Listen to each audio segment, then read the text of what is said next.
Welcome to Sleepy Tales, where relaxing stories are told slowly and softly to help you gently fall asleep.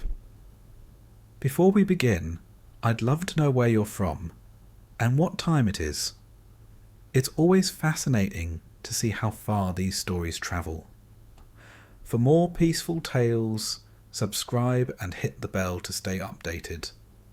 Now, get comfortable and drift off to tonight's bedtime story.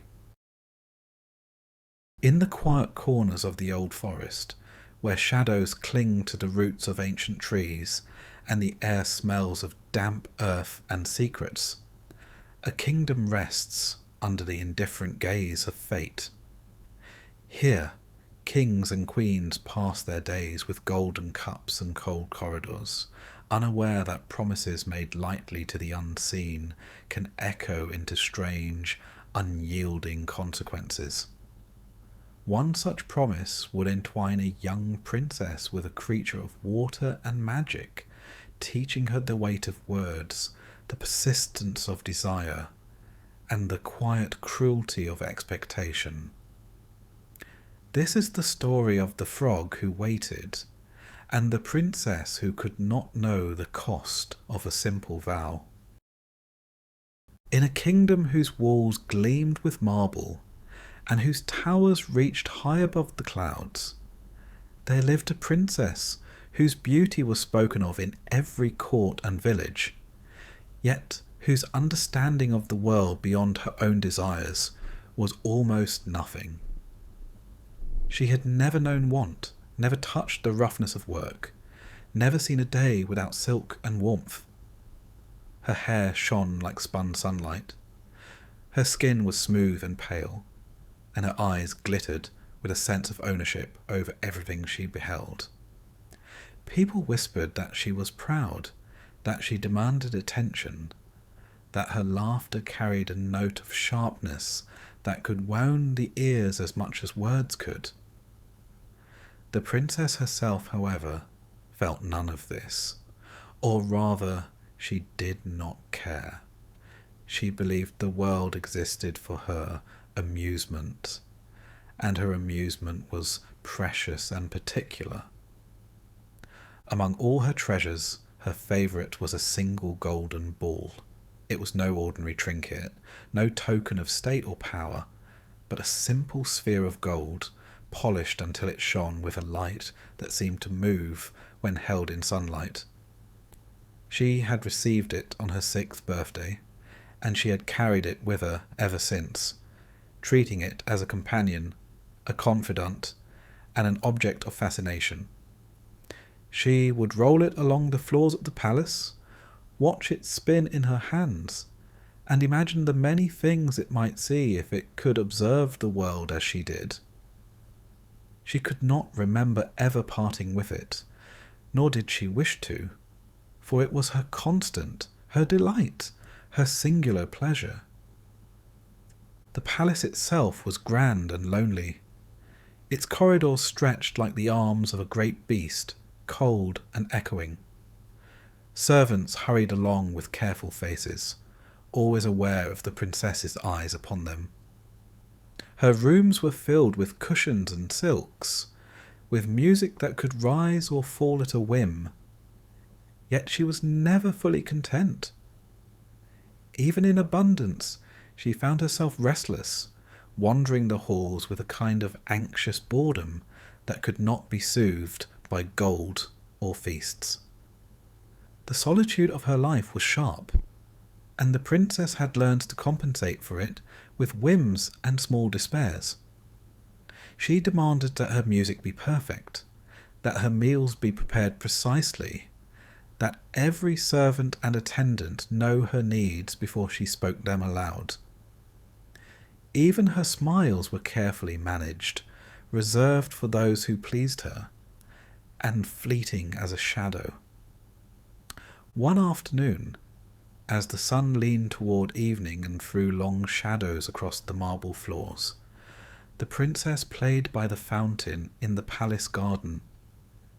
She rolled her golden ball across the smooth stone path, catching it in her small hands, spinning it along her fingertips and letting it bounce lightly from the edge of the fountain.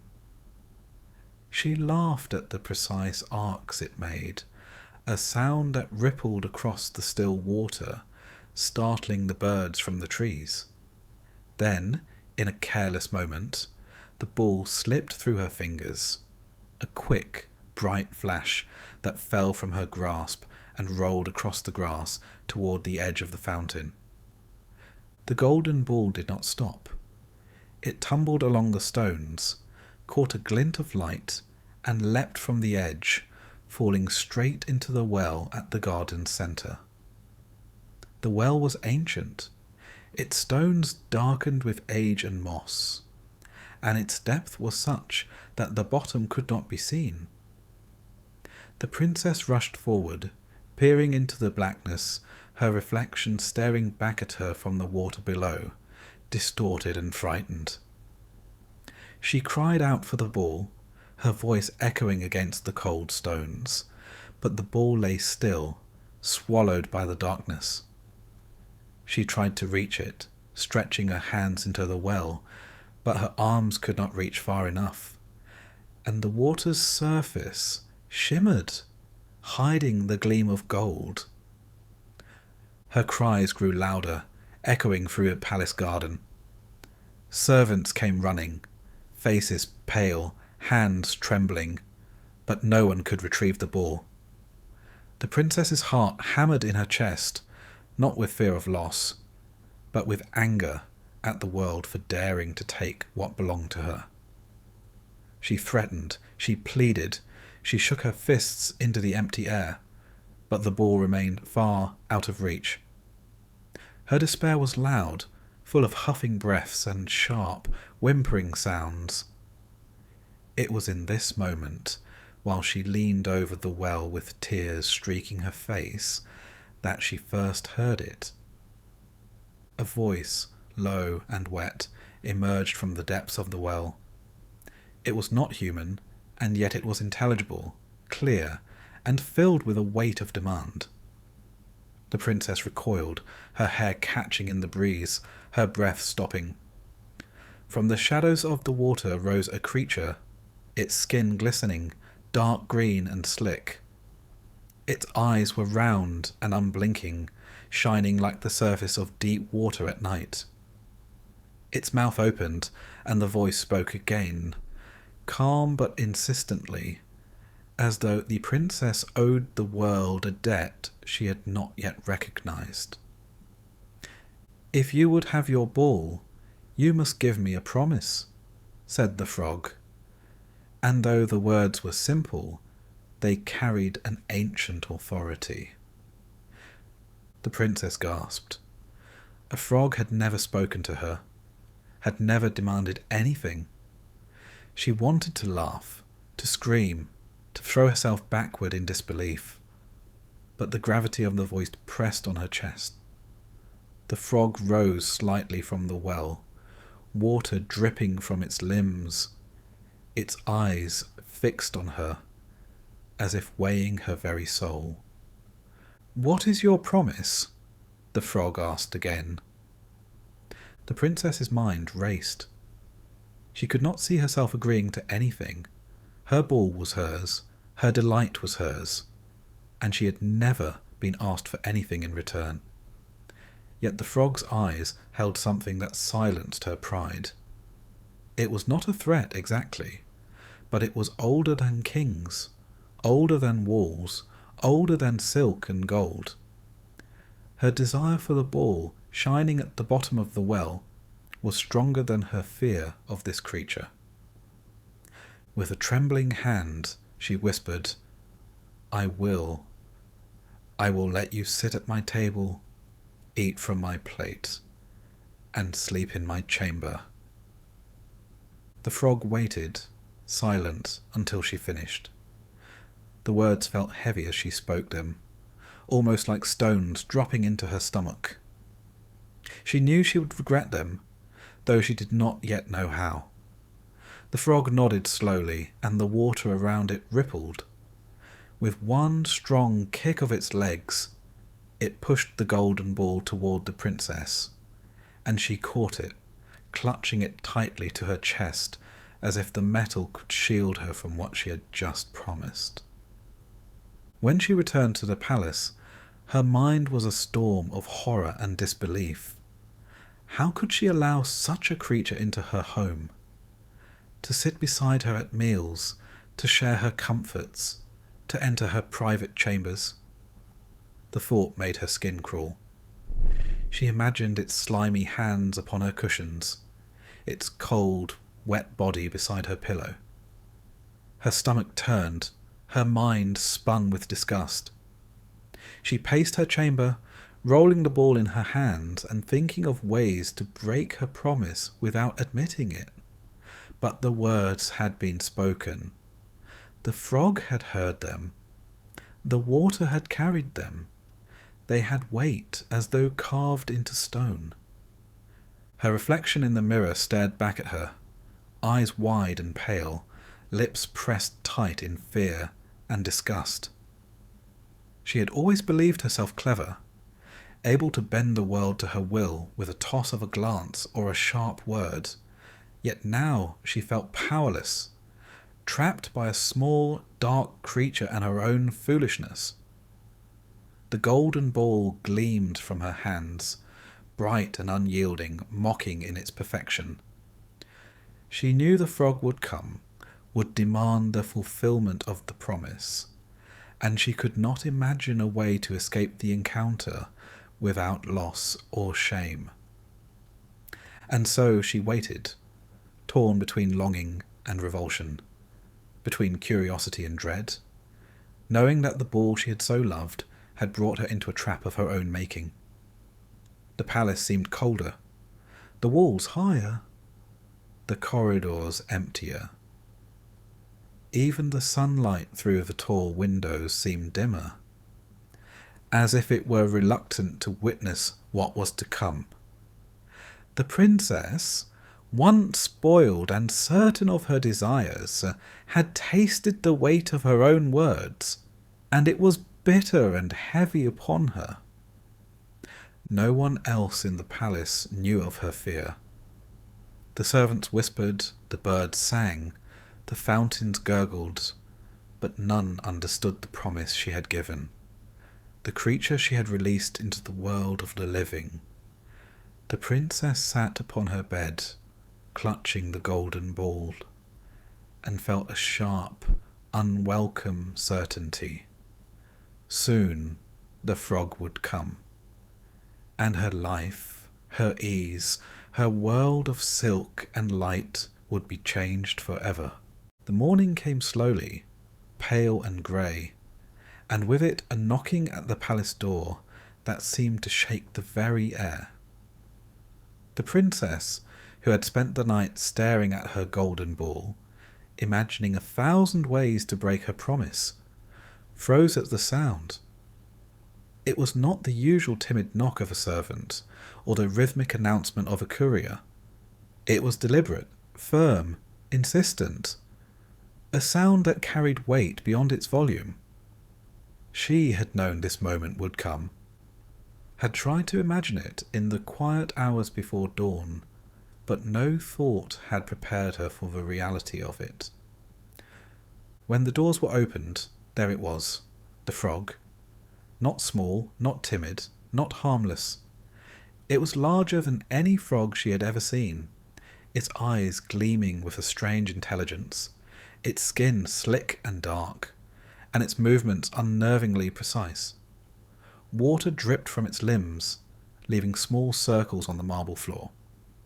Its gaze, steady and unflinching, followed her without respect for rank, age, or fear. The princess recoiled instinctively. Her hands clutched at the folds of her silk gown. I did not mean," she began, but the frog did not wait for explanation or plea. It leapt forward, landing with a wet slap upon the floor near her feet, and in a voice that was almost hypnotic, calm but firm, it reminded her, "You promised." The words were simple, yet they carried the echo of something old, something beyond the reach of the palace walls. The princess realized immediately that no amount of pleading, no shrill scream, could undo what had been spoken. She was caught between fear and obligation, between desire and disgust. The golden ball shining in her hand felt heavy now, like a stone, a talisman of her own folly. The king arrived then, summoned by the sound of the princess's gasp. Tall and stern, accustomed to commanding obedience, he looked upon the frog with a mixture of surprise and irritation. He did not see the full weight of the promise, did not understand the revulsion and dread that had seized his daughter. To him, it was a simple matter. A child had made a promise. A promise must be kept. He pressed the princess gently, though with firmness she could not ignore, urging her to honour her word. The princess's cheeks flushed with a mixture of shame and anger. She wanted to shout, to argue, to tear her silk robes and weep in despair. Yet the king's eyes held hers with the quiet authority of unyielding expectation. She was trapped in the web of her own making, and there was no escape. The frog waited, patient and unblinking, its presence pressing on her like a shadow she could not shake. At the table that evening, the princess set her meal with trembling hands. The servants moved with careful, quiet efficiency, casting glances at the frog that she dared not meet. The frog leapt from the threshold to the edge of the table, water dripping from its limbs, leaving small dark circles upon the polished wood. Its eyes fixed upon her plate, unyielding, commanding in their simplicity. The princess, with a shudder, allowed it to eat. She slid a piece of bread across the table. It seized it without hesitation, its movements swift and purposeful. The bread disappeared with a wet snap of the jaws, and it looked up at her expectantly, as though measuring her fear, her reluctance, the weight of her shame.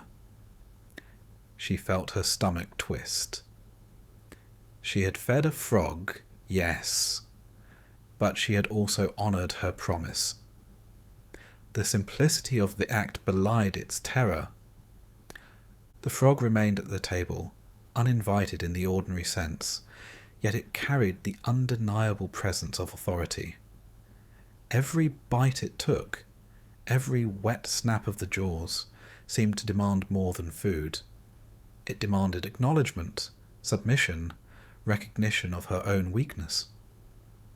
The princess found herself speaking little, her eyes avoiding its gaze, yet the frog never wavered, never blinked, never left. Sleep that evening became a battleground of fear and stubbornness. The princess could not imagine allowing the frog into her chamber. The thought alone made her skin crawl, the slick, damp body on her pillow. Its cold, unblinking eyes, staring into hers, filled her with revulsion. She resolved to sleep alone, to barricade herself behind curtains and silk, behind walls and the king's authority. Yet in the stillness of the night, she could not forget her words. They had been spoken, they carried weight, they demanded fulfillment. Night after night, the frog persisted. It leapt from the shadows into her room, its small body deceptively heavy, its gaze unrelenting. It did not speak. It did not plead. It only reminded her with presence, with insistence, with the quiet force of inevitability. The princess found herself paralyzed between horror and obligation, unable to flee and unable to resist. Her vanity, her entitlement, her belief in her own cleverness, all were tested. She had imagined that the palace, the walls, the servants, and the king could shield her from consequences, But she was wrong. Consequences were here, embodied in the damp, cold weight of the frog at her threshold. In the days that followed, the princess began to understand the slow, suffocating pressure of commitment. She allowed the frog to sit beside her at meals, keeping him at the edge of her attention, pretending he was less than he was, imagining him invisible. Yet the frog did not disappear. It did not tire. It did not waver. It simply existed, a constant, grim reminder of the words she had spoken, the promise she had made.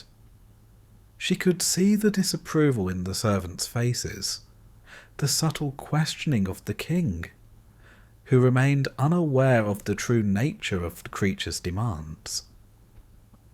Her pride chafed against this invisible chain.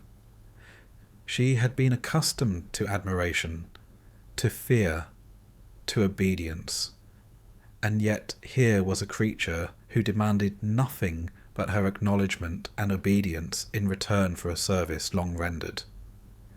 She found herself growing anxious, haunted by dreams of the frog, its eyes gleaming in the dark corners of her chambers, its wet, insistent presence creeping through her thoughts.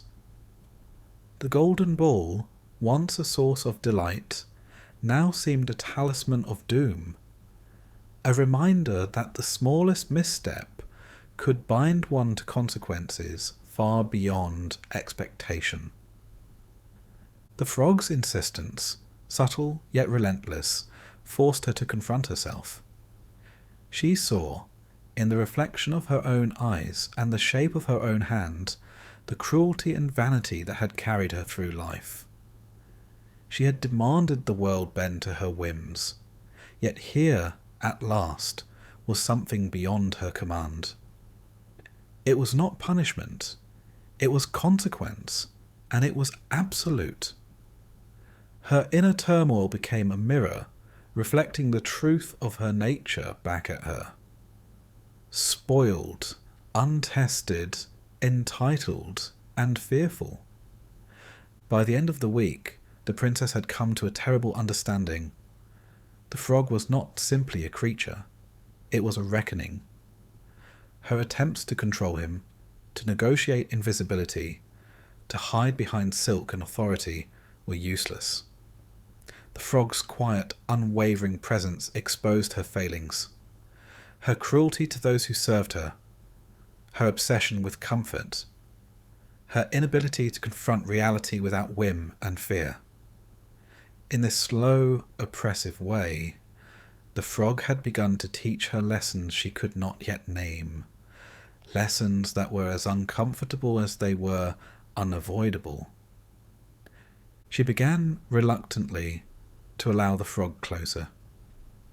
He sat at her side, watched her, shared her meals, and tested her limits with the insistence that he would not leave, that he would not forget, that he would not allow her to hide. The princess, despite herself, began to listen, not to words, for there were few, but to presence, to gaze, to demand without sound.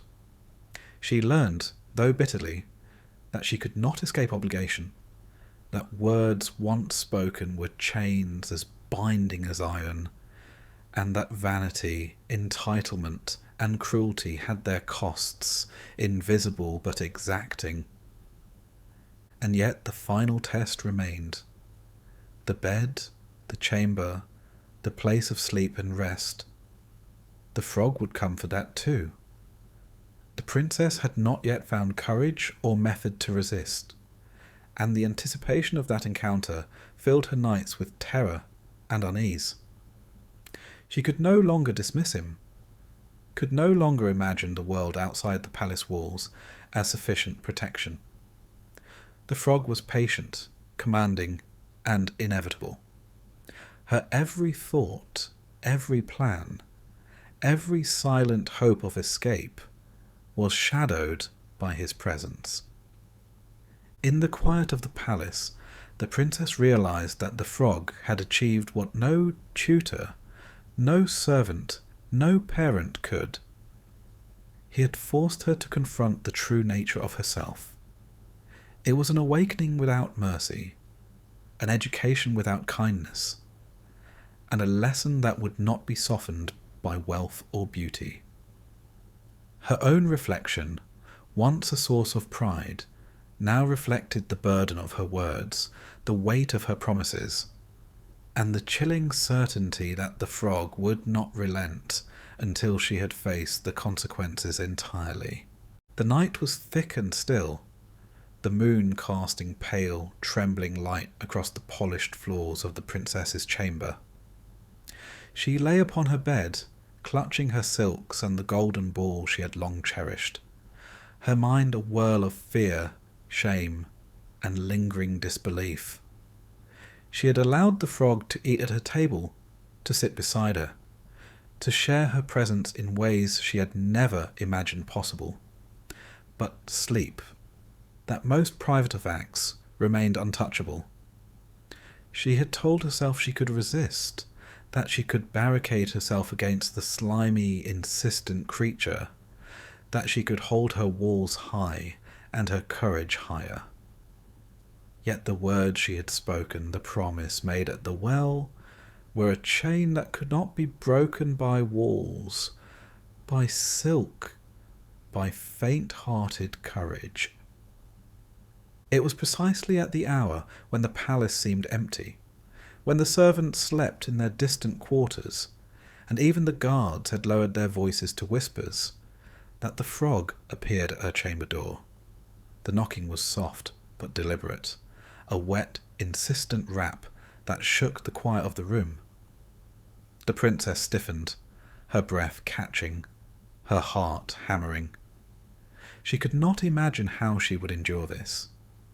She tried to steel herself, to summon every ounce of pride and fear, yet the inevitability pressed upon her, like a tide she could not stop. The frog leapt onto the floor with a wet, slick slap, its eyes fixed on her with that terrible, patient intelligence that had haunted her for a week. It did not hesitate. It did not ask permission. It moved across the room in careful, deliberate bounds, leaving small puddles in its wake, each drop a reminder that it had been in her presence, that it had been waiting, that it would not leave. And then, with a single sudden motion, it leapt onto the bed itself. The princess shrieked, clutching at the covers and the golden ball. She tried to push it away, to shield herself with silks and pillows, but the frog's weight was more than she had imagined. Its presence filled the bed, the room, the space of her pride and control, leaving no corner untouched by the reality of her promise. The terror she had carried for so long crystallized into a single cold certainty. She could resist no longer. Her hands shook, her skin crawled, and her mind raced for escape that did not exist. In the Grimm version, the transformation does not require affection. There is no tender kiss, no romantic gesture. The frog is magic, ancient and unyielding, and its fate lies beyond the calculation of vanity or fear. The princess, in a sudden moment of desperate, trembling resolve, seized the frog. She hurled it against the wall with all the force her small frame could muster. The sound was a wet, echoing smack, followed by silence. The weight lifted. Then impossibly the form of the frog began to change. Where slimy limbs had lain, there was now the figure of a man, young and strong, with hair dark as night and eyes that shone with the clarity of deep water finely stilled. He rose to his feet, shaking off the remnants of water, and looked at the princess with an expression that was neither anger nor triumph, but something ancient and calm, as though the world had shifted and yet remained exactly as it should. The princess fell back upon her bed, heart hammering, body trembling, the golden ball rolling to the floor unnoticed. She had expected nothing like this. She had expected perhaps a warning, a curse, a lesson, but not a man, fully human, standing before her, flesh warm and eyes alive.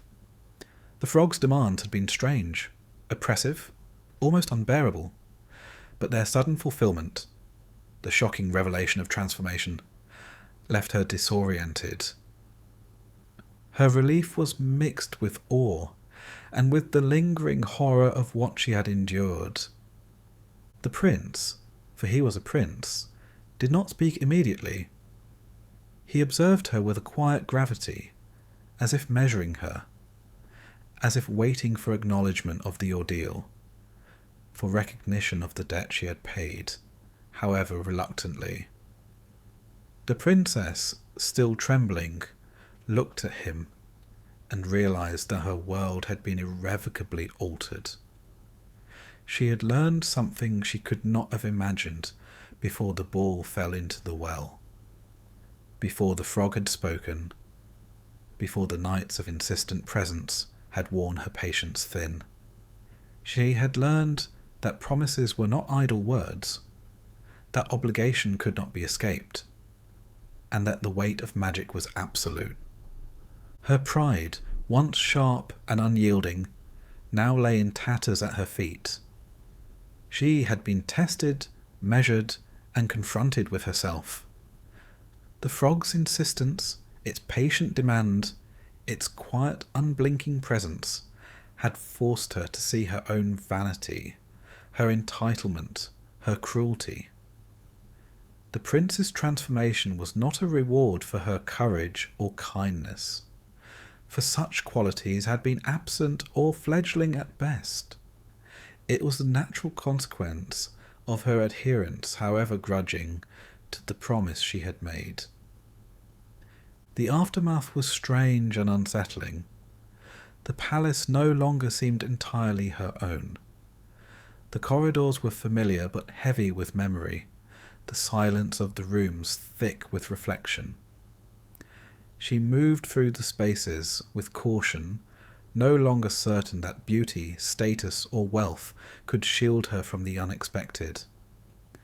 Her eyes fell upon the golden ball, still gleaming, and she realized it had lost some of its magic, its perfect glow tarnished by the knowledge of consequence. She touched it, held it, but it no longer delighted her as it once had. It was a symbol now, of lessons learned, of the bitter weight of words and promises. The prince, for his part, did not linger in complaint or accusation. He observed, patient, commanding yet composed, a living reminder of the transformation and the promise fulfilled. He was a presence that could not be ignored, and in the weeks that followed, the princess learned to move through the palace and her own life with a new awareness. She spoke more cautiously, acted more deliberately, and listened for the first time to the ways the world pressed upon her, the ways her desires could collide with forces beyond her control. Even in her moments of relief, there was unease. She had expected triumph, ease, perhaps even gratitude. Instead, she was left with understanding that was neither simple nor comfortable. The transformation of the frog into a prince had resolved the spell, yet it had not resolved her interior struggle. She had faced the weight of her own arrogance, confronted the limits of her control, and endured the quiet insistence of a creature whose nature was both alien and exacting. She had survived, yes, but she had also been changed in ways that would linger, shaping her thoughts, her judgments, her understanding of promise, magic, and consequence. The prince, in his full humanity, embodied a mirror to her former self. He was noble, but not indulgent, strong, but not cruel, present, but not intrusive. His existence reminded her that what had once been a frog demanding little more than recognition, was now a man with history, expectation, and gravity. She learned, slowly, that respect, attention, and understanding could not be feigned, and that the world, for all its silken stone, was governed by laws she had only begun to comprehend. In the end, the spell was broken. The frog was gone. The prince was human. The golden ball lay still. The palace hummed with its usual quiet rhythms. And yet the princess was not entirely at peace. She had been shaken, taught, confronted, and her understanding of herself and the world had deepened in ways both harsh and indelible. She had learned that promises, once given, were as binding as stone, that obedience carried weight beyond appearance, and that magic, though strange, sudden, and unpredictable, demanded respect. The palace, for all its grandeur, seemed a little colder, a little heavier, a little more real. The princess moved through it now, with cautious steps. Her reflection in mirrors no longer a source of vanity, but a reminder of endurance and consequence. The prince remained by her side, not as a creature of whim or fancy, but as a measure of what had been endured and what had been learned. In this way the story ended, not with celebration or triumph, not with ease or comfort, but with resolution and unease, the lingering knowledge that the world carried weight beyond sight, that words once spoken were irrevocable, and that the lessons of magic and promise were exacting and eternal. The princess had survived the frog, had honoured her promise, had witnessed the extraordinary, and had been forced to confront the truths of herself. She was richer now, not in gold or in luxury, but in understanding. Yet she would never forget the nights of insistence, the oppressive weight of expectation, the cold, commanding presence of the creature that had taught her the cost of a single promise. And the prince, standing fully human, embodied that lesson, a living testament to the power of words, of persistence, and of consequence.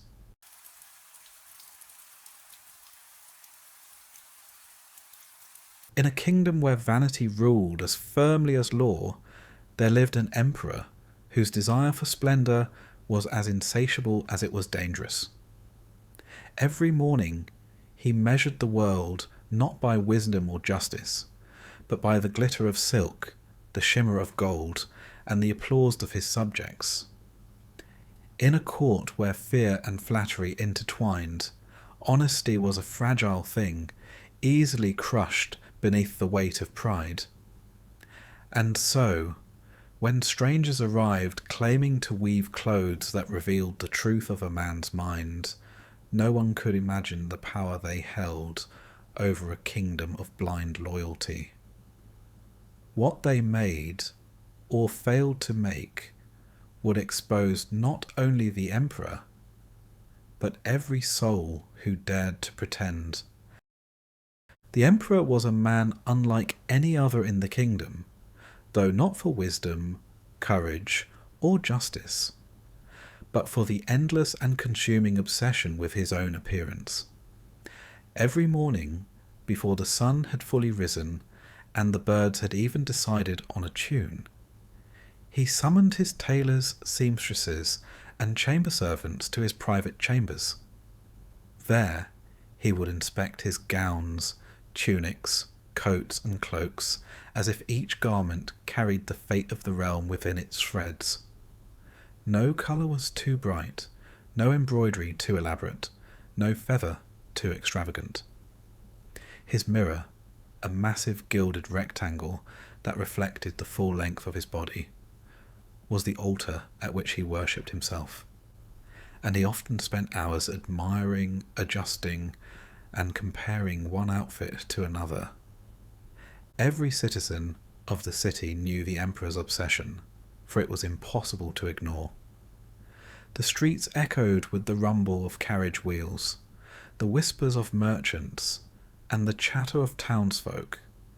Yet all conversations inevitably circled back to him. The splendour of his new uniform, the richness of the cloth, the brilliance of the jewels he displayed, and the exact number of golden buttons upon his tunics. The people were never permitted to forget the emperor's beauty, not because it was remarkable, but because he demanded it. Any attempt to redirect attention or voice dissent was met with swift and often silent punishment. Courtiers who hesitated before praising his attire found themselves exiled to distant provinces, assigned endless paperwork, or quietly dismissed to service as menial clerks. The court itself was a labyrinth of fear, flattery, and unspoken contempt. Ministers bowed at impossible angles, praising the emperor's taste even when they suspected the brilliance of a robe was nothing more than the emperor's delusion. Advisers whispered to one another behind hands and screens, each phrase carefully balanced so as not to offend. Every smile was measured, every nod calculated, and every compliment weighed against the invisible scales of survival. No one dared contradict him. To speak truth was to court ruin, and to remain silent or to flatter endlessly was considered the only safe path. Yet even in their fear, many knew the emperor's obsession was dangerous, not merely to himself, but to the kingdom, which suffered beneath the weight of extravagance, while the people starved or laboured. It was in this climate of vanity and terror that the strangers arrived. They came without ceremony, appearing at the palace gates one grey morning, their cloaks dusted with the residue of travel from distant lands. They claimed to be master weavers, men of unparalleled skill, who could create a cloth unlike any the world had ever seen. They said the fabric was extraordinary, woven from threads of unseen colours, so delicate and fine that it shimmered with a light visible only to those of true intellect and capacity. Anyone unfit for their position or hopelessly foolish could not perceive its beauty. The emperor, whose mind was always captivated by novelty and flattery, was instantly intrigued. The idea that a garment could reveal intelligence, competence, or wisdom was irresistible. The strangers promised that the robe would be lighter than a feather, more luminous than any jewel, and so intricate that it would surpass the talents of any craftsman known to the emperor's court. They spoke of designs that could change with the wearer's movement, of patterns so subtle that only the most perceptive eyes could appreciate them. The emperor's chest swelled with anticipation, imagining the awe of his ministers, the envy of neighbouring monarchs, and the inevitable admiration of his people. This cloth would demonstrate his discernment, his superiority, his unchallengeable position. Without hesitation, he commissioned the weavers to begin immediately, providing them with the finest gold threads, silk from the farthest reaches of the east, and precious dyes whose names were whispered as if they were sacred. The weavers set up their looms in a grand chamber of the palace, claiming it must remain quiet and private, a room filled with sunlight to reveal the brilliance of the threads. The emperor, curious yet anxious to see progress, sent his ministers to check on the work. They entered the room, peering at the empty looms, and saw nothing. Confused, they feared the weavers would discover their own inadequacy and judged them unworthy. Not wishing to appear foolish, they murmured among themselves, carefully choosing words that expressed admiration. They described threads that shimmered like morning dew, patterns that danced like firelight, and textures so soft that the soul would feel comforted simply by gazing upon them. They reported back to the emperor, with reverence and awe, each man convinced that to admit the truth, that the looms were empty, would expose them as unfit for their positions, as idiots who could not recognize genius when it stared plainly at them.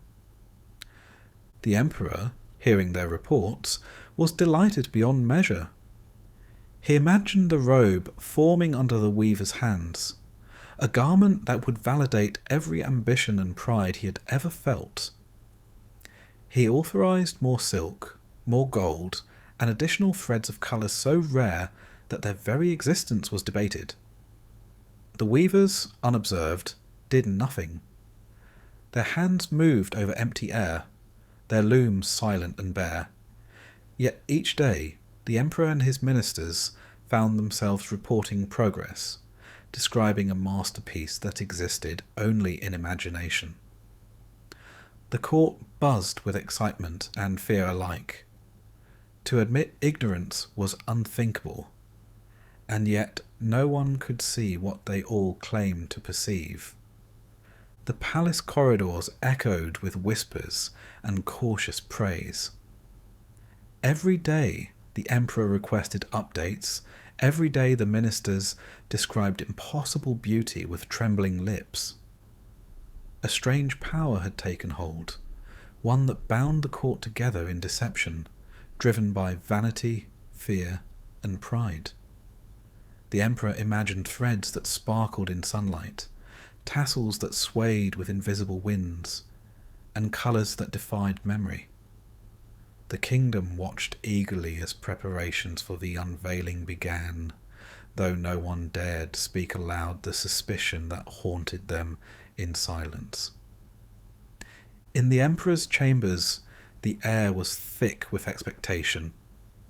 He dressed himself in layers of garments, discarding one robe for another, each chosen with care to enhance the imagined brilliance of the invisible cloth. The weavers worked their empty looms with solemn devotion, nodding as if unseen threads stretched between their fingers. The emperor, obsessed with the notion of wearing a garment that revealed not only his discernment, but the intelligence of those around him, felt a thrill of power. To be admired for something invisible, yet universally acknowledged, was the ultimate triumph. He did not yet know that this triumph rested entirely on fear, pretense, and his own vanity. And so the stage was set. The emperor waited, impatient yet enchanted by the promise of the garment. The weavers, trusted entirely by the court, moved like shadows over invisible looms. The ministers, fearful of exposure, praised that which did not exist. And in every corner of the palace, the kingdom seemed to hold its breath, unaware that the emperor's greatest pride and the court's collective anxiety were about to weave a spectacle that no eye had ever truly seen. The emperor's fascination with the invisible garment grew with each passing day, consuming his thoughts as if it were a living thing. Every hour he spent considering colours, patterns, and embroidery that did not exist, only reinforced his belief in the garment's magnificence. He imagined the sunlight dancing across threads no eye could see, the delicate swish of invisible silk against his skin, and the subtle shimmer of golden filaments that adorned it in secret. To the emperor, the garment was not merely clothing. It was proof of his intellect, his discernment, and the admiration he commanded. He pictured the envy of neighbouring rulers, the astonishment of his subjects, and the unquestionable authority he would wield as the only man able to wear such a masterpiece. The court, however, was trapped in a web of duplicity tighter than any fabric the weavers could have imagined. Ministers and officials, once confident in their positions, now tiptoed through the halls, careful to never speak of the invisible garment's absence. Each day, courtiers went to the chamber where the weavers worked, pretending to observe the intricate weaving. They described patterns that shifted with the movement of air, colours that changed with the angle of sunlight, and textures so soft they could only be felt in dreams. No one dared say the truth, for to do so would be to admit incompetence, ignorance, and perhaps stupidity itself. Their tongues moved with precision, speaking praises that had no basis in reality, while their eyes betrayed confusion, fear, and the smallest flicker of doubt. The weavers, for their part, were consummate masters of this deceit. They demanded ever more gold, silk, and exotic threads, claiming that the garment required materials so rare that only the most generous of emperors could provide them. Each request was met with eagerness, for the emperor was intoxicated by the idea of wearing a cloth that would reveal intelligence and virtue. Coins and silk flowed into their hands, more than any ruler had ever given to artisans in memory, and yet no thread passed through the loom. They moved with the solemnity of priests performing sacred rites, their fingers tracing air, their eyes fixed on invisible threads. They made gestures as though embroidering patterns of extraordinary complexity, and in the mind of the emperor, these gestures were proof of genius. As the days turned into weeks, the emperor began to require reports at every hour. Courtiers, anxious to avoid disgrace, prepared elaborate descriptions of progress. They spoke of the fabric's magical shimmer, of patterns that suggested the rise and fall of empires, and of threads that seemed to whisper secrets only to those worthy of understanding. They invented tales of knots that held wisdom, and tassels that carried foresight. Each minister, terrified that failure to perceive the garment would brand him a fool, elaborated on the previous account, embellishing with details more extravagant than those before. The fear of shame became a force stronger than truth itself, and the palace hummed with anxious excitement. The emperor himself, eager to witness the unfolding miracle, demanded that the weavers drape the invisible garment across his shoulders. When they lifted their empty looms, letting their fingers brush the air in the motions of arranging the robe, he peered closely and nodded with solemn appreciation.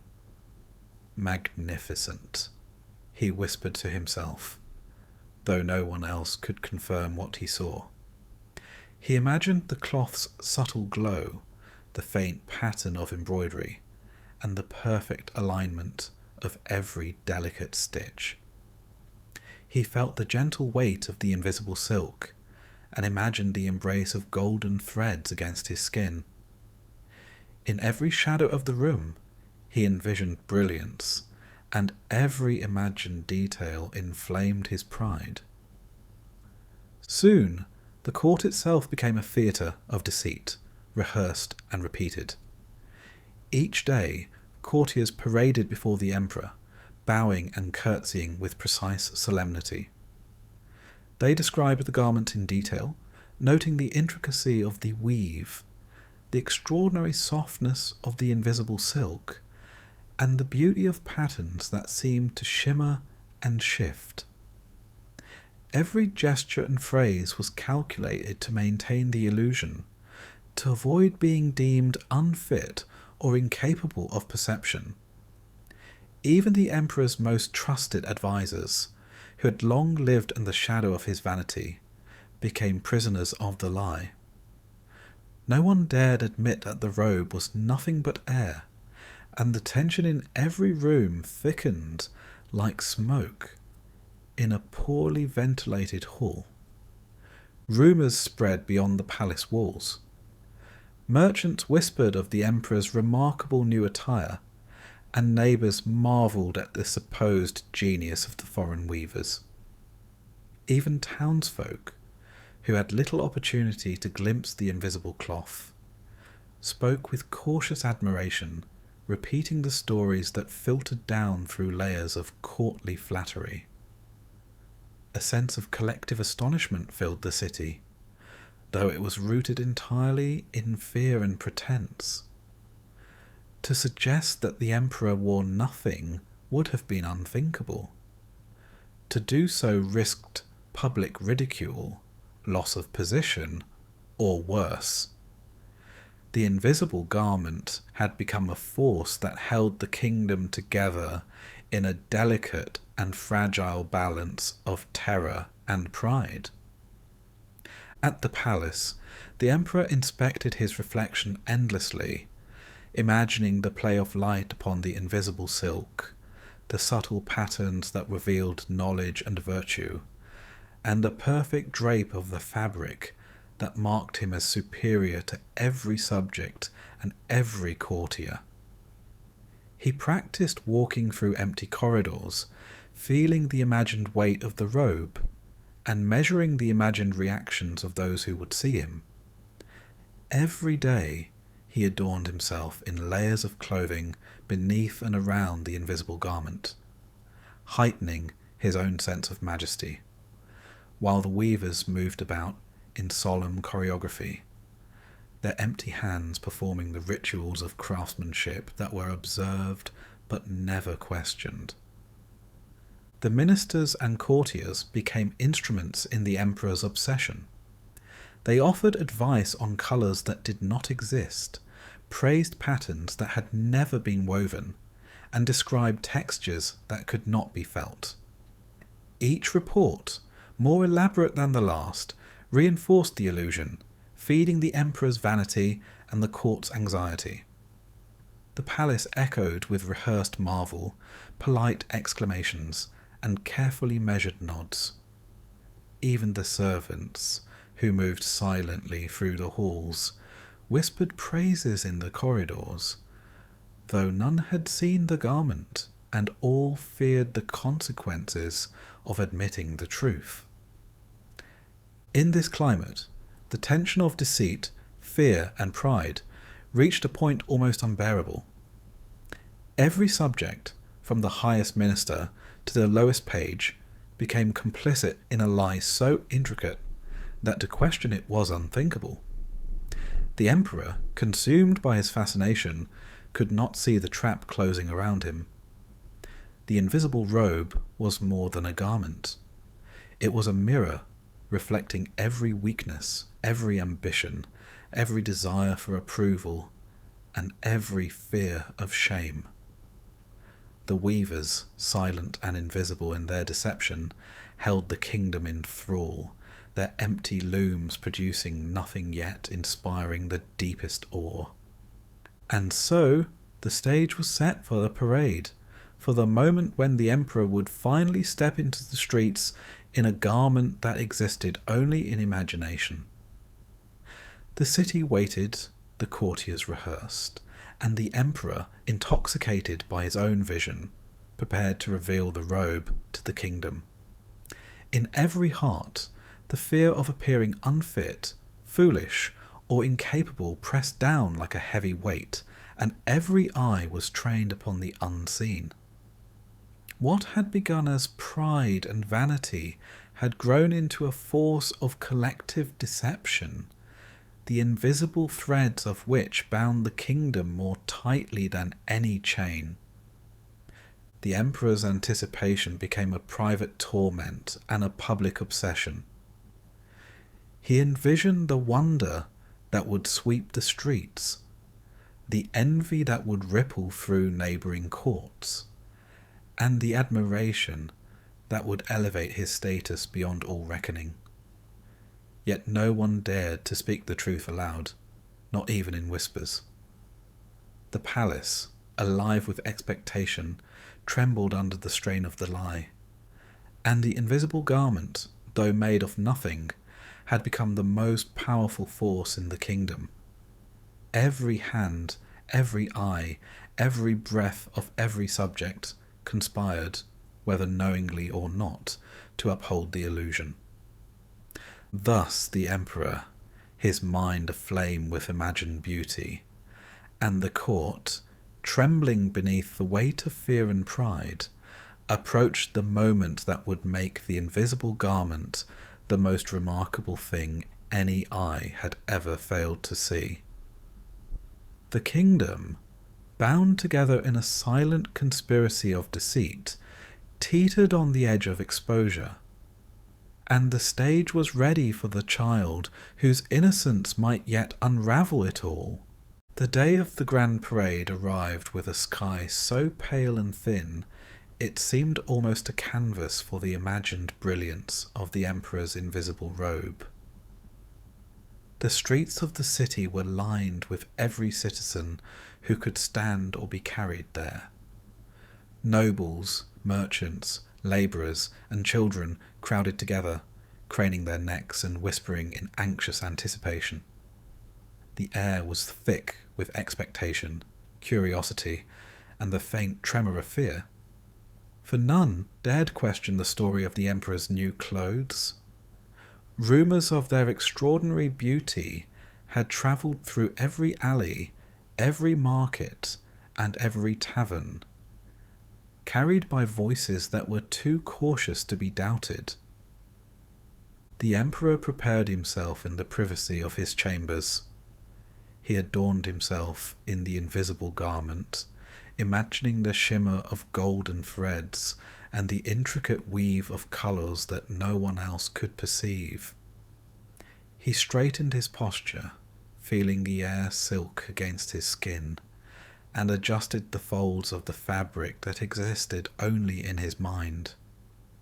In every motion, he performed for an audience he could not yet see, rehearsing the awe that would surely greet him. He told himself that to falter now would be unthinkable, that the eyes of the kingdom demanded his perfection, and that his dignity was worth more than any risk of exposure. When he finally emerged from the palace doors, the sight of the city waiting for him was breathtaking. Thousands of eyes followed him, their gazes heavy with expectation. Nobles bowed and curtsied in carefully practiced displays of admiration. Merchants whispered praises, each word a tightrope between wonder and fear. Even the children, who were too young to understand the subtleties of pride and deception, hesitated in excitement, sensing that something extraordinary was unfolding. The emperor felt a surge of triumph, convinced that the beauty of the robe, the garment no one else could see, would surpass even the grandest stories whispered throughout the kingdom. As he paraded through the streets, he imagined every detail of the crowd's awe. He pictured them marvelling at the delicate embroidery that caught no light, the shifting patterns that revealed wisdom only to the worthy, and the subtle glow that marked the emperor as a man unlike any other. Each step became a performance, each gesture a declaration of his unrivaled discernment. The courtiers surrounding him repeated their praises with solemnity, careful to keep in step with the invisible magnificence. Every nod, every whisper, every gesture of admiration reinforced the illusion that had held the kingdom captive for so long. But the tension in the air was palpable. Beneath the polite exclamations and calculated bows, a current of unease ran through the crowd. Some murmured quietly to themselves, uncertain, hesitant, yet too fearful to speak. Others, particularly children, were not yet bound by the intricate rules of fear and pretense. Their innocence allowed them to see clearly what the adults could not. Their eyes, unclouded by pride or ambition, noticed details the rest refused to acknowledge. It was then that a small voice broke through the careful chorus of admiration. A child, too young to comprehend fear, too honest to feign knowledge, pointed directly at the Emperor and said what no one else dared speak. "But he isn't wearing anything at all." The words, so simple and unadorned, sliced through the air with the sharpness of truth. The Emperor, who had imagined the brilliance of the invisible garment, felt a sudden shiver of recognition. His heart raced as he realized that every description, every praise, every imagined thread was a lie. The robe he had believed to be a symbol of his superiority did not exist. For a moment, silence swept through the crowd. The courtiers froze, eyes wide, mouths slack. Ministers and officials felt their hearts pound in terror, understanding at last the enormity of their complicity. The weight of fear, pride, and pretense collapsed under the child's innocent observation. Yet the Emperor, though confronted with the undeniable truth, did not halt. His mind, trained in a lifetime of vanity and performance, refused to accept humiliation. To stop, to acknowledge the deception, would be to destroy the carefully constructed image he had maintained for decades. Pride, heavier and more binding than fear, compelled him forward. He continued to walk, head held high, every step an act of defiance against reality itself. The invisible garment became a shield of imagination, protecting his ego even as the truth was laid bare. The crowd, initially shocked, began to murmur, some uncertain whether to laugh, some in horror, others in incredulous delight. Adults turned red with embarrassment, realizing their own folly, their fear of being judged unfit or stupid having led them to participate in a grand illusion. Courtiers shifted nervously, glancing at one another, aware that every act of flattery, every false report, had made them complicit in the Emperor's deception. The child's voice echoed again, innocent and unrelenting, as if drawing a line between the simplicity of truth and the complexity of pride. The people, liberated by the clarity of the statement, began to speak openly. Laughter broke out in some corners, mingled with gasps of disbelief. Mothers clutched children, who giggled without fear. Nobles who had once bowed under the weight of pretense now whispered to neighbours, embarrassed but amused, marvelling at how easily fear and vanity had manipulated them. The Emperor, aware that the illusion was shattered yet unwilling to concede, maintained the march. His pride, though bruised, held firm, sustaining the performance for the sake of appearances. The parade, meant to display the Emperor's unmatched taste, became instead a spectacle of collective human weakness. The invisible robe, once imagined as the pinnacle of beauty and intelligence, revealed instead the fragility of pretense and the danger of vanity unchecked. The kingdom had witnessed, in plain sight, the consequences of fear, pride, and deception. The Emperor's subjects saw their leaders falter, their ministers compromise, and their ruler walk proudly in nothing but the air, all in the name of appearances. And yet, despite the exposure, the Emperor survived. His dignity, though cracked, remained intact. The child's words did not undo his rule, nor did the laughter of the crowd diminish his authority in any lasting way. Vanity, though challenged, retained its hold, for the Emperor's mind, like the invisible robe, existed in a world of imagination and self-deception as much as in reality. He completed the parade, returning to the palace with the illusion of triumph still clinging faintly to his shadow. The aftermath was subtle but profound. The kingdom had been forced to confront the perilous power of pride, the danger of collective deceit, and the fragility of appearances.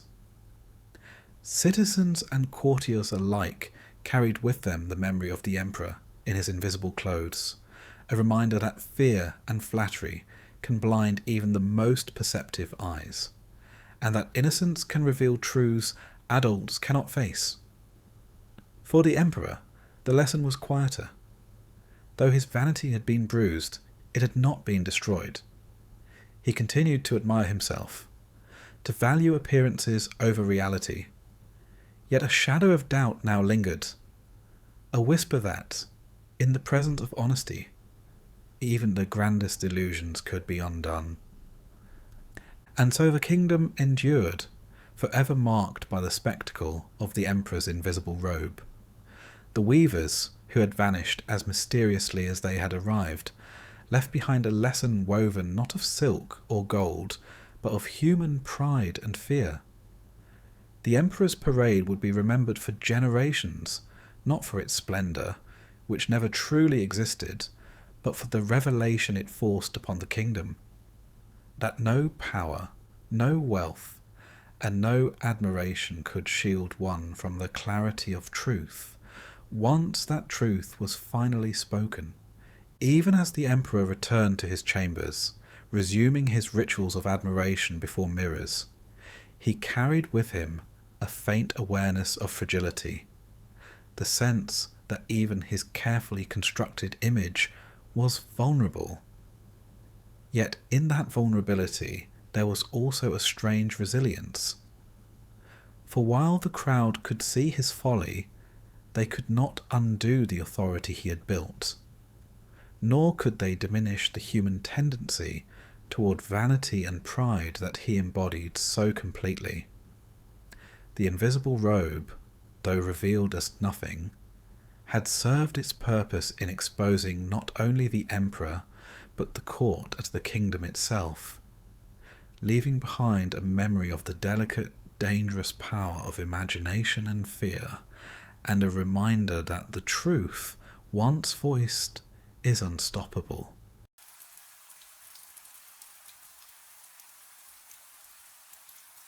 There are stories told to children that once belonged to adults, shaped by hunger, fear, and hope rather than comfort. Rapunzel is one of these stories. Beneath the smooth rhythm of hair and towers lies a tale about longing taken too far, love demanded as payment, and freedom that must be earned through loss. This is not a story of bright castles and easy rescue, but of quiet rooms, waiting years, and the slow cost of possession. What follows is the older shape of the tale, softened only enough to be spoken before sleep, and honest enough to be remembered when waking. Before Rapunzel was born, before her name carried any meaning at all, there was a small house pressed against the edge of a forest, and a couple who lived inside it with a quiet and growing ache. They were not poor in the way that draws attention, nor rich enough to be noticed. Their days were simple and orderly, shaped by work, meals, and sleep. Yet beneath this steady surface was an absence that shaped everything they did. They wanted a child, and the wanting had lasted so long that it no longer felt like hope, but like a constant pressure, unseen and unrelenting. At first, they believed time would solve it. Seasons turned, and still nothing changed. The house remained too quiet. The wife began to listen for sounds that never came, footsteps that did not exist, breathing that was only imagined. The husband learned to avoid certain corners of the house where the silence felt heavier. Their longing did not break them at once. It wore them down slowly, teaching them patience they never asked for. Behind their home stood a high stone wall, old and uneven, its surface darkened by moss and shadow. Beyond it lay a garden that no one entered. It belonged to a woman who lived alone and kept to herself, and though few could say why, she was feared. The garden itself was always full, even when nearby fields failed. Plants grew thick and strong there, as if fed by something deeper than soil. People spoke of it rarely, and when they did, they lowered their voices. One day, the wife stood at her window and looked down into that garden. Her eyes settled on a patch of Rapunzel, its leaves bright and full. The sight struck her with unexpected force. Something in her shifted, sharp and sudden. From that moment on, the plant filled her thoughts. She dreamed of it at night, and woke with its image still clear in her mind. Soon the desire took hold of her body as well as her thoughts. She grew weak and pale. Food lost its meaning. Sleep brought no rest. The husband watched this change with growing fear. He tried to reason with her, to distract her, but nothing eased the hunger that had taken root. The Rapunzel became more than a want. It became tied to her survival. At last, driven by desperation, he climbed the wall under the cover of darkness and stole from the forbidden garden. The Rapunzel brought brief relief. The wife ate it eagerly, and colour returned to her face. For a short time, the world felt steady again, but the hunger returned, stronger than before. Again the husband climbed the wall. Again he stole. Each time the act became easier, and each time the fear grew quieter. On the third night, the garden keeper appeared before him. She did not shout or threaten. She simply stood and waited, her presence heavy with understanding. The husband fell to his knees and confessed everything. He spoke of longing and fear, of love twisted by desperation. The woman listened without sympathy and without cruelty. When he finished, she offered an agreement. He could take as much Rapunzel as he wished. His wife would live. But when the child was born, the child would belong to her. The bargain was sealed without witnesses. There was no ceremony, no mark left behind, only a promise that could not be undone. When the child came, she was small and quiet, with clear eyes and hair already lighter than it should have been. The parents named her Rapunzel, not as a tribute, but as a reminder of what had been traded. For a few short years, they kept her close. They loved her fiercely, knowing every day was counted. Joy was sharpened by dread. Every laugh carried the weight of loss waiting ahead. The woman came when the child was old enough to walk. She took Rapunzel without violence and without haste. There was no struggle, because the parents had already lost her in the moment they agreed. The house returned to silence, deeper and more final than before. Rapunzel was carried deep into the forest, where paths disappeared and the air grew still. There, rising from bare ground, stood a tall tower with smooth walls and no door. A single window opened near the top. The woman placed the child inside and climbed down using a rope she carried with practiced ease. From that day on, the tower was Rapunzel's world. She was not treated cruelly. She was fed, clothed, and taught. The woman gave her knowledge, songs, and rules. She taught her to read the sky, to understand plants, to measure time by shadows and birds. But she never explained why the world below was forbidden. Questions were answered with silence, and silence became a lesson of its own. As years passed, Rapunzel grew tall and slender. Her hair grew long and heavy, pale as sunlight and strong as rope. It became the only way in and out of the tower. The woman climbed it daily, her movement sure and unhesitating, as if the tower were an extension of herself. Rapunzel learned to wait for the sound of her arrival, to shape her days around that single certainty. Left alone for long hours, Rapunzel turned inward. She spoke to herself, then learned to sing.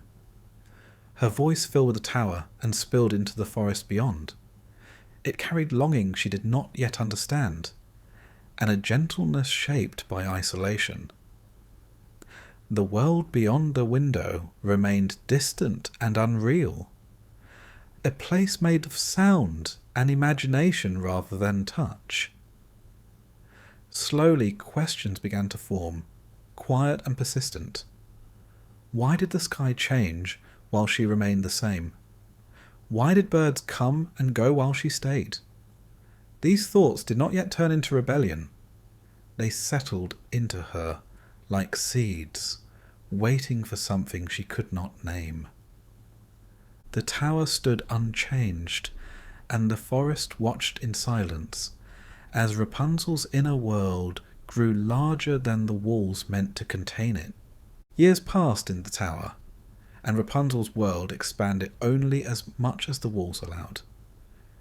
She measured time by the sun's passage across the sky, by the way shadows shifted on the smooth stones, and by the rhythm of her own breathing.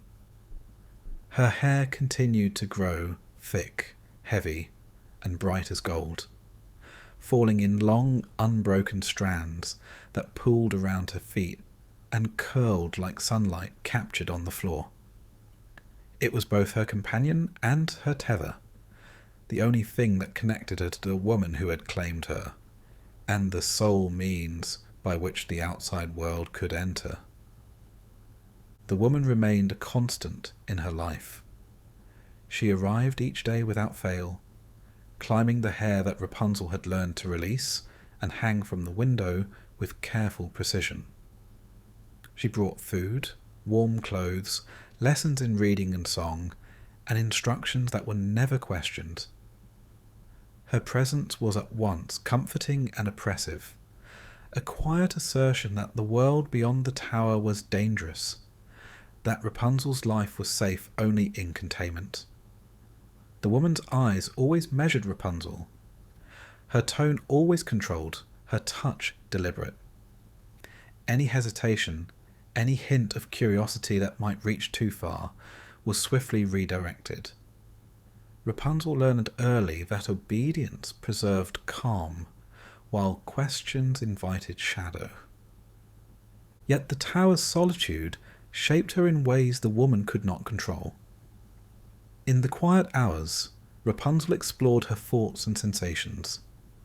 She discovered the contours of her own mind, her memory, and her imagination. She created stories about the forest beyond, the mountains she could glimpse in the distance, and the villages she had never seen. She imagined faces, voices, laughter, and sorrow. In these hours she grew not only in body, but in awareness. She felt the stirrings of desire, not only for company, but for freedom, for knowledge, for the unknown.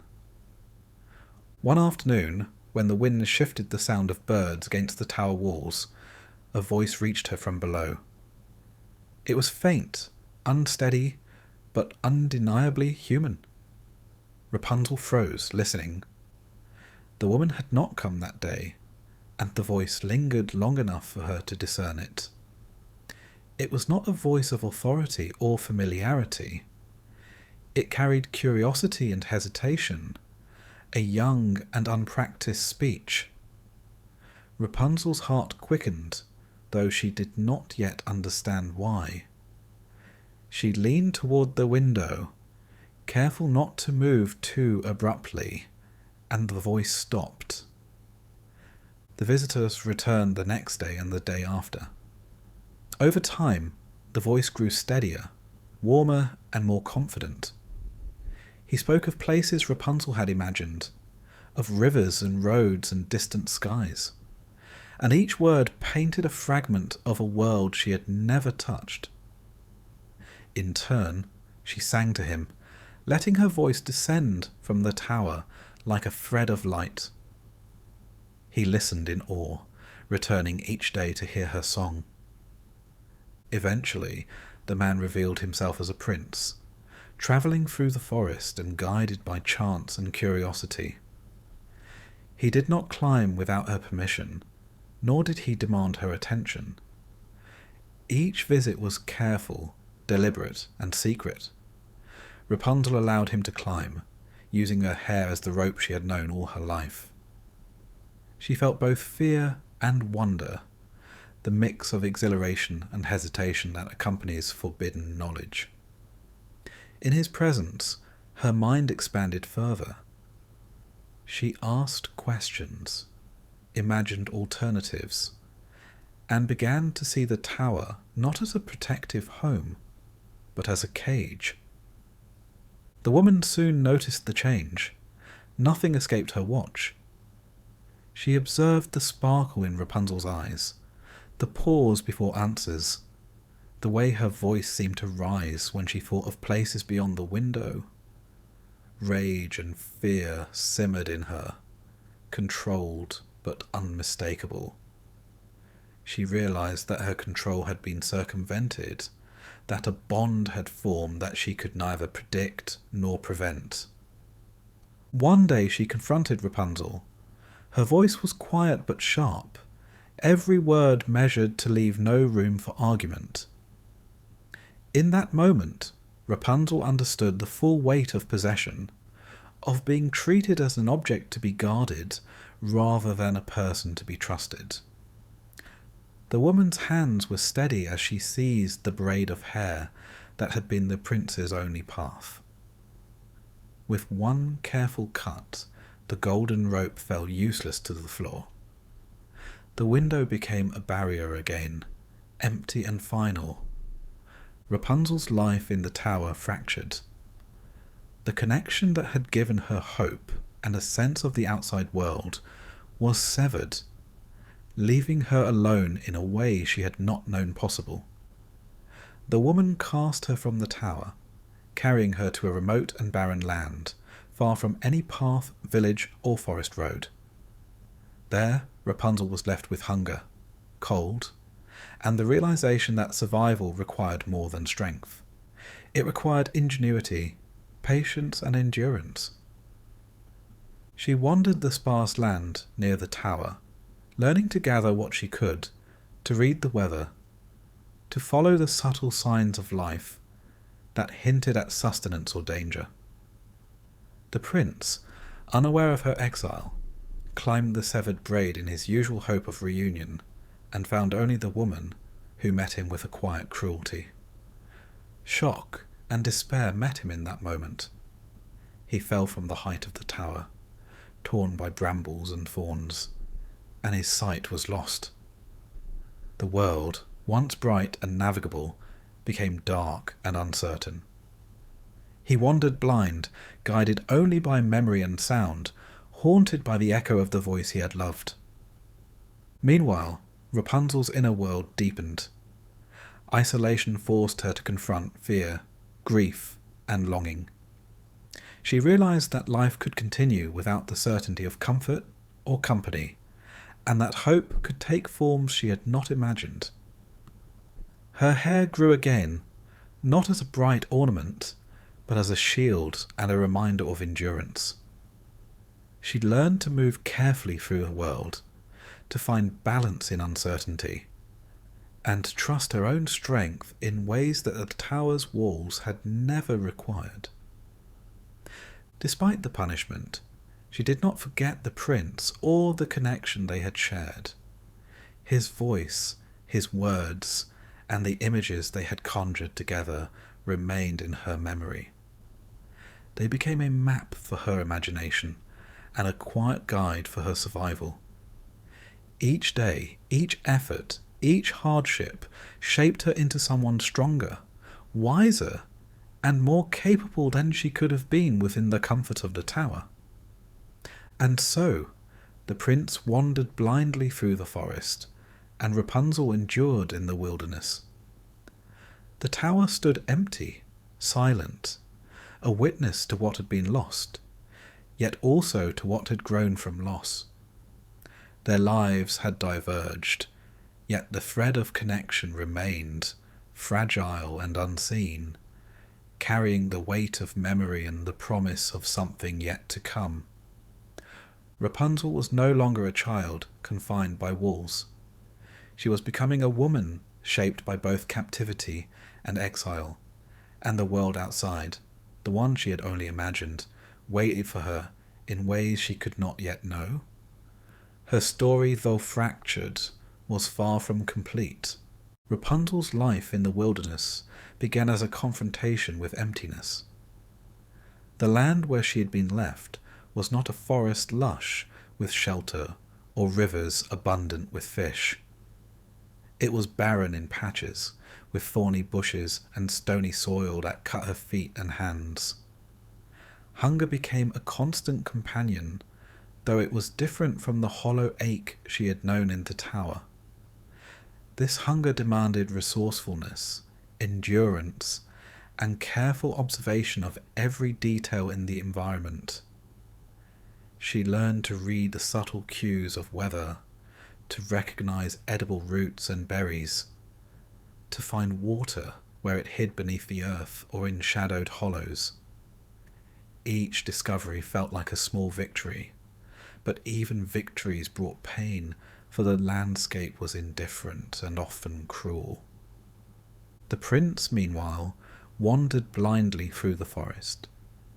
His fall from the tower had left him with more than scratches and bruises. The thorns had struck his eyes, and his sight was gone.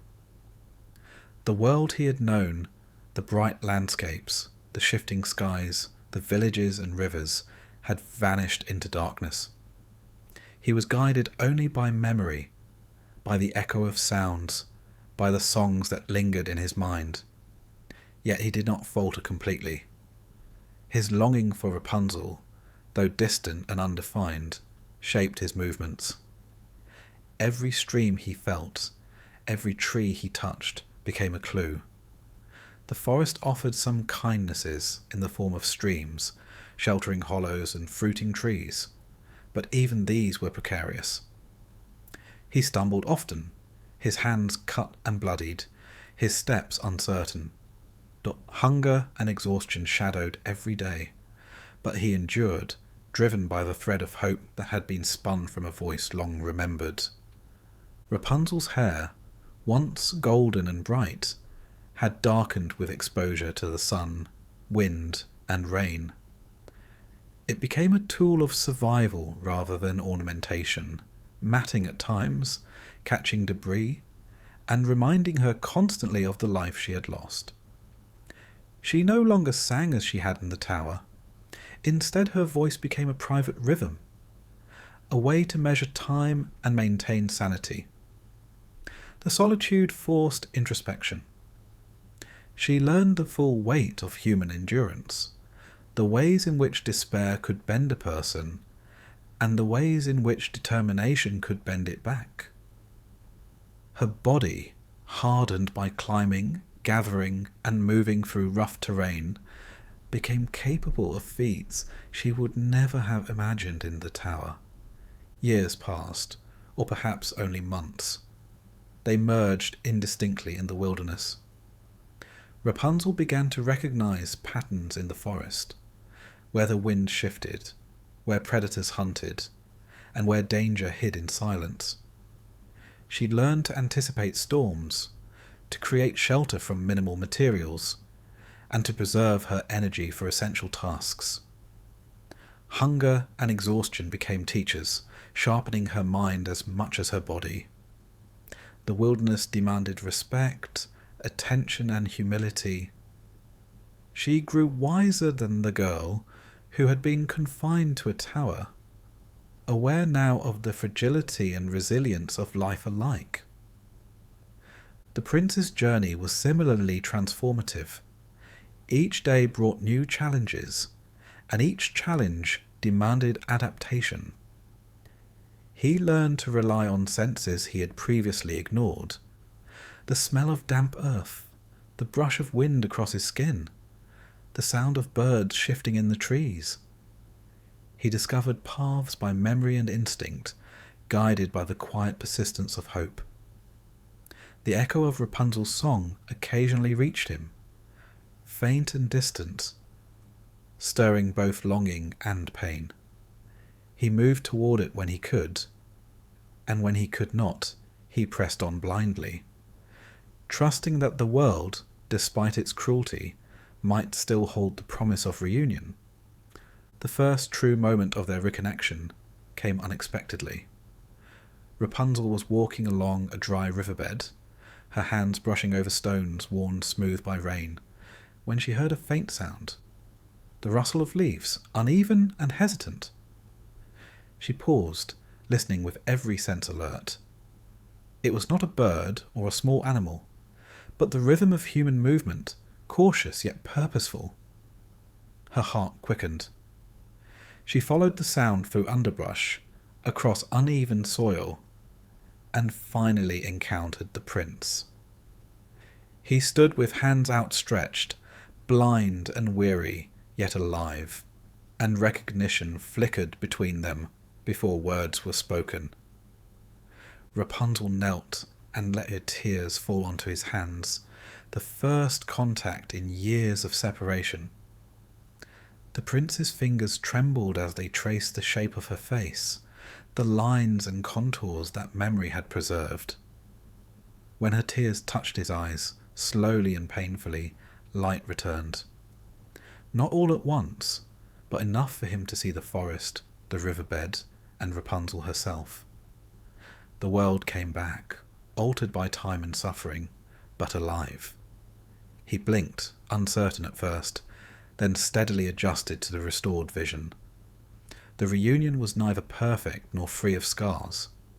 Each carried marks of loss, hunger, isolation, fear, and the lingering weight of captivity and blindness.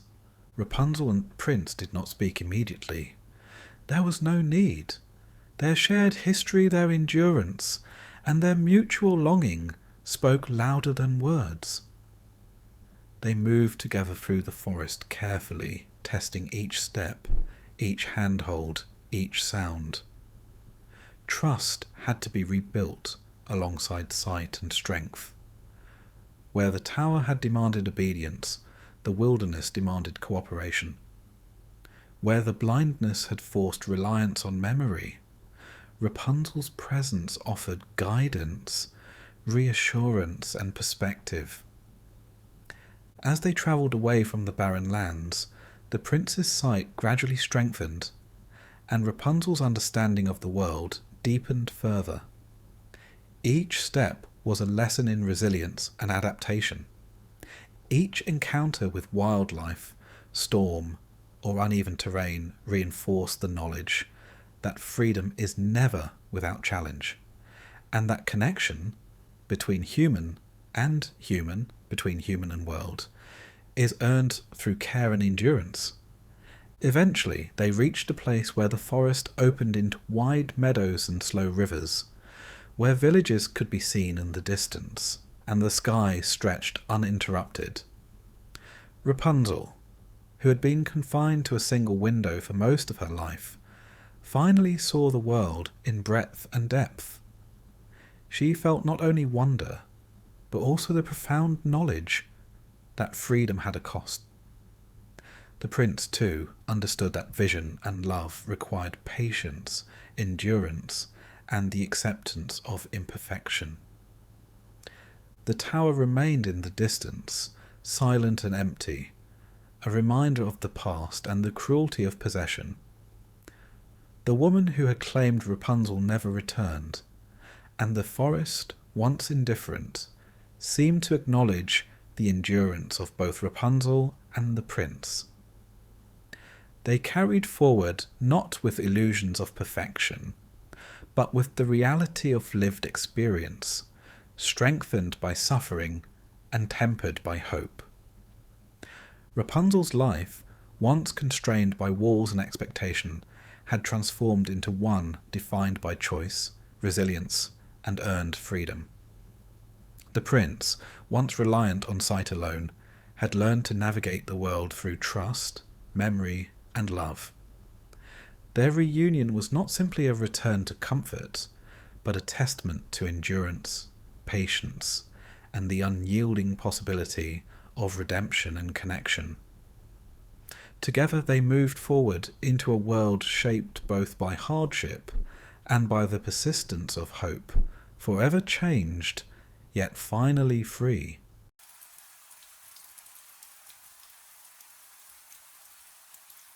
In a time when wealth could vanish like smoke, and beauty could be both blessing and curse, there lived a girl whose heart was larger than the world's expectations of her. Her story was not about sudden joy or magical convenience, but about the slow and often frightening journey into the unknown, where appearances were cruelly deceptive and kindness was tested against fear and loneliness. This was a tale of sacrifice, of the strange and terrible, and of the quiet courage it takes to love something that frightens you. It was a tale where roses could demand lives, castles could hold shadows as well as gold, and the heart's true measure was revealed only through trial. Once, in a town that had known wealth and comfort, there lived a merchant whose life was marked by prosperity and ease. His house was large, with high windows that let in the sun, and halls lined with silks and treasures from distant lands. His daughters, 3 in number, were known in the town for their beauty, though in very different ways. The eldest 2 were proud, fond of finery and praise, speaking often of their own charms, comparing themselves to one another as if life's purpose were to be admired. The youngest, called Beauty for her uncommon grace, not only of form but of mind and heart, differed from her sisters entirely. She was quiet, observant, and gentle, taking delight not in outward appearances, but in books, in work, in the care of others, and in the small joys that riches could not buy. She bore her life with patience, and her family with generosity, though she knew the sting of envy and the bitter words of vanity. This merchant had once been wealthy beyond measure, his ships arriving from distant harbours laden with silk, spices, and treasures. He had indulged his daughters with gifts and comforts, yet he had lived with carelessness, never imagining that fortune might be so cruel. One season, a series of misfortunes struck. Storms sank ships at sea, creditors called with merciless persistence, and the trade routes once favourable turned treacherous. In a matter of months, the wealth that had seemed as permanent as the sun vanished, leaving debts, empty rooms, and the slow, inexorable fall from prominence. The merchant, humbled and fearful, sought to maintain dignity for his daughters, but the city's streets whispered of his ruin, and friends who had been plentiful in prosperity disappeared with astonishing speed. With no other choice, he gathered what little remained and withdrew to a small house in the countryside. It was a modest dwelling, far from the splendour they had known, surrounded by fields and woods that seemed untamed and indifferent to human struggle. His daughters had to adjust quickly, learning to sew, to tend to gardens, to find sustenance in work rather than in purchased abundance. The eldest two daughters chafed against the simplicity, their impatience and vanity sharpening with every passing day. Beauty, in contrast, adapted with a quiet fortitude. She rose early, tending to the hearth and the animals, helping her father with the calculations of their frugal lives, and comforting her sisters when their spirits grew restless, though she bore their resentment in silence. One morning, news arrived that promised yet more trial. A ship belonging to the merchant, thought lost in a distant storm, had returned to port with goods of great value, sufficient to restore the family's fortunes. He prepared immediately to travel, eager to reclaim some measure of security. He asked his daughters what they might wish him to bring back, gifts to soothe the heart amid the anxieties of the past months. The eldest two demanded jewels and fine dresses, speaking without modesty or consideration, their voices sharp with expectation. Beauty, in contrast, asked for nothing more than a single rose, its fragrance and colour a symbol of the life and beauty she held dear, humble in desire but rich in thought. Her father, moved by her simplicity and gentleness, promised the rose and set off for the city. Fate, however, proved cruel once more. The merchant's journey home was long and treacherous, his wagon slowed by storms and the treacherous conditions of the roads. At last, weary and disheartened, he found himself lost in the depths of a forest, where the trees were dense and the wind whispered as though carrying warnings he could not yet understand. In the midst of this woodland, he stumbled upon a castle dark yet magnificent, surrounded by gardens that shone as though lit by a magic unseen. Hunger, exhaustion, and curiosity compelled him to enter. Within, he found a house of wonders, with halls lined with gold and silver, tables set with food, and rooms filled with warmth and comfort beyond imagining. For a time, the merchant believed himself rescued, but soon he remembered the promise to his daughters, and the thought of Beauty's rose came upon him with painful urgency. He wandered the gardens until he found a single rose bush, its blooms perfect and fragrant under the cold night air. Without hesitation, he plucked one for his daughter, thinking only of her joy. The moment he did so, a voice deep and terrible rose around him, speaking of theft and punishment. From the shadows emerged a creature of such monstrous aspect that the merchant could scarcely breathe. Tall, covered in hair, with eyes that burned with fire and strength unmatched.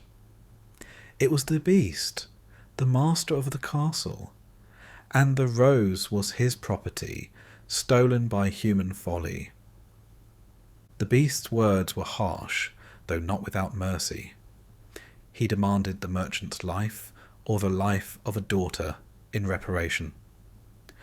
The merchant, trembling and desperate, offered all he had, his fortune, and begged forgiveness, but the beast would not be swayed. He demanded the presence of a daughter, one who would live in the castle, alone, under his rule, until the crime could be undone. Horror struck the merchant's heart, for he knew that to refuse was to invite death, yet to comply was to send his child into a place of unknown danger. He lingered, weighed down by dread and sorrow, until the beast allowed him to return home, granting time to prepare and choose which daughter would go. The merchant returned, broken and silent, and recounted the events to his family. His elder daughters, full of pride and fear, shunned the idea of facing a monster, speaking only of indignation and danger. Beauty, however, listened with an even mind, her thoughts turning not to her own safety, but to her father's despair.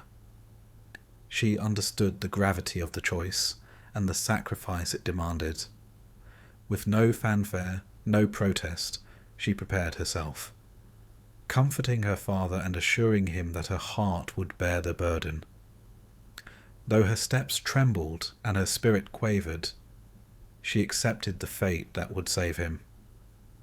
She walked to the beast's castle, alone, carrying with her nothing but courage, gentleness, and the faint hope that her kindness might temper the terror she was about to face. And so Beauty entered the dark and magnificent world of the beast, leaving behind the small comforts of home and the warm embrace of her family. She crossed thresholds where shadows and light intertwined, where silence was as sharp as any weapon, and where the first taste of loneliness and fear began to mingle with the small, steady strength she had nurtured in the quiet of her life. Her eyes, wide with apprehension, took in the grandeur of the halls, the chill of vast chambers, and the strange, palpable presence of the beast himself. She saw him once, a figure immense and imposing, his face partly hidden, his voice a rumble that stirred both dread and fascination. And yet, even as fear pressed upon her, Beauty resolved that her will would not falter, that her father's love and the promise she carried within her heart would guide her through the uncertainty of this strange and terrible place. The castle, for all its splendour, held danger in every shadow. Yet Beauty, steadfast in thought and quiet in courage, took the first steps toward understanding the life that awaited her.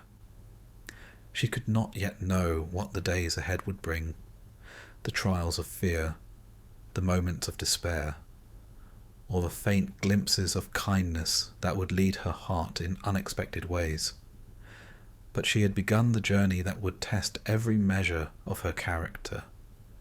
In that solemn hall, with the beast watching from the shadows, Beauty stood alone, a solitary figure of virtue and resilience, and the tale of sacrifice, fear, and unexpected grace had begun.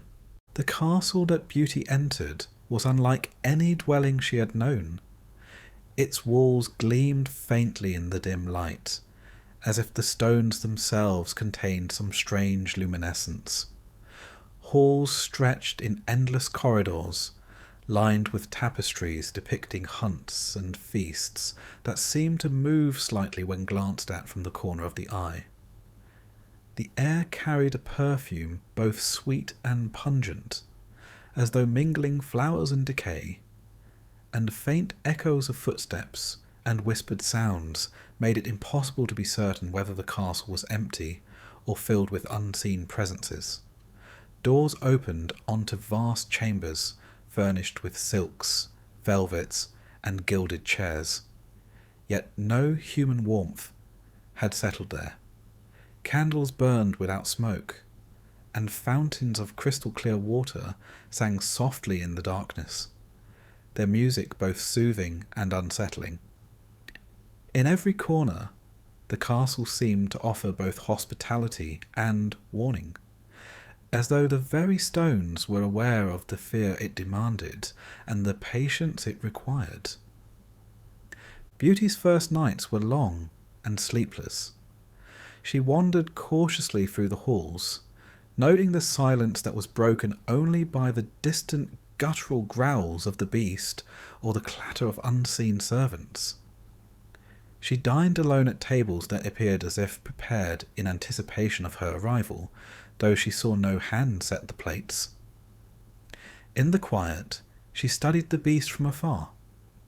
He was enormous, covered in thick hair, with eyes that glowed in the gloom, and claws that could rend wood and stone. When he appeared, she recoiled instinctively, her stomach tightening with a mixture of terror and fascination. Yet she also observed moments when his presence was not terrifying. The gentle lifting of a fallen rose, the slow, careful tending of his strange and magical garden, or a glance that lingered on her with what seemed almost like curiosity rather than menace. It was impossible to understand him fully, and the tension this created left her nerves taut as a drawn bow. At first, the beast's temper was as fearsome as his appearance. If a candle were out of place or a dish unsettled, he would roar in a voice that made the walls tremble and Beauty flinch. At times he paced the halls, growling in thought or frustration, and she could hear the low rumble of his discontent even when she was far away. But she began to notice the contrasts. On other days he would bring her food, arrange flowers in a vase, or allow her to walk freely through the corridors without intrusion. The beast's eyes, though always intense, sometimes softened as he watched her, and a faint air of sorrow seemed to follow him. He was unpredictable, a creature of extremes, capable of violence, yet capable of gentleness. And this duality kept Beauty ever watchful, her mind a careful observer of both danger and possibility. Loneliness pressed upon us heavily, for she had left behind all she had known. At night, the castle seemed to close in, shadows lengthening in ways that frightened her, and the cold stone pressed against her small, fragile frame.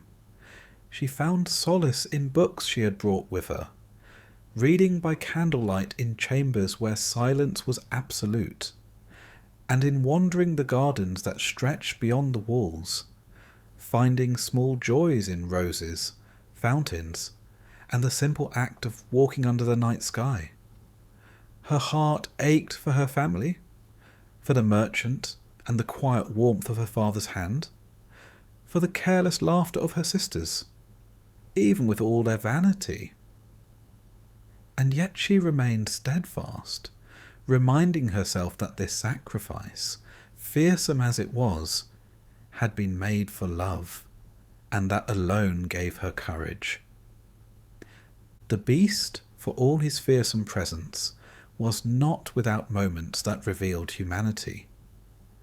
Beauty noticed the gentleness in his gaze when he thought she was asleep, the care with which he tended to the smallest of details in the castle, and the faint melancholy that coloured his growls when he was alone.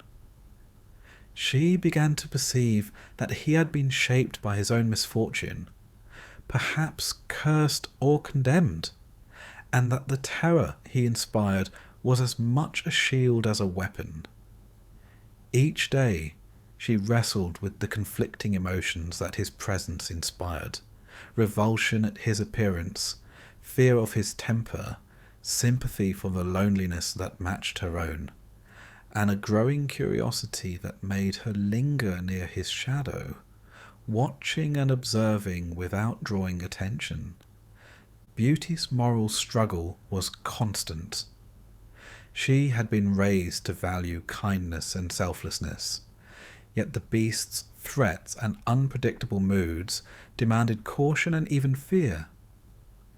She learned the rules of the castle through careful observation: which halls were safe at certain times, which gestures would provoke anger, and which small acts of courtesy might bring a rare moment of gentleness.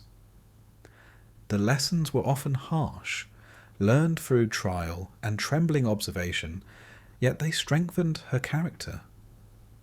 She came to understand that the beast's terror was not mere cruelty, but a reflection of a life marked by loss and isolation, a mirror of the hardships she herself had endured in miniature. One evening, after weeks of this careful existence, Beauty discovered a moment that would shape her understanding of both the beast and herself. He had returned from some long wanderings through the forest, his body weary, his movements slow. She saw him pause near the garden where the roses grew, his eyes clouded with fatigue, and she approached quietly, placing a hand on a nearby stone as if to give presence without intrusion. The beast noticed her, and for a long moment the silence held like a delicate thread. Then, without violence, without anger, he allowed her to move closer, as if he had been waiting for her to show courage and understanding. Beauty spoke no words, for none were needed. Her loyalty, her compassion, her willingness to remain despite fear, were enough to convey her intent. In that moment, the beast's demeanour softened, and she saw the faintest glimmer of gratitude, or perhaps recognition in his eyes. It was a fleeting moment, but one that hinted at the fragile beginnings of trust between them.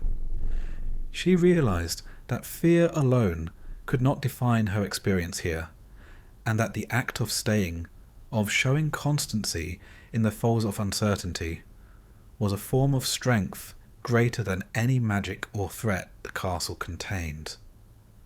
Beauty, by offering her patience and her courage, had begun to save the beast in a way that neither could yet articulate. A quiet redemption that moved beyond appearances and touched the essence of who they both were. From that night onward, their coexistence changed subtly. The beast still roared, still inspired awe and trepidation, yet he no longer seemed entirely impervious to her presence. He allowed her small freedoms, permitted her to walk in the gardens, and occasionally appeared with gifts, an arrangement of fruits, a single rose, or the soft illumination of a room left ready for her comfort. Beauty, in turn, remained vigilant, observing, learning, and quietly striving to understand the strange combination of terror and tenderness that defined him. She was still afraid, yet the fear no longer ruled her. Instead, it coexisted with curiosity, compassion, and the faintest stirrings of something she could not yet name. The castle, in its grandeur and strangeness, became both a trial and a sanctuary. Beauty had learned to walk its halls with care, to navigate its moods, and to recognize in the beast a being shaped by circumstances and loneliness as profound as her own. Each day, each small act of courage, each demonstration of loyalty, began to weave a bond between them, fragile but undeniable. She had entered the beast's domain as a daughter sent to repay her father's theft with her own presence. Yet she remained a presence that, without speech or ceremony, began to offer the possibility of salvation for both. In the quiet corridors of that immense castle, amid shadows and splendour, Beauty's heart had discovered a power that transcended fear, the power of steadfastness, of compassion, and of loyalty in the face of the unknown. The beast, for all his fearsome form, had begun to sense this as well, responding to it in subtle ways that Beauty noticed with keen attention. Though the story had not yet reached its end, though dangers and trials remained, the first threads of trust, of understanding, and of mutual respect were being woven, delicate yet enduring, in the silent spaces between them. Time passed in the castle, and with it, Beauty's fear of the beast slowly intertwined with a deeper understanding. She had watched him at his most terrifying, witnessed the violence and unpredictability of a creature shaped by isolation and anger. Yet she had also seen glimpses of tenderness, the careful attention to his surroundings, the fleeting melancholy in his eyes, and the moments when he sought her comfort as much as she sought his. Her own heart had become a battleground, torn between instinctive revulsion and the growing sense that compassion, patience, and empathy were far stronger forces than fear. She recognized that the beast's outward form was but a shell, a prison of his own making, and of a curse laid upon him by pride and cruelty in his youth. The creature he appeared to be was not the man beneath, though to see the man required courage, insight, and an open heart. The night of the beast's transformation came quietly, without herald, yet it carried the weight of inevitability. Beauty had been summoned to the great hall, a space where the shadows seemed to shift more subtly than before, the flickering candlelight revealing the familiar gilded walls in a softer glow. The beast approached, and for the first time he did not growl. He did not pace. He did not radiate the threat that had defined him. He stopped at a respectful distance, his massive frame tense yet restrained, and Beauty felt the culmination of her trials press upon her.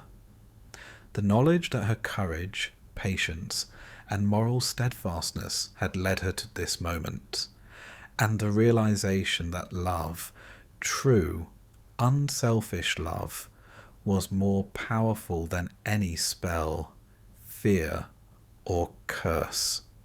Beauty's thoughts were a tempest, a careful weighing of terror and empathy.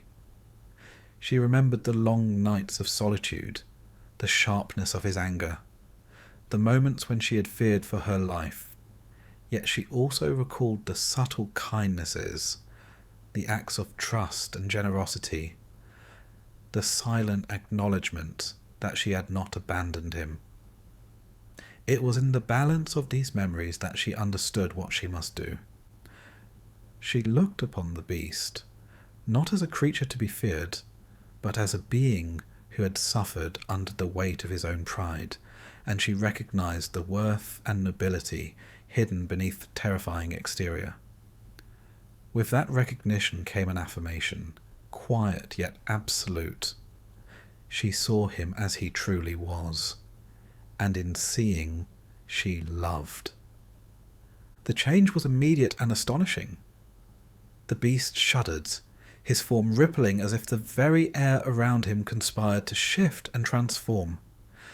Hair and claws melted into skin, muscles softened, and features once monstrous and fearsome reformed into a visage of regal humanity. The prince who emerged was tall and commanding, yet his eyes retained the depth of the being he had been, a reminder of the long years of hardship and reflection that had preceded this moment. The castle itself seemed to respond, as if the magic that had held him in a cruel shell now acknowledged the return of balance. Light softened in the corridors. The air felt warmer and more welcoming, and the once ominous halls now radiated an ordered grandeur, a reflection of the virtue restored through endurance and compassion. Beauty learned the prince's history in fragments, stories shared with patience and sorrow. He had been a young man of pride and hasty judgment, given to indulgence and superficiality, careless with those who loved him, dismissive of humility and virtue. A curse had been placed upon him by a sorceress, a punishment for arrogance and cruelty, transforming him into a beast until someone could see past the outward form and love him for the soul within. The harshness of the spell reflected the severity of his misdeeds, a darkness imposed not merely to punish, but to instruct, to demand reflection, patience, and moral rectitude. Beauty had been the instrument of his redemption, her kindness and courage unravelling the years of pride and loneliness that had hardened his heart.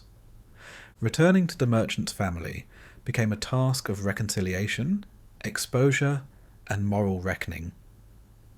Beauty arrived first, her presence radiant with quiet authority. Her understanding of virtue now deepened through trial. Her father, humbled by years of loss, greeted her with tears and relief, recognizing that the daughter he had sent to face danger had returned not only alive, but stronger and wiser. The elder sisters, who had once mocked simplicity and praised vanity, were forced to confront the emptiness of their desires.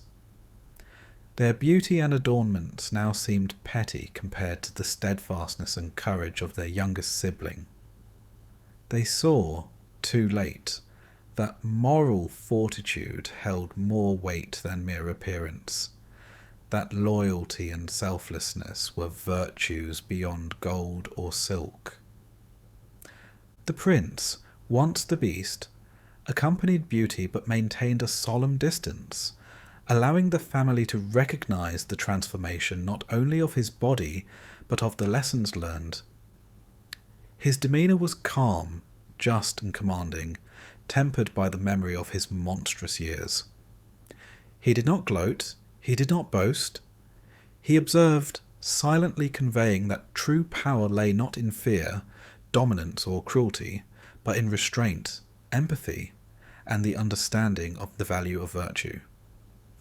In the presence of Beauty's family, he exemplified the moral lesson of the tale, that pride leads to downfall, greed to suffering, and that true nobility is measured in courage, compassion, and steadfastness of heart.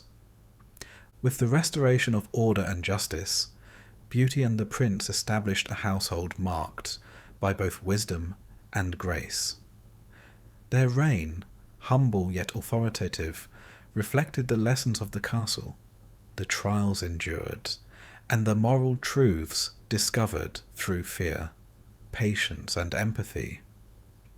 They governed with fairness, attending not only to wealth and appearance, but to the welfare of those who served them, the poor who depended upon their judgment, and the broader society that had once been blind to the lessons of virtue and consequence.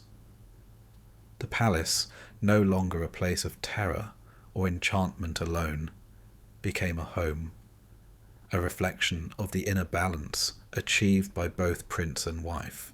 Beauty's own life found a new rhythm, shaped by the wisdom gained in the castle. She walked the halls of her home with the knowledge that courage is not the absence of fear, but the mastery of it, that love is not granted by charm or beauty alone, but by recognition of the soul's true measure. Her kindness was no longer passive, it was fortified, confident, and discerning, capable of inspiring both obedience and respect, comfort and admiration.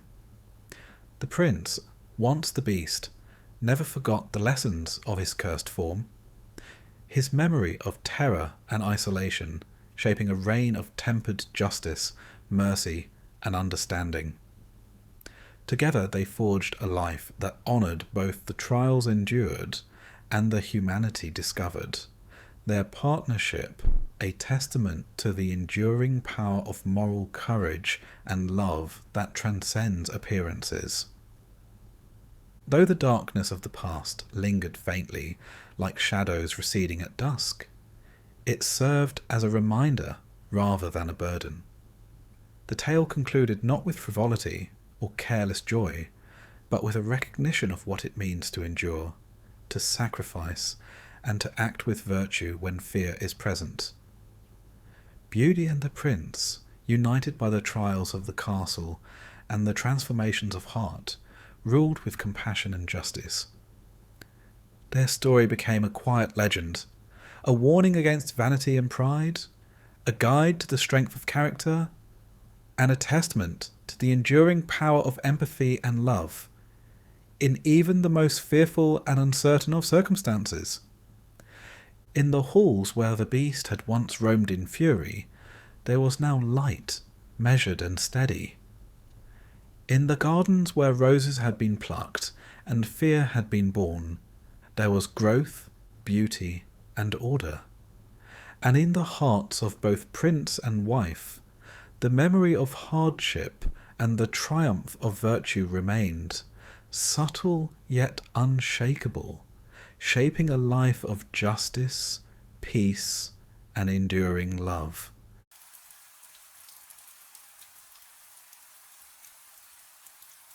There are stories that seem gentle at first, whispered over fires in the long winter nights, but some are sharper, cutting deeper than the frost outside.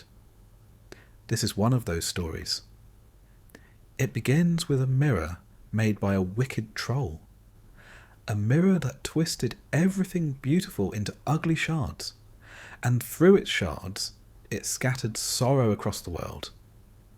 It is a story of a boy and a girl, their friendship and innocence tested by cold, both in the air and in the heart. It is a story of ice and shadow, of journeys through frozen lands and frozen souls, and of the strange power of love that can melt even the hardest snow. In a land where frost never fully receded, the sky often carried the grey-blue sharpness of ice, and the wind cut through the trees like invisible knives. There once lived a troll who was neither young nor old, neither good nor evil, but entirely clever and cruel in his thoughts. He had made a mirror like no other, a thing of power and menace. It was polished so brightly that it could reflect the smallest detail of the world around it. Yet it had been enchanted in such a way that beauty became ugliness, kindness became mockery, and the most innocent of hearts appear weak or wicked. Mountains appeared as piles of jagged rock, faces as twisted and hateful, and the world itself seemed to sneer at anyone who dared look into it. The troll delighted in the mirror. He carried it with him like a dark treasure, showing it to no one except the creatures that trembled at his passing. One day, in a fit of careless pride, the troll's mirror slipped from his hands while he was crossing a frozen river. It fell, striking the ice with a sound like the cracking of 1,000 bones. The glass splintered violently, and shards flew in every direction, some bouncing into the snow, some vanishing into the air, some carried far by the wind. Each piece retained the enchantment of the mirror, carrying with it the power to twist sight and heart, to make small things seem monstrous and beauty seem cruel. Among these shards, one, smaller than a grain of sand but sharp as a thorn, landed in the path of a young boy named Kai. It lodged itself in the delicate corner of his eye and, without his knowing, entered his heart in a way so tiny that no one could see it, not even Kai himself. Kai had been a child of ordinary warmth, though clever beyond his years, and always dreaming of distant places. He lived in a town rimmed by frozen rivers and high forests, where the snow lay thick in the winter, and the days were short and grey.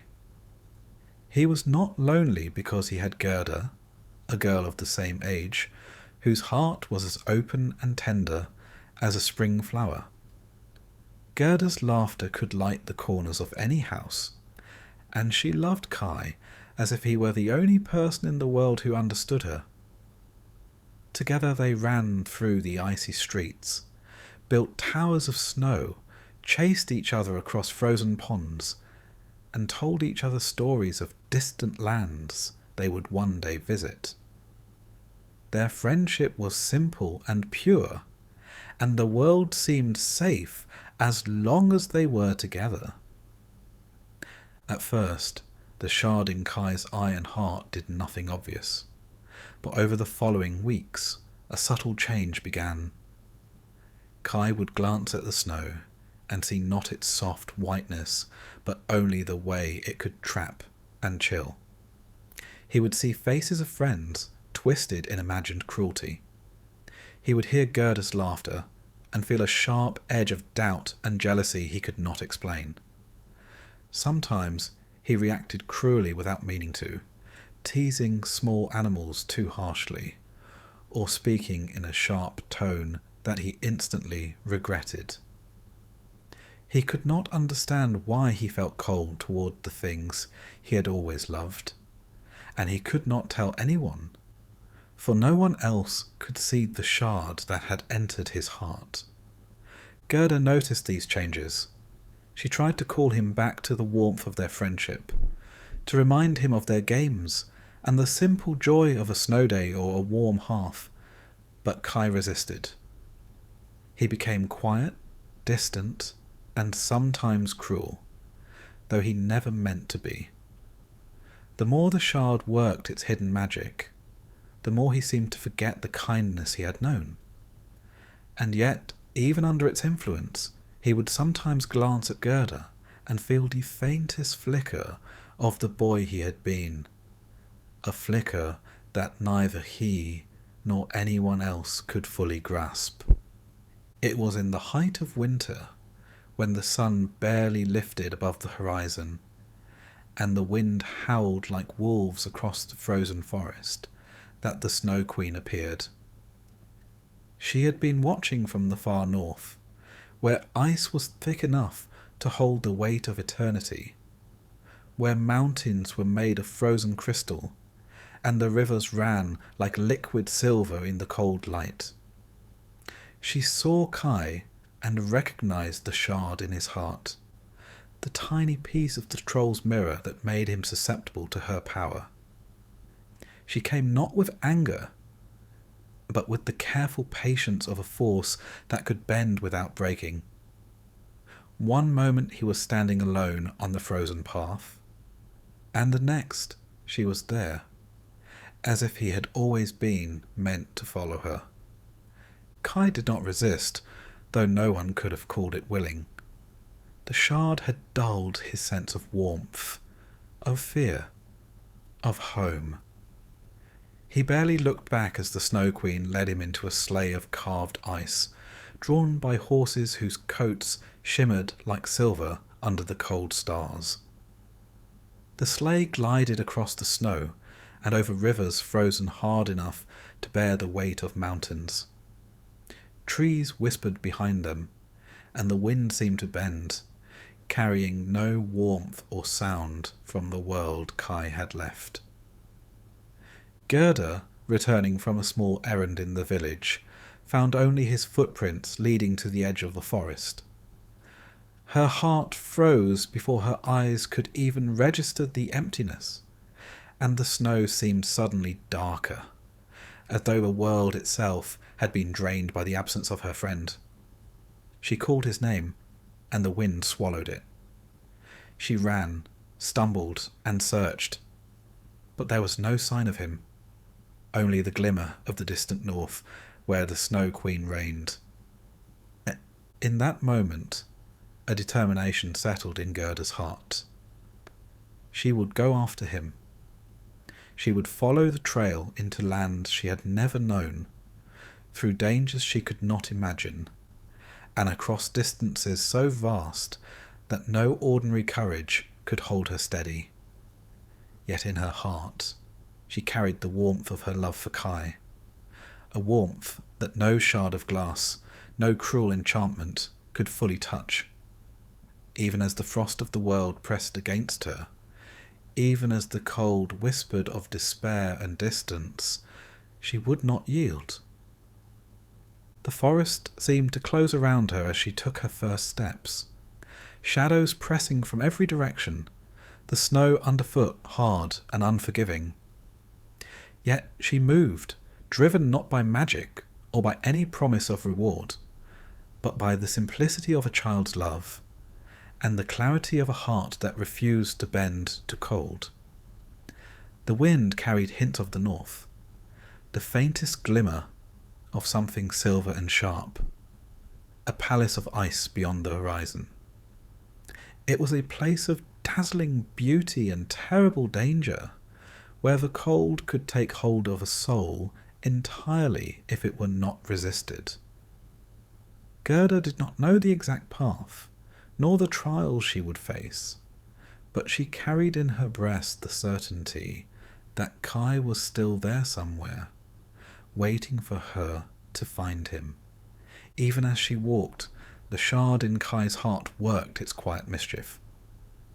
He would not remember his warmth, his games, his laughter, or Gerda's care, except in the faintest, most painful way. He felt drawn to the Snow Queen, as if her cold hands could feel the emptiness growing in him. He had lost almost all understanding of the world he had left, and yet, unknowingly, a part of him still flickered with the memory of home. And so the story began, a tale of frost and love, of glass and the human heart, of a girl who would cross the coldest places in the world for the sake of a boy who no longer fully remembered what it meant to be human. The mirror's shard had claimed him, but it could not claim the world, and it could not claim Gerda. The first steps of her journey would be lonely, full of peril, and yet guided by the invisible thread of love that even the harshest ice could not sever.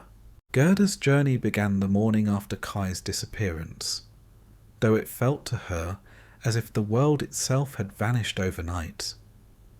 The village seemed smaller, colder, and lonelier, and the snow that had once crunched pleasantly under her boots now pressed against her heart with a weight she had never known.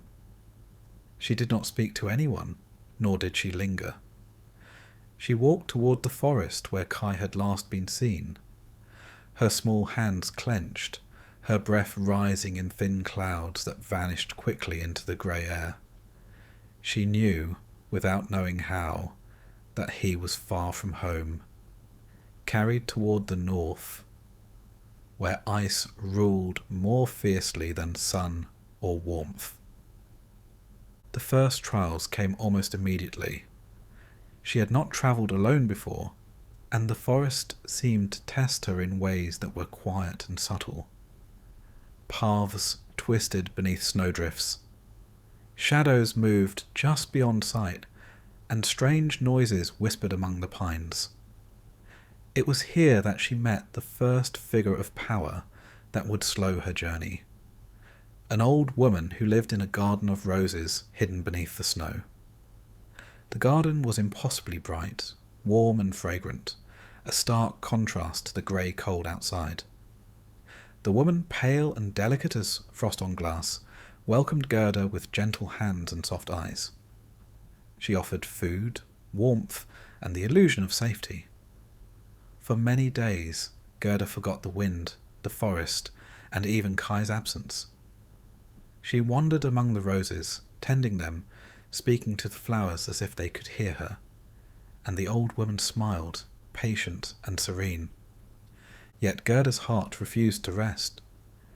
Each night she woke with the cold pressing through the walls, and each night she remembered Kai. The warmth of the garden became a prison. The old woman did not wish her harm, but she did not understand that Gerda could not remain, could not give herself entirely to comfort, while Kai suffered under the Snow Queen's icy hold. When she spoke her desire to leave, the old woman did not smile as before. She only shook her head, as if the warmth of her roses could shield the world from its own cruel truths. And so Gerda left, guided by the memory of the boy she loved, stepping once more into the snow and wind, knowing that every step took her closer to danger. The dangers came quickly. A band of robbers, strong and fierce, captured her while she rested by a frozen river. They took her to their den, a hollow carved beneath the roots of an enormous tree, and locked her inside. The robbers' eyes were sharp and suspicious, their temper quick. They could not understand why a small girl would dare wander alone into the cold, and they saw only a fragile body they might exploit. Gerda did not scream, though she could have. She did not plead, though she might have done so without pause. Instead she listened, watched, and waited. In the days that followed, she learned to move quietly, to hide, to think with patience. She learned that courage is not always loud, and that love, even from afar, can give strength far beyond the body. When the robbers were distracted, she slipped from their den and ran across the snow, her small boots leaving a trail that would soon vanish in the wind. It was not only humans who guided or tested her. Birds, crows, and ravens with black feathers shining like wet stone appeared at her side, calling with harsh cries. At first, their presence frightened her, their eyes sharp and unyielding. But she soon discovered that they watched her, led her, and sometimes even warned her of dangers ahead. They flew before her across frozen rivers, over jagged rocks, and through forests that seemed endless. Though she did not understand how or why they helped, she trusted them, and they carried her courage forward when her own hope faltered. Throughout her journey, Gerda learned that the world was harsher than she had imagined. The cold was not just frost upon skin, but a deep, biting emptiness that could chill the heart. Villages were empty, houses abandoned to snow, and travellers were few. Yet even in this frozen landscape, she felt warmth in small things. A single flower breaking through snow, a gentle animal looking toward her with trust, the memory of Kai's laughter. These small lights carried her forward, reminding her that love and courage were stronger than even the coldest frost. Meanwhile, the Snow Queen's palace waited far to the north, a place that seemed to exist beyond the edges of the world. It rose from the ice like a vision of impossible perfection, built entirely of glimmering crystal and frost. Its towers stretched toward the grey sky, its windows reflecting 1,000 cold suns, and the halls within were endless. Mirrors lined every wall, and the reflection showed not only the person standing there, but the cruelest fears and weaknesses they carried. Time inside the palace moved differently. Hours might pass like days, or minutes like eternities. Those who lingered too long could forget warmth, laughter, and even memory itself. Kai had been brought here, drawn by the shard of the troll's mirror still lodged in his eye and heart, and the Snow Queen's influence deepened its hold. His mind grew distant, his heart colder, and he forgot the small, tender things that had once made him human. Kai wandered the palace halls, sometimes pausing to look at his own reflection. He no longer smiled, no longer played, and the games he had shared with Gerda seemed like distant dreams, almost impossible to grasp. The Snow Queen did not force him, did not demand loyalty, but her presence was a constant, a silent pressure that stole his warmth like slow, dripping water freezing in a pipe. The shard in his heart glimmered, amplifying the cold, feeding his forgetfulness, and twisting his view of the world. He felt neither happiness nor sorrow fully, only a hollow clarity, a sharp detachment from anything he had known. Gerda, in contrast, drew strength from the very opposite. She met the cold and danger of the world with a stubborn warmth, one that was constant and simple. When she felt despair creeping close, she remembered Kai's true self, the small boy she had known before the mirror's shard touched him. She remembered the kindness in his eyes, the trust in his smile, the laughter that had once filled the frozen air.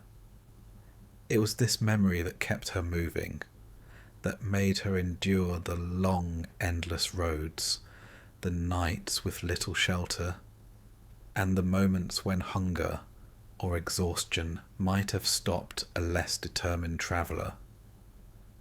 She began to understand that courage was not the absence of fear, but the presence of love, that even the harshest cold could be faced if the heart remembered what it cherished most. And slowly, the Snow Queen's distant palace, once an impossible shimmering phantom on the horizon, began to feel reachable. The birds flew ahead, the paths became clearer, and small signs guided her. The glint of ice like a distant star, the movement of animals that seemed to acknowledge her passage, and the whisper of the wind that carried something more than cold. It carried the hint of Kai's presence. Yet the journey was not over, and despair still hovered near. Gerda's boots were worn, her body exhausted, and the cold pressed against her chest like an unyielding fist. She stumbled more than once, fell, and wondered if she could continue. But each time she remembered the boy who had been stolen from her, the warmth that still lived in his heart beneath the shard's cruelty. And she rose. The world was cruel, the cold was endless, but her love burned quietly and steadily, a flame that no ice could fully smother. She had not yet reached the palace, and she did not yet know what awaited within, but she knew that nothing could make her turn back. And so she walked across frozen rivers, through shadowed forests, and over plains where the snow shone so bright it hurt the eyes. She met strange beings and overcame their tests, discovered the limits of her endurance, and learned that the smallest kindness, given or received, could keep the heart alive even in the harshest winter. The Snow Queen's power was vast, her ice eternal, and the shard in Kai's heart was a cunning and terrible thing. But Gerda's journey had shown her something equally strong, that love, courage, and remembrance could move even the heaviest snow, and guide a lost child back toward the warmth of life. After what seemed like endless days and nights, Gerda finally reached the edge of the north, where the snow no longer softened underfoot, and the wind moved like sharp knives across the ice. The palace rose before her as if it had grown from the frost itself, a mountain of crystal and frozen silver that glimmered in the pale northern light. Its towers stretched impossibly high, catching the faint sun and scattering it into 1,000 shards of light that made the eyes ache. Every wall was lined with mirrors that reflected not only the pale sky and the snow outside, but also the tiniest fears, the smallest sorrows, and all the coldness a heart could hold. There was no door in the ordinary sense. The palace seemed to part for those who approached with courage and shrink away from those who faltered. Gerda, though trembling and weary, stepped forward, and the ice gave way beneath her feet, guiding her toward the halls where Kai waited. Inside, the silence was complete, deeper than any night she had known. It pressed against her ears, her chest, and even her thoughts, as though the air itself had grown heavy and still. The hall stretched endlessly, a labyrinth of white and silver, of mirrors that reflected and multiplied her own figure, until she could hardly distinguish herself from the walls. Every reflection carried a whisper of frost, a flicker of cruelty, and she had to steel her heart not to falter.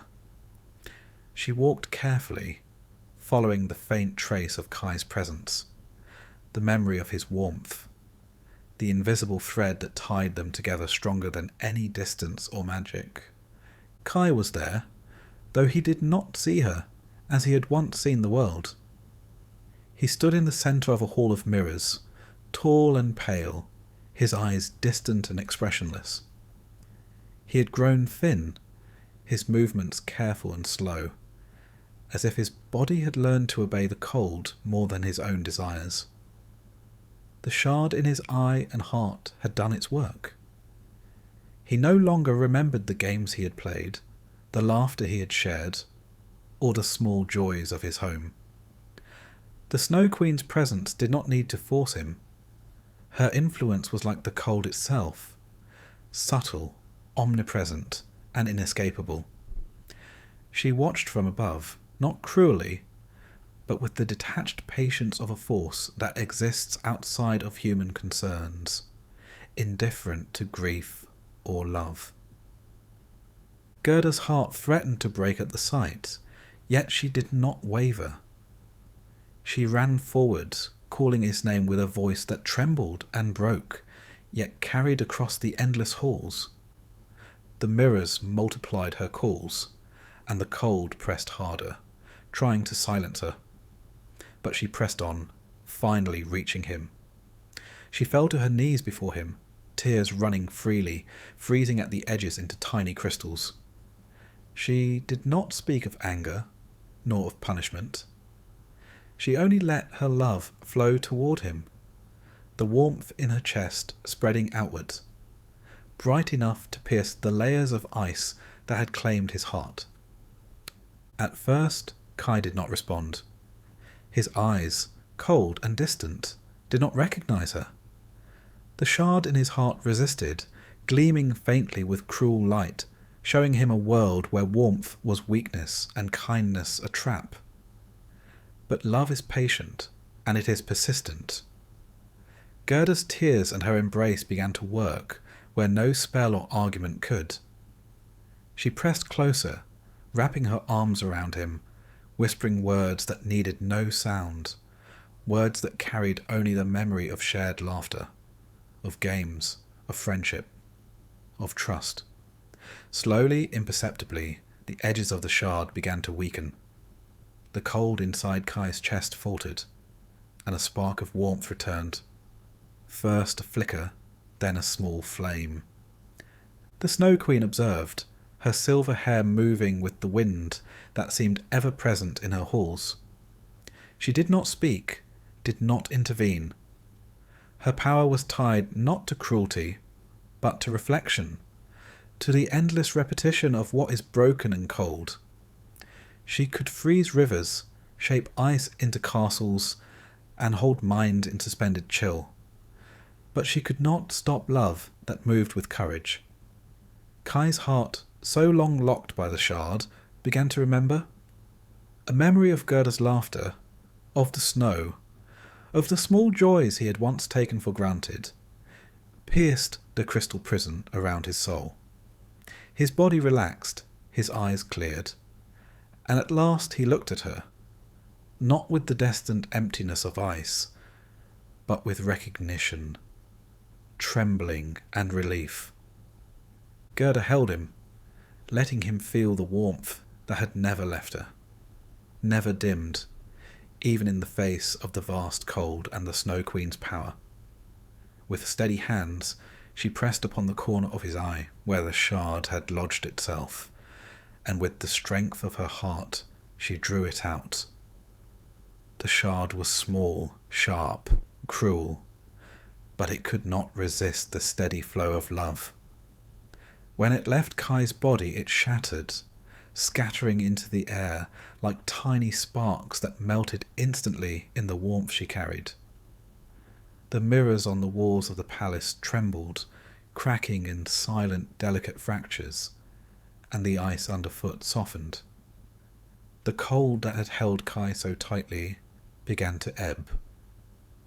The Snow Queen's palace, once a labyrinth of endless ice and reflection, started to change. The halls softened, the mirrors no longer multiplied fear, but only reflected the truth of the world as it now was. Not a perfect world, for perfection had never existed, but one where love and courage could endure, where hearts could remember, and where cold could no longer dominate completely. The Snow Queen herself did not interfere. her presence retreating into the far reaches of the palace, a reminder that nature, even in its harshest forms, is neither enemy nor friend, it simply is. Kai stepped away from the last of the broken mirrors, feeling the warmth of Gerda's hands, her steady breath, the pulse of life she carried. He remembered home, the games they had played, the laughter, and even the small kindnesses of strangers along the way. He remembered fear and sorrow too, but they no longer controlled him. Together they walked towards the doors of the palace, which opened without force, revealing the endless white of the northern snow, but now softened, not as cruel and unyielding as it had seemed before. As they left, the palace glimmered faintly, a place of dazzling beauty still, but no longer frightening in its perfection. It was a place of memory, of reflection, and of power, but it had been humbled by the resilience of the human heart. Gerda and Kai moved together across the snow, their fingers entwined, their breaths mingling, carrying the knowledge of what they had endured. They had faced the coldest forces of nature, the harshest enchantments, and the cleverest manipulations, and yet they had survived. They carried with them both sorrow and warmth, the memory of cruelty and the proof of love's enduring power. The journey back was not swift, nor was it easy. Snow still fell, and the wind still bit, but it no longer held dominion over them. Their hearts, once fragile and vulnerable, had been tested and strengthened.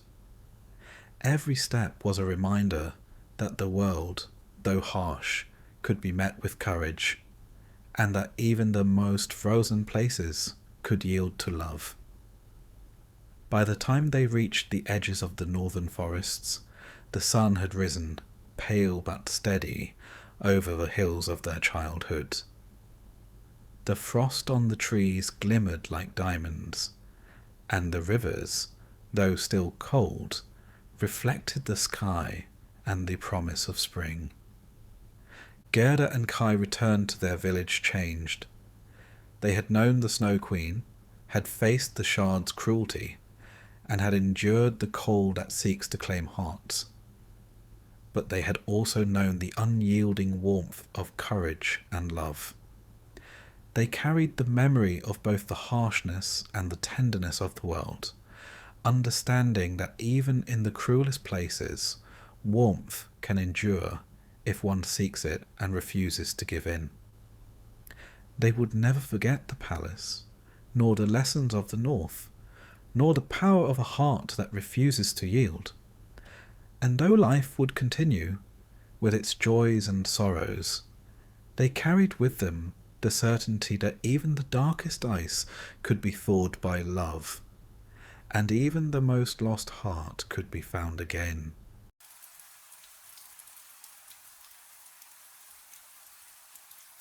In a town where the streets were narrow and the church bells rang sharply every morning, there lived a girl whose life would be forever changed by a single pair of red shoes. They were not merely shoes, but a promise of beauty, desire, and the quiet, relentless power of vanity. What seemed at first a small wish, innocent and bright, would soon sweep her into a world of obsession and punishment, where every step she took reminded her that no sin is small and no punishment merciful. The story that follows is one of longing, pride, and the unforgiving ways in which fate can twist the simplest pleasures into a lifetime of sorrow. Karen was an orphan, small and thin, with hair the colour of straw and eyes that always seemed to search for something beyond the low ceilings and narrow windows of the house where she lived. The house belonged to an old woman, bent and frail, whose hands were always busy with cleaning or sewing. The woman had taken Karen in when she was very young, after the girl's parents had died, leaving her to wander the streets with no one to care for her. Though the old woman was poor and could offer little more than a roof and bread, she was kind in her own sharp way. She made sure Karen had clothes, patched and mended until they were worn but whole, and she offered simple lessons about right and wrong, about humility and obedience, which Karen tried to follow, though her heart often drifted elsewhere. Life was quiet and narrow, but Karen found small joys in the world she could call her own. She watched the pigeons on the town square. She counted the colours in the market. She imagined grand houses she would never see and dresses she would never wear. Her imagination filled the emptiness that the world had left in her. Yet for all her daydreams, there was always a yearning in her heart for something beautiful, something that could lift her out of the ordinary and the smallness of her life. She did not know exactly what that something was, but she felt it would arrive one day, as if fate had promised her it. That day arrived unexpectedly, as such things often do. It was a day like any other. The streets damp with the previous night's rain, the air sharp and cold, the sound of the church bell ringing in the distance. Karen had been sent by the old woman to the market to fetch a few things, her small purse clutched tightly in her hand. As she walked among the stalls, she saw a shoemaker, an old man with hands scarred from years of work. In his window were shoes of all sorts, simple brown boots, worn leather slippers, and, at the very back, a pair of red shoes unlike any Karen had ever seen. They shone with a colour so bright it seemed to hum with life, and their shape was elegant and delicate, as if they had been made for someone taller, someone finer, someone more important. But somehow they seemed meant for her. Karen's eyes widened and she felt her chest tighten. She could not stop staring. The shoemaker noticed her, and with a kind smile that showed missing teeth, he took the red shoes from the shelf and placed them before her. "They are small," he said, "but perhaps they will fit someone with a bright heart." Karen trembled. She did not know what a bright heart meant, only that she wanted them more than anything she had ever wanted. The colour, the shape, the very idea of them made her feel special, as if they were a key to a world she had never entered before. The old woman, when Karen returned home with the shoes, looked at them with a frown. "Red shoes are not for little girls," she said. "They are for dancing, for vanity, for pride. You do not need them." But Karen's mind had already taken hold of the vision of herself wearing them. She could see it clearly, the red shoes shining on her feet, the heads turning in the market, the warmth of admiration that would wash over her wherever she went. She felt a thrill, deep and terrible, the kind of thrill that comes from knowing one is about to taste something forbidden.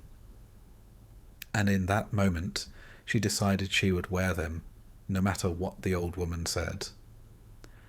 Karen wore the red shoes the very next day. She slipped them on as quietly as she could, feeling their smooth leather against her skin. They fit perfectly, as if they had been waiting for her. She danced around the room, careful not to step on anything, but the shoes seemed to carry her, to make her lighter than air. The old woman watched silently, her sharp eyes narrowing. "You will be sorry," she muttered, but Karen did not hear her. She only felt the magic of the shoes, the way they made her body move in ways she had never known. Every step was a small pleasure, a secret triumph, and the world outside the door seemed suddenly dull and grey compared to the glow of the shoes. It was not long before Karen's obsession grew. She thought of little else. She washed her hair and dressed carefully, not for the old woman, not for the market, but for the shoes. She wanted to wear them always, and when she could not, she would stare at them, imagining herself dancing in the sunlight, imagining the faces of strangers turning to admire her. The shoes became a part of her identity, a measure of her worth, a proof that she was more than the poor, thin orphan the world assumed her to be. Even the church, a place that had once filled her with quiet reverence, became a stage for her vanity. The old woman warned her, saying that the shoes were not proper for such a place, that they drew attention to pride rather than humility. But Karen could not resist. She put on the red shoes and walked to the church, her head high, her steps light, imagining herself the centre of every eye. The cold stone walls and the scent of candles did not dampen her excitement. She felt herself elevated, almost holy, though in truth it was only the shoes that lifted her. She did not notice the glances of disapproval, the silent shaking of heads, the whispered caution. The shoes had claimed her, and she followed their call without question. Days passed, and Karen's desire became stronger, more insistent. She could not bear to leave the house without them, could not bear to see them hidden in the corner. She wore them at the market, at the river, even at night when the cold bit at her feet, when the old woman scolded, when the sun had long gone from the sky. Her mind was full of dreams of dances she had never attended, of balls she had never been invited to, of admiration she had never received. She was proud of herself for the beauty she carried, for the brightness that had entered her life. Yet she did not see that pride was taking root in her heart, slow and steady, like ivy over stone. The first true moment when the red shoes took full hold of Karen came at a small town festival. She had been allowed, reluctantly, to attend, carrying her modest basket of chores, but wearing the shoes hidden beneath her skirts. When she arrived, she could barely contain herself. Music played, and children danced, and the smell of roasted apples and smoke filled the air. Karen could not help it. She lifted her skirts and let the shoes appear, in all their red brilliance. At once she began to dance, lightly at first, then with a force that made her spin and twirl, as if the shoes had a life of their own. People paused to watch her, some with admiration, some with discomfort, but Karen did not care. She had never felt so alive, so bright, so radiant. She did not notice that her feet grew sore, that her ankles ached, that her skirt had been torn in her spinning. She was consumed by the shoes, and in that moment she understood that she would never be the same. The old woman, standing at the edge of the festival, saw the sight and cried out, "Karen, stop! Those shoes are not for you. You will pay for this." But Karen, flushed with excitement, could not hear her. The shoes sang to her, and she danced with a freedom and pride she had never known. She was no longer the small, humble orphan. She was Karen of the red shoes, the girl whose steps were magic, whose beauty was undeniable, whose desire could not be denied. And in that moment, the power of the shoes fully claimed her heart. By the time the music ended, Karen was breathless, her cheeks flushed, her skirts torn, and yet she could not imagine taking the shoes off. The red colour burned in her mind, a constant shining temptation. She returned home, and the old woman, with a sorrowful and sharp voice, tried to scold her, to make her see reason. But Karen only smiled, proud and stubborn. She had felt a power greater than any warning, greater than any lesson. She had danced, she had shone, she had been noticed. The red shoes had made her special, and she would never willingly give them up. That night, as Karen lay in her small bed, the shoes neatly placed by her pillow, she thought of nothing else. She imagined herself dancing in palaces, walking through streets lined with admirers, shining brighter than the sun. She felt a thrill that was almost painful, a longing that would not be satisfied. And she knew, deep down, that the shoes had entered her soul. They were no longer mere shoes. They were a part of her. She had taken her first true step into pride and vanity, and the red shoes had claimed her entirely. Sleep came fitfully, for her mind was alive with the promise of the red shoes, and in the darkness she felt both joy and the faint, unnameable fear that such joy might demand a price. And so it began. Karen's life, once simple and small, had been touched by the brilliance of the red shoes, and she would never walk the same path again. The shoes had shown her a world of desire and beauty, and they had whispered to her heart that she was something more. Pride had found its place, and vanity its home, and with them the first stirrings of obsession took root. Karen did not yet know that her steps would lead her far from safety, far from the simple life of the old woman who cared for her, and far from the peace that comes from humility. But she would know soon enough, for the red shoes had begun to dance on their own, and Karen was powerless to resist. Karen awoke one morning to a strange, restless feeling in her feet. The red shoes, polished and bright as ever, seemed heavier, as if they carried a secret weight. She had placed them neatly by her bed, intending to wear her plain slippers for her morning chores, but when she tried to lift them, her feet would not obey.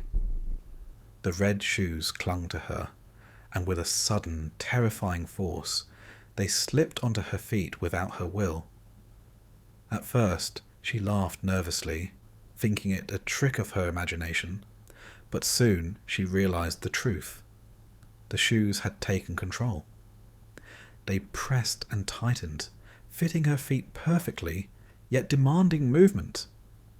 Her legs began to lift on their own, her toes pointing, her heels rising, and her body spun as if carried by invisible currents. She could not stop herself. Panic swept over Karen. She tugged at the straps, twisted and pulled, but the shoes refused to release her. Every step she took sent her twirling, first lightly, then with increasing force. She stumbled across the floor, knocking over a stool, scattering the few belongings she had in the room.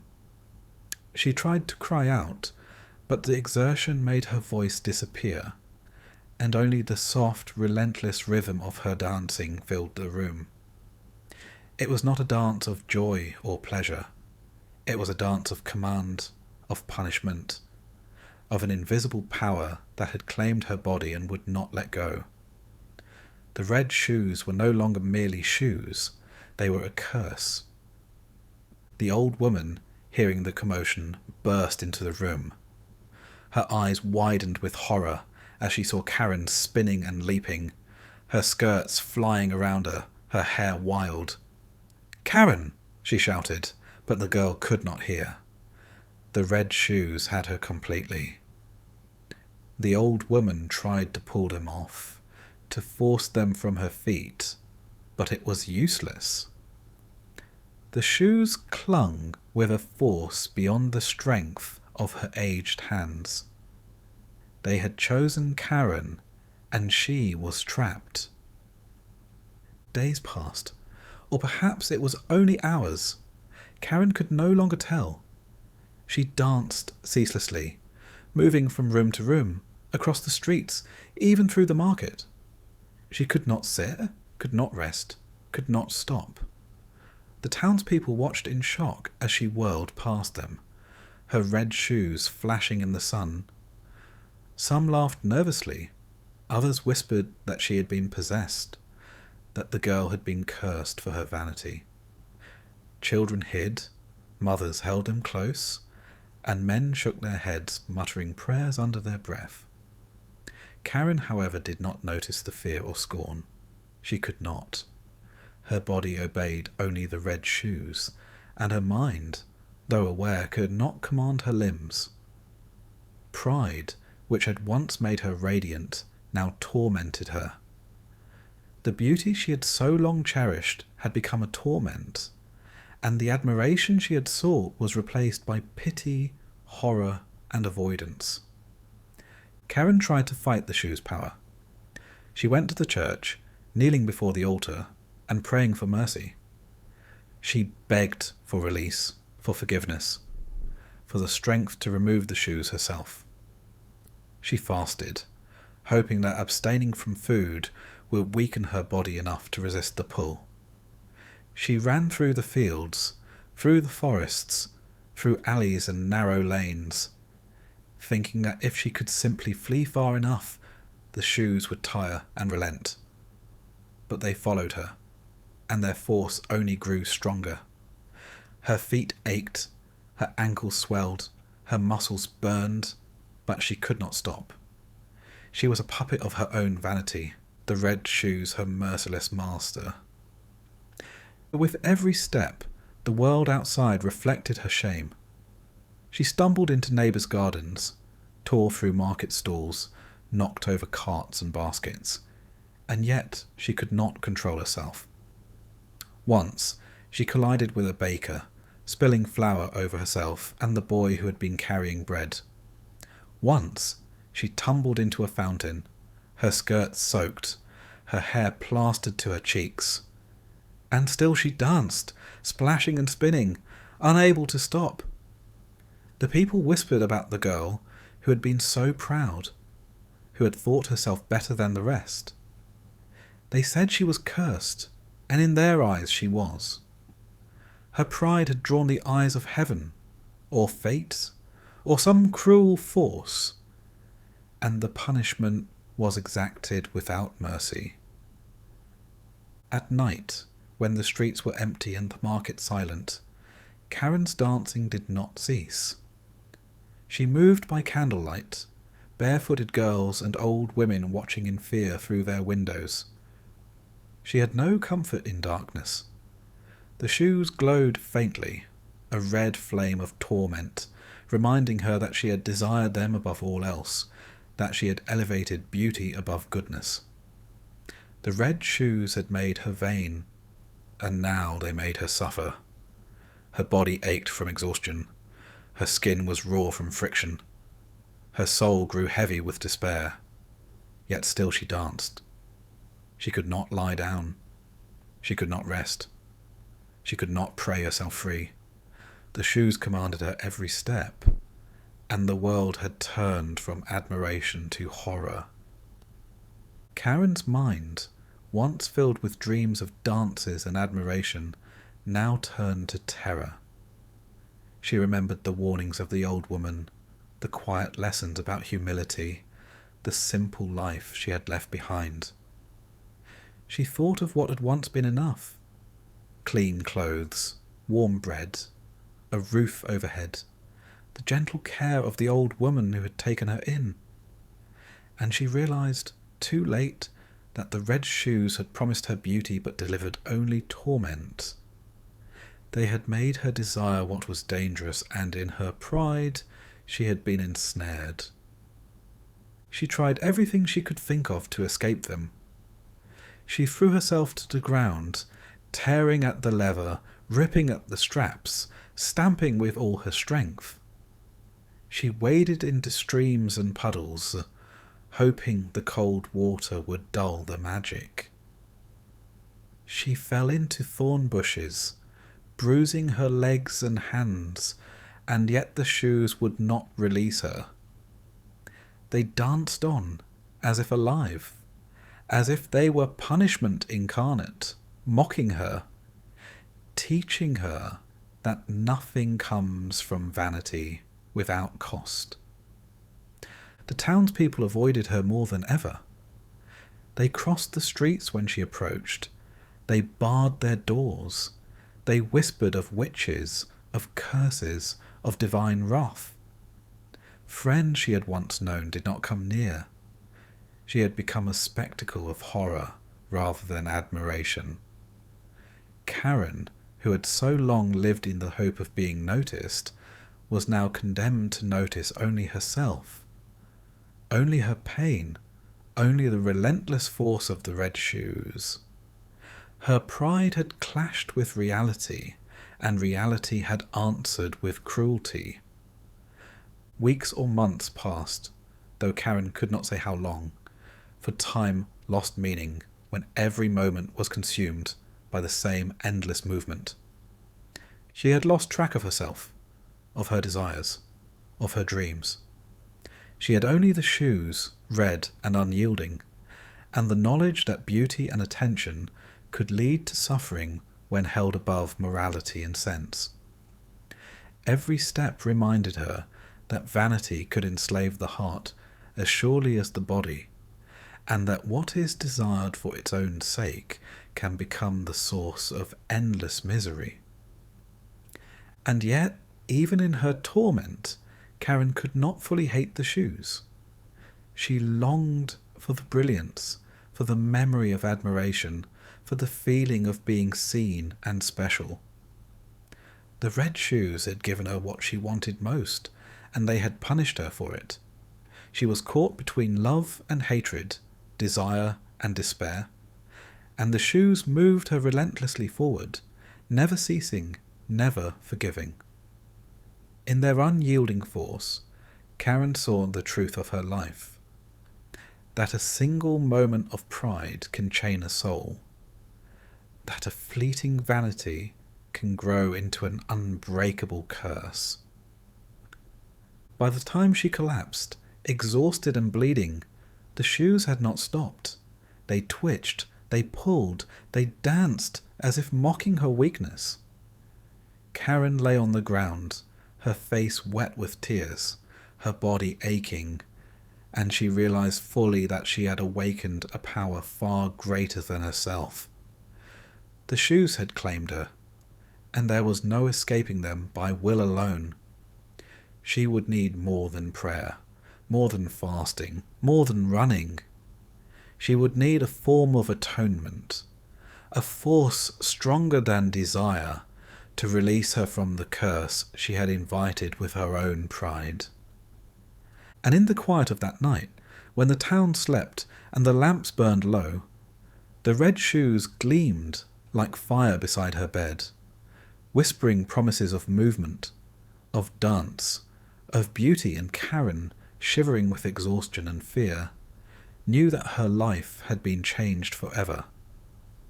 She had glimpsed the true cost of vanity, and it was a cost that would follow her every step, a price she could not yet pay, but would come to know in the days to come. The curse had begun, and with it the long, tortuous path toward understanding, repentance, and perhaps redemption. Karen wandered through the town like a shadow of herself. Her body ached, her legs were raw, and her skin was blistered from the relentless dancing that had plagued her for weeks. The red shoes, still bright and gleaming, tugged at her feet with every step, forcing her onward even as her strength faded. She had tried running, hiding, begging, praying and fasting, but nothing had freed her. At last, despair became her only companion. She understood now the full weight of her pride and the cost of her vanity. The shoes had promised beauty and admiration, and they had delivered only suffering. The townspeople had long stopped staring openly. They crossed the streets to avoid her, pulled their children close, and whispered warnings to each other. Karen, once a girl who had sought the eyes of others, now found herself utterly alone, feared and shunned. The marketplace was empty of kind faces. The church doors were closed, as if even sacred spaces recoiled from the spectacle of her cursed steps. Yet she knew that salvation might still lie within reach. Perhaps there were those who understood the power of repentance, the need for humility, who could guide her toward relief. One day she came upon a pious woman who lived at the edge of town, known for her devout life and quiet wisdom. The woman's face was lined with age, but her eyes were calm, steady, and filled with understanding. Karen fell to her knees, exhausted, trembling and sobbing, the red shoes still forcing her feet to twist and lift against her will. "Please," she whispered between gasps, "help me. I cannot stop. I am cursed. I am punished for my pride. Show me how to be free." The woman knelt beside her, placing a gentle hand on her shoulder. She did not speak immediately, allowing Karen's sobs to ease, allowing the weight of desperation to settle into recognition. "Child," she said finally, "you have sought beauty above all else, and the shoes have claimed you because you could not see what is greater than the desire to be admired. Humility, goodness, love for others. These are the paths that free the soul. You must understand that before you can be released from your torment." Karen listened with every fibre of her being. She thought of the old woman who had raised her, of the quiet lessons that had once seemed unimportant. She thought of the church, the altar, the simple prayers she had ignored. She thought of the times she had wanted only to be noticed, only to shine, and she wept for the folly of her heart. "I understand," she said. "I see now that I valued beauty and pride above all else. I will seek humility. I will repent.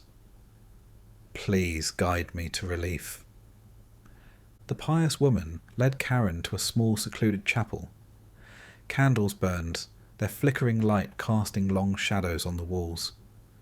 The floor was cold beneath her feet, yet the red shoes moved as always, tugging and twisting.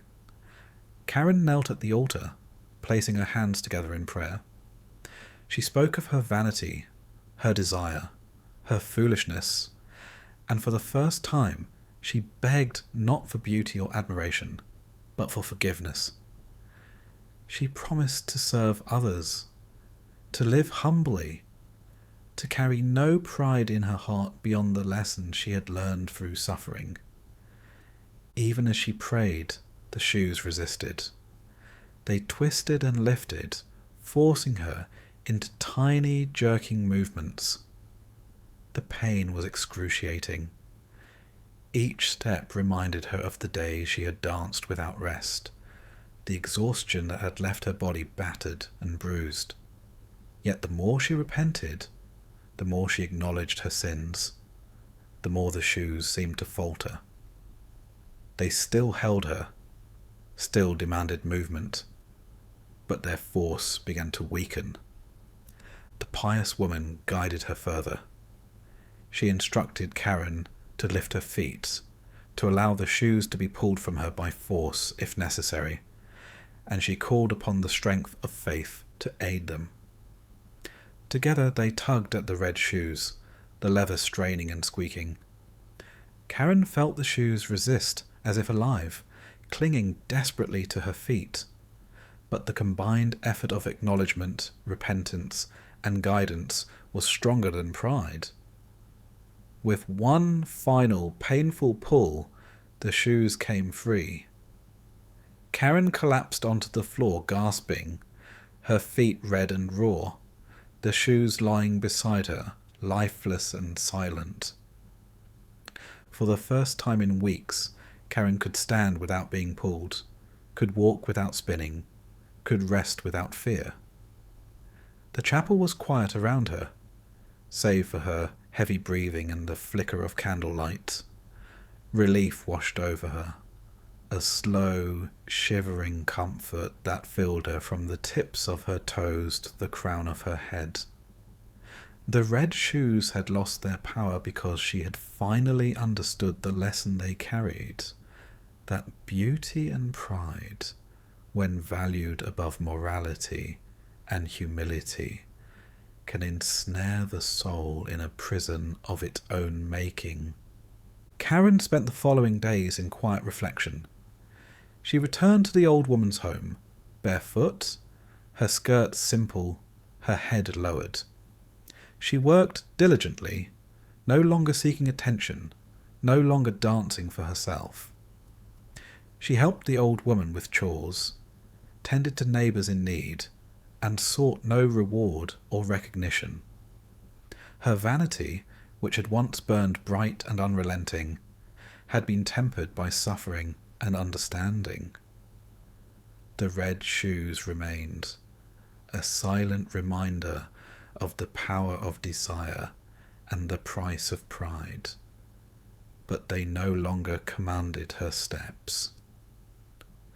Though she was free, Karen carried with her the memory of the curse, the agony of forced dancing, and the humiliation of public shame. She knew that redemption had been granted, but it had come at a high price. Every scar on her feet, every ache in her legs, every tear shed in desperation was a lesson in humility and the dangers of allowing beauty and admiration to govern the heart. She would walk the streets of the town again, but never with prideful steps. She would walk humbly, with care, and with gratitude for the mercy that had released her. Years later, people would speak of Karen as a woman who had suffered greatly, who had been punished for vanity and pride, but who had learned to live humbly. The red shoes, stored carefully in a chest, remained a warning. They were beautiful, tempting, irresistible, but they could bind a soul as surely as chains. Karen herself never looked upon them with longing again. She had known the cost of desire, untempered by morality, and she carried that lesson quietly, a whisper in her mind that guided every step. And so, the tale of Karen and the red shoes ends, not in the brilliance of admiration or the fleeting glow of beauty, but in the sober, enduring light of understanding. Pride and vanity may be bright, dazzling, and seductive, but they can ensnare the heart and body alike. Redemption is possible, but it comes with pain, with reflection, and with humility. Karen had been given the chance to be free, and she accepted it with the trembling, grateful heart of one who has glimpsed the cost of beauty and the mercy of forgiveness. The red shoes remained, silent and red, a lesson in themselves. And though Karen never wore them again, she felt their memory in every careful step she took, in every act of kindness, in every moment of selflessness. They had claimed her once, but they had not claimed her spirit. That she had survived, that she had endured, was proof that even the deepest curse could be overcome, but only with recognition of one's faults, repentance, and the courage to let go of desire above all else. In the end, Karen walked freely, humbly, and with the quiet knowledge that beauty is fleeting, pride is dangerous, and the soul's freedom is worth far more than any moment of admiration or fleeting pleasure. The red shoes had danced their final steps, and Karen had survived theirs.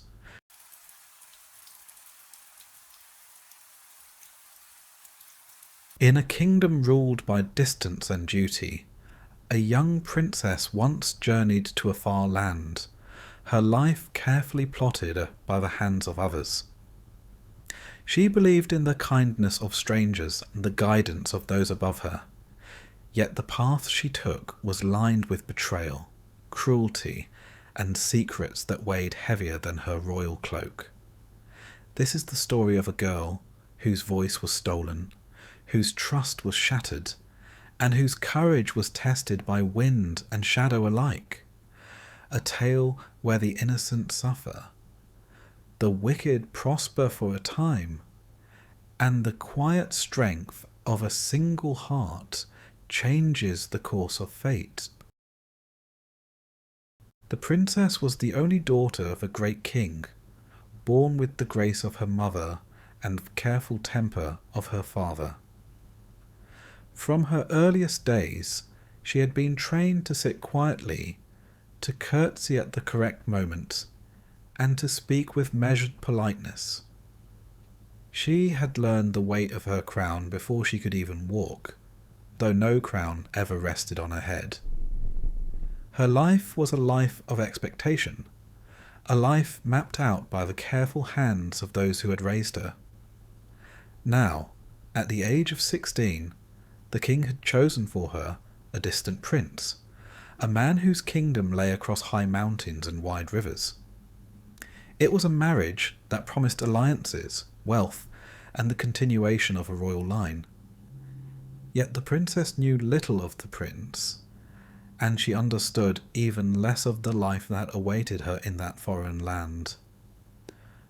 The preparations for her departure were precise. Her room was filled with silks and linens, furs and fine shoes, each item selected with thought to appearances and the approval of distant eyes. Servants bustled in the corridors, carrying trunks, baskets of provisions, and small trinkets meant to amuse the prince upon her arrival. Among them moved the maid, her eyes always bright, always attentive, as if the princess herself could not see her thoughts.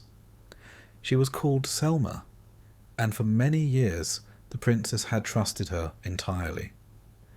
Yet beneath her quiet obedience lay envy, a hunger for more than the service of another. Selma's hair was dark, her features plain beside the princess's gentle beauty, and she had grown accustomed to the whispers of palace life that spoke of cleverness and ambition. She had watched the princess rise in favour, walk with her father through the halls, and accept the attentions of visitors. The seed of her plan had taken root months before the journey even began, and now it quietly stirred within her mind. The princess's travelling companions were few but loyal. A coachman, 2 footmen, and a pair of hunters assigned to guard the royal party accompanied her. Her horses were strong and trained for long travel, their coats brushed to shine and hooves polished. Yet despite these comforts, the princess could not still the small tremor that travelled through her chest. She was leaving the world she knew, the people who had shaped her life, and stepping into a land unknown. She imagined the mountains that would rise like walls against the sky, the rivers that would demand courage to cross, and the forests that stretched endlessly with shadows and hidden creatures. Her father had pressed a final piece of advice upon her: to obey the prince when she met him, to smile, to speak only what was necessary. Yet all these instructions did not ease the quiet fear that pressed against her heart. The journey began under a pale sun, with banners flying and servants calling the names of the princess and her attendants. For the first days, the roads were fair, the inns welcoming, the villagers curious but respectful. The princess rode beside Selma, feeling the maid's eyes constantly upon her, and she found herself smiling to dispel the unease that lingered like mist. Nights were colder than she had expected. She shivered under furs and blankets, hearing only the distant calls of animals in the dark woods. She imagined wolves, bandits, even spirits of the forest, and she pressed herself closer to Selma, though she did not yet sense the danger that lay nearer than the shadows. Selma's envy grew silently, a small fire that no one but she could see. She had planned each step with careful cunning. If she could seize the princess's place, she would be lifted from the obscurity of service into the life of luxury, marrying a prince, and living in a palace where her words would carry weight. She whispered assurances into her own mind, telling herself that the princess's beauty and innocence made her weak, that her own cleverness made her strong, and that the world would soon bend to her design. The first night in the forest, when the princess slept lightly in her carriage, Selma touched the silks and whispered a charm she had learned in secret, a charm that would make the princess's voice thin and fragile, a voice that could be silenced if pressed too hard. The princess did not wake, but from that moment the power of her words would falter. The days passed with increasing strain. The forest grew darker, the road steeper, and the horses more weary. Rain fell in sheets that soaked clothing and churned Ephatus to mud. The princess's delicate hands blistered from rains, her shoes soaked and ruined, and her stomach ached from the rough bread and cold water that was all the inns could offer. Travellers passed in wagons, some friendly, some wary, and each time the princess looked at Selma for reassurance, the maid's face held only concern and sympathy. Yet each smile hid the growing plan in her mind, a plan that would soon come to fruition. At last they reached the place where the high mountains cut the sky, where only narrow paths twisted along cliffs, and where the air grew sharp and thin. Here Selma acted. She whispered to the princess of the danger of the path ahead, of the need to exchange garments with her for safety, claiming that her own experience would guide the princess better than a foreign carriage. Afraid and trusting, the princess obeyed. She removed her silks, her furs, her crown-like hairpins, and handed them to Selma. In return, Selma offered rough garments, clothes more suitable for servants, heavy and plain. The princess hesitated, sensing unease, but before she could speak, Selma pressed her hand to the princess's lips and murmured the charm again. The princess felt a hollow cold rise in her throat, and when she tried to protest, only a thin, trembling sound came.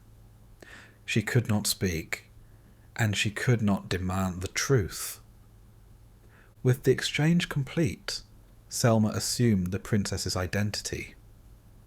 She walked ahead proudly in fine clothing, wearing the smile that the princess had practiced for so long. Travellers and guards bowed to her, mistaking her for the princess. The real princess, now in rough garments, followed behind with the geese that wandered near the road, her hair tangled and her hands raw from the journey. The switch was complete, and the maid's triumph was silent but absolute. She had stolen the crown without blood, without a blade, and the princess had no means to claim it. The princess wandered through villages and along wild meadows, her only companions the geese that she tended. They were noisy and clumsy, yet somehow loyal, following her even when she had nothing to feed them but wild grass. Each morning she woke to the wind whipping at her face. Each night she huddled alone beneath a tree or in a hollow, the earth cold and damp beneath her. Her body ached, her hands cracked from labour, and yet she held a quiet hope, fragile as the first spring flower breaking through frost. She remembered the prince she was meant to meet, remembered her father's advice, and remembered the person she had been. Though her voice was gone, her spirit whispered within, a steady insistence that she would survive, that she would endure, and that one day the wrongs done to her might be set right. Alone in the wild, tending geese as the sun rose and fell, the princess learned the cruelty of envy, the sharp edge of betrayal, and the endurance of hope. She had lost her voice, her status, her companions, and yet she had not lost herself. The forest around her was silent but not empty, the geese her only audience, and her heart carried the knowledge that this was not the end. The journey had become a trial far beyond any she had imagined, yet she was determined to see it through. Though the maid walked ahead in luxury and deceit, the princess would hold fast to what no thief could take. Her courage, her patience, and the slow, quiet strength that grew in the shadow of betrayal. The princess's days passed in quiet labour, her hands roughened and her feet sore from the uneven ground. She had become the Goose Girl, a figure of ridicule to anyone who chanced upon her. Her silks and furs were gone, replaced with coarse cloth that scratched her skin and hung loosely on her small frame. The villagers who saw her assumed she was nothing more than a servant, perhaps a wandering girl who had lost her way. They pointed and whispered, and sometimes laughed, though none could guess at the truth hidden beneath her plain garments. She tended the geese from dawn to dusk, calling them with a low whistle and chasing them back into their pens when they strayed too far. Their clumsy wings and noisy chatter were her only companions in the wide, empty fields. The seasons pressed upon her with unrelenting weight. Cold winds cut through the valley, and winter brought frost that whitened the grass and left the geese huddled together for warmth.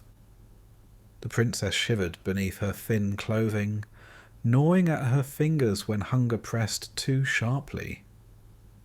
Summer offered no respite, for the sun scorched the earth, and the work became heavier, carrying water from the stream to keep the birds alive, keeping watch when storms threatened to scatter them. Each day she remembered the life stolen from her, the soft beds, the bright halls, the gentle voices that had spoken only encouragement. Yet now all of that belonged to Selma, the maid who walked in luxury, draped in silks, and pretending to be the princess, while the real girl lived in mud and wind.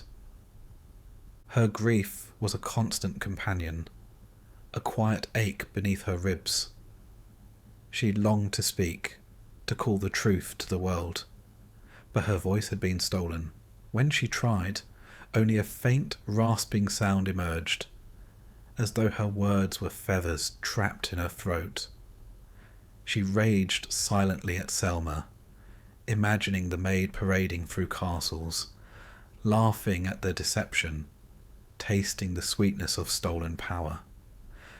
The anger pressed against her heart in the long nights, yet she could not act. Every plan she imagined faltered. Every attempt to resist ended in exhaustion and despair.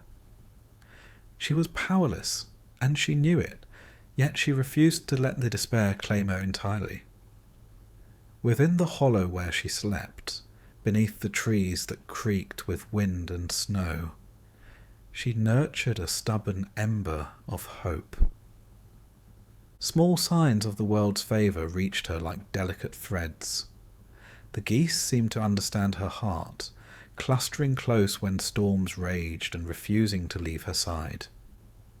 In the nearby mill, an old miller often caught sight of her, a pale figure with tangled hair and dirt-stained hands, tending her flock as if it were the most natural thing in the world. He spoke little, but there was a kindness in his eyes, a recognition of her difference, though he did not yet know the truth. Sometimes the wind carried strange whispers through the trees, voices she could not place, urging her to patience, to care, to observe. Flowers grew where her feet pressed, and small animals, curious and bold, approached her, lingering long enough to offer companionship. Nature itself seemed to acknowledge her, granting her solace in the way the sun warmed her face after weeks of rain, or the snow melted around her footprints while leaving the surrounding field frozen. Her inner struggle deepened with each passing day.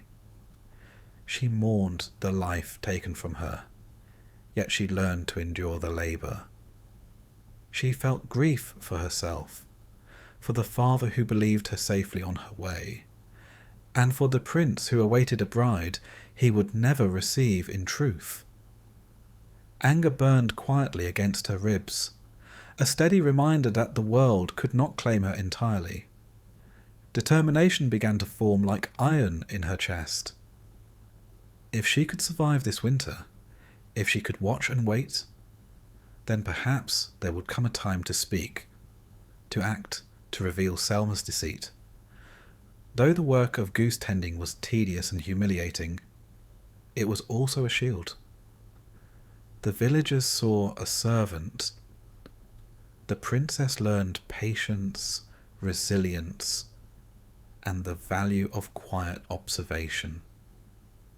It was during one particularly cold morning, when frost coated the reeds and the stream hissed with thin ice, that she met the horse. The animal was not ordinary, though to the casual eye it seemed so.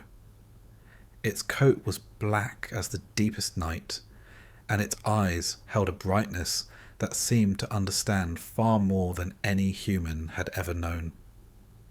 The horse spoke, not with words, but with thought, impressing its meaning into her mind like a gentle pulse. It reminded her of the princess she had been, of her father's love, and of the true path that awaited her if she remained steadfast. She was not entirely alone. The horse became her confidant, guiding her through the fields, warning her of danger and offering the warmth of silent companionship. Its presence transformed the endless toil into something bearable, a connection to the world she had been cast out from. The contrast between her life and that of the false princess was stark. Selma rode with elegance, feasted on fine bread and sweet wine, and walked among nobles with the poise of someone born to deceive. She smiled at the prince, fawned before the court, and accepted praise for her beauty and intelligence. Meanwhile, the real princess laboured under cold rains, slept beneath trees, and felt the sharp sting of frost on her cheeks and the bitter ache of hunger. The world had been inverted. The cruel had ascended, the innocent had fallen. And yet the princess bore her suffering with dignity, learning to endure what Selma could never imagine. The thought that justice might one day arrive kept her feet moving through mud, and her hands busy with feathers and water. Then, one evening, as the sun sank behind the distant hills and the sky darkened with a violet twilight, she discovered a sign. Among the reeds at the edge of the stream lay a silver pin, small and delicate, engraved with her family crest. She recognized it immediately. It was a token from her own father, one he had tucked into her travelling cloak before the journey, surely lost in the chaos of the betrayal.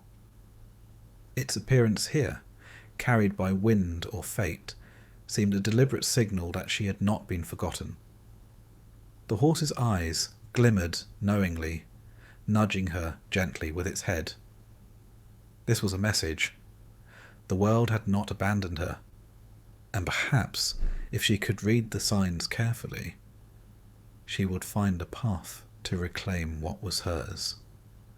She held the pin in her rough, calloused hands, feeling a spark of hope that was almost painful in its intensity. The cold fields, the biting wind, the endless labour, these would not break her entirely. If the pin had found her, then there were others who remembered, others who might recognise the truth. Perhaps the miller's eyes held it, or the whispers of the wind, or the silent understanding of the horse. A plan, faint and fragile, began to form in her mind, though she could not yet speak it aloud. It was enough to know that the seeds of justice were sown, and that with patience and courage she might see them bloom. Night fell, thick and unyielding, and the princess huddled beneath her cloak, surrounded by the soft murmur of geese and the quiet breathing of the horse. The wind whispered against the reeds and through the trees, carrying the memory of her true life and the promise of what might come. Her voice was gone, stolen by magic and by malice, but her heart spoke with undiminished clarity. She would survive, endure, and watch. One day, the world would be compelled to see the truth.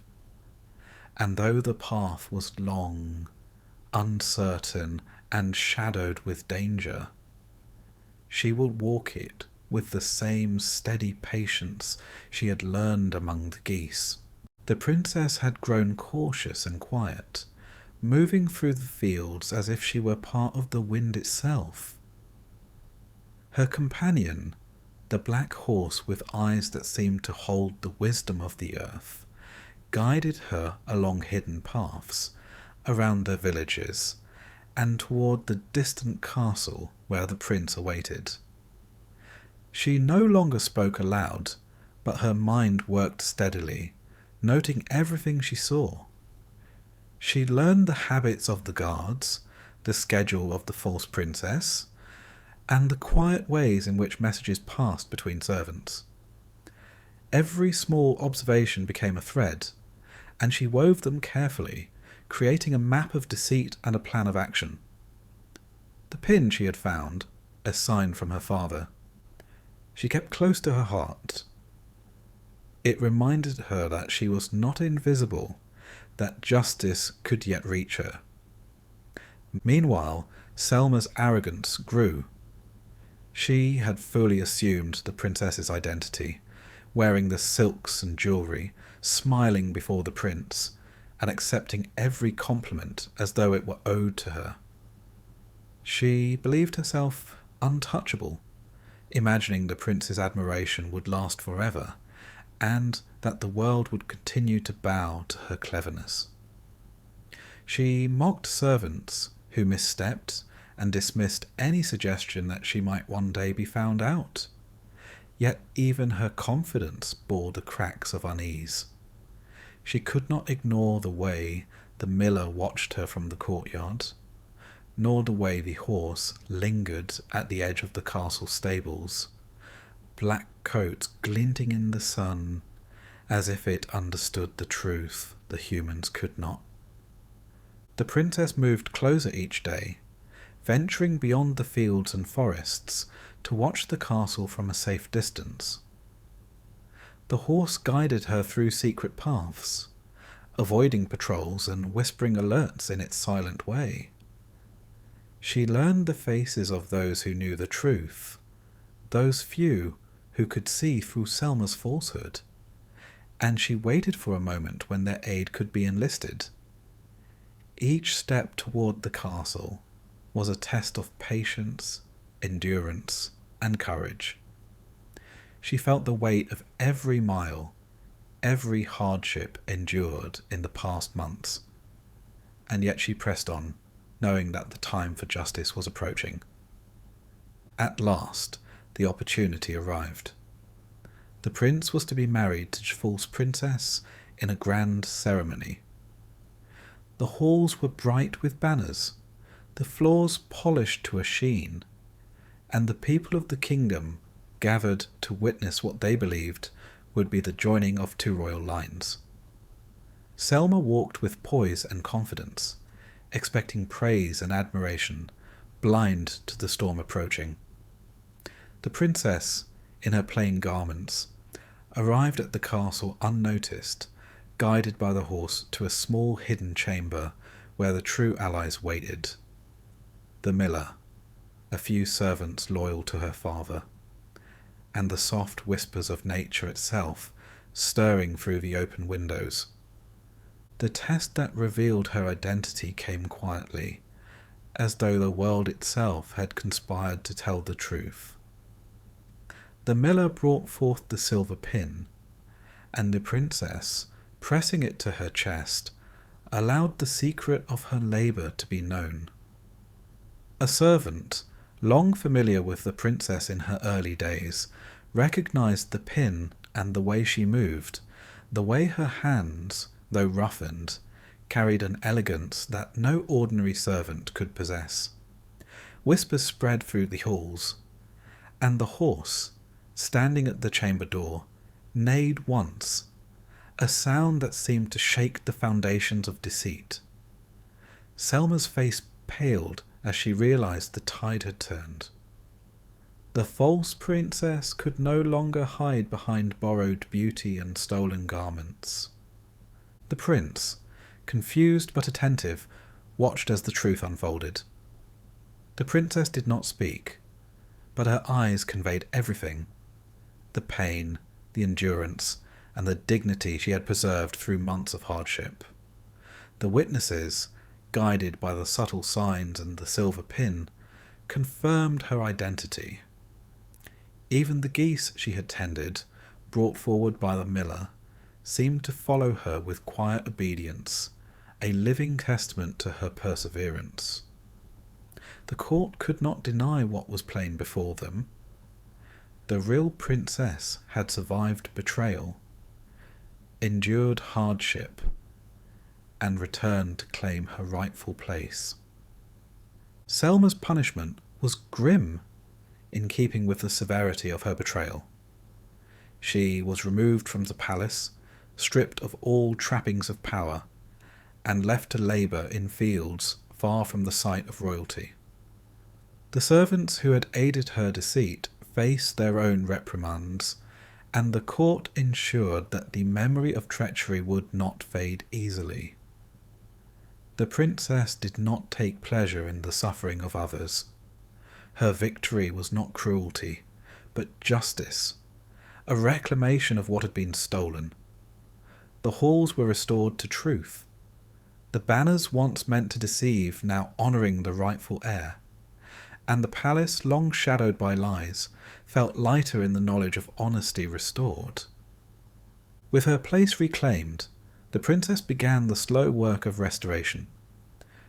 She took time to care for her hair, now tangled and matted from months in the wild, and her hands, scarred and cracked, were gently soothed with oils and cloth. She walked through the castle halls, not with the arrogance of someone triumphant, but with the quiet strength of someone who had endured, who had learned patience, resilience, and the bitter taste of injustice. The prince, observing her courage and silent dignity, recognized not only her identity, but the depth of character that set her apart.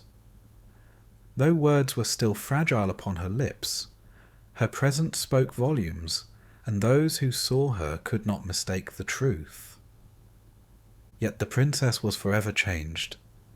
The memory of betrayal lingered, a shadow she could not fully banish.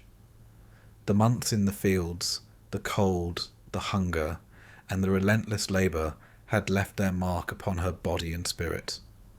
She knew the world could be cruel, that envy and deceit could flourish even where kindness once reigned, and that trust must be measured carefully. And yet, she had survived. She had endured the loss of her voice, the humiliation of her labour, and the isolation of the wild, only to rise again, stronger and wiser. The horse remained at her side, silent and watchful, a reminder that allies could be found in unexpected forms, and that the world could offer both cruelty and protection.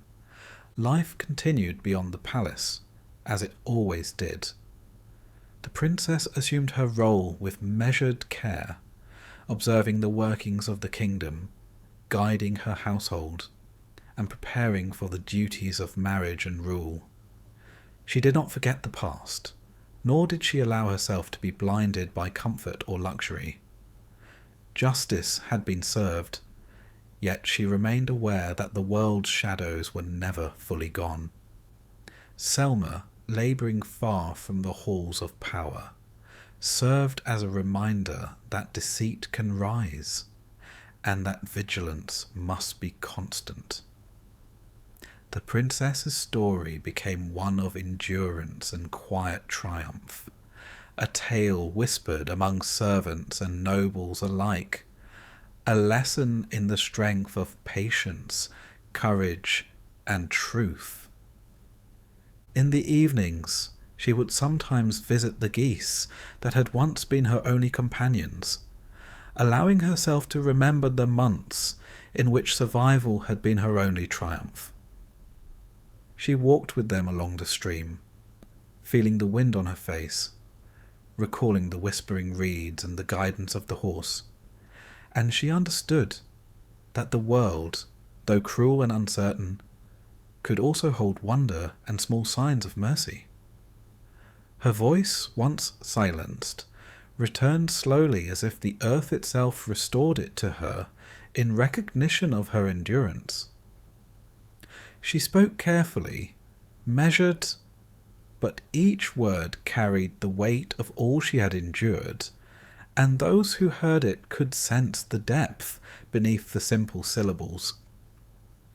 Thus, the princess reclaimed her place, but not without the memory of her suffering. She ruled, or would one day rule, with the wisdom of someone who had seen the darkness firsthand and understood its depths. She had been betrayed, humiliated, and cast into the wild, yet she had emerged with patience, courage, and dignity intact. The palace had been restored to truth, the maid punished, and the world reminded that justice, though sometimes delayed, arrives with certainty. And though life continued, as it always must, the princess carried within her the quiet knowledge of endurance, the understanding that even in the coldest, loneliest hours, hope could survive, and that the heart, once tested, becomes stronger than any crown could ever signify.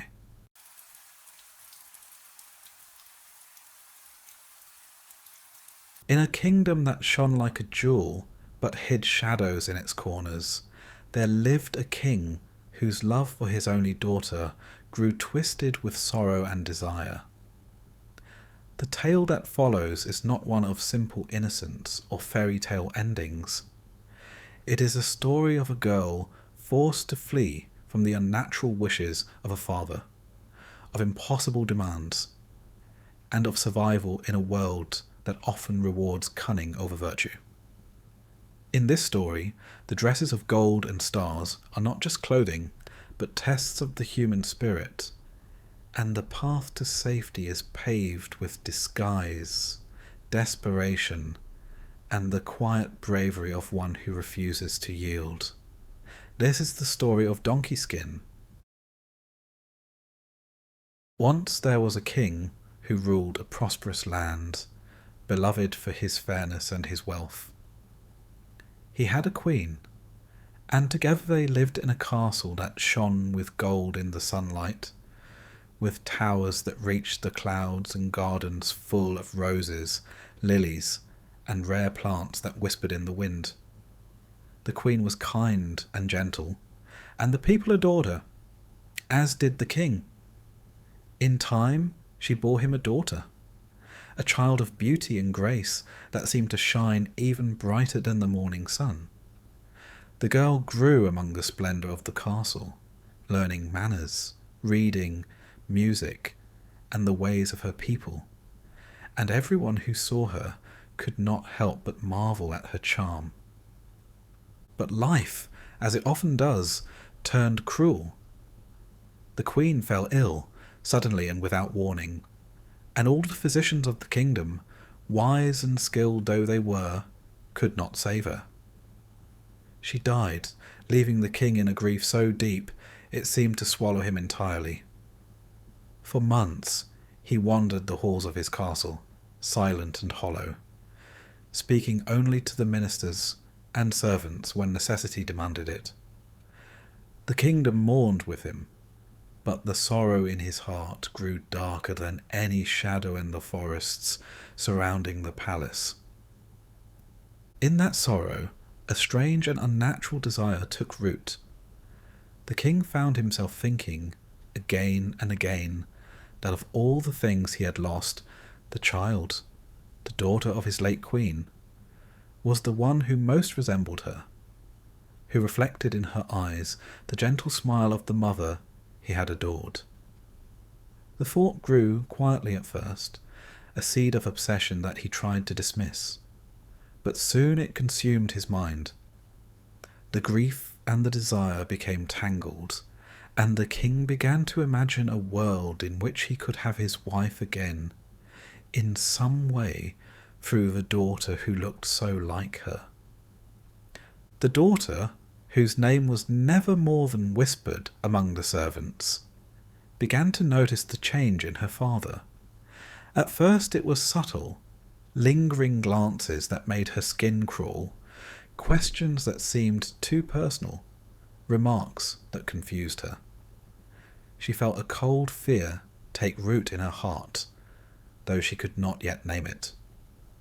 When the truth became clear, when the king spoke his desire aloud, demanding her hand in marriage, her world shifted as if the floor had opened beneath her feet.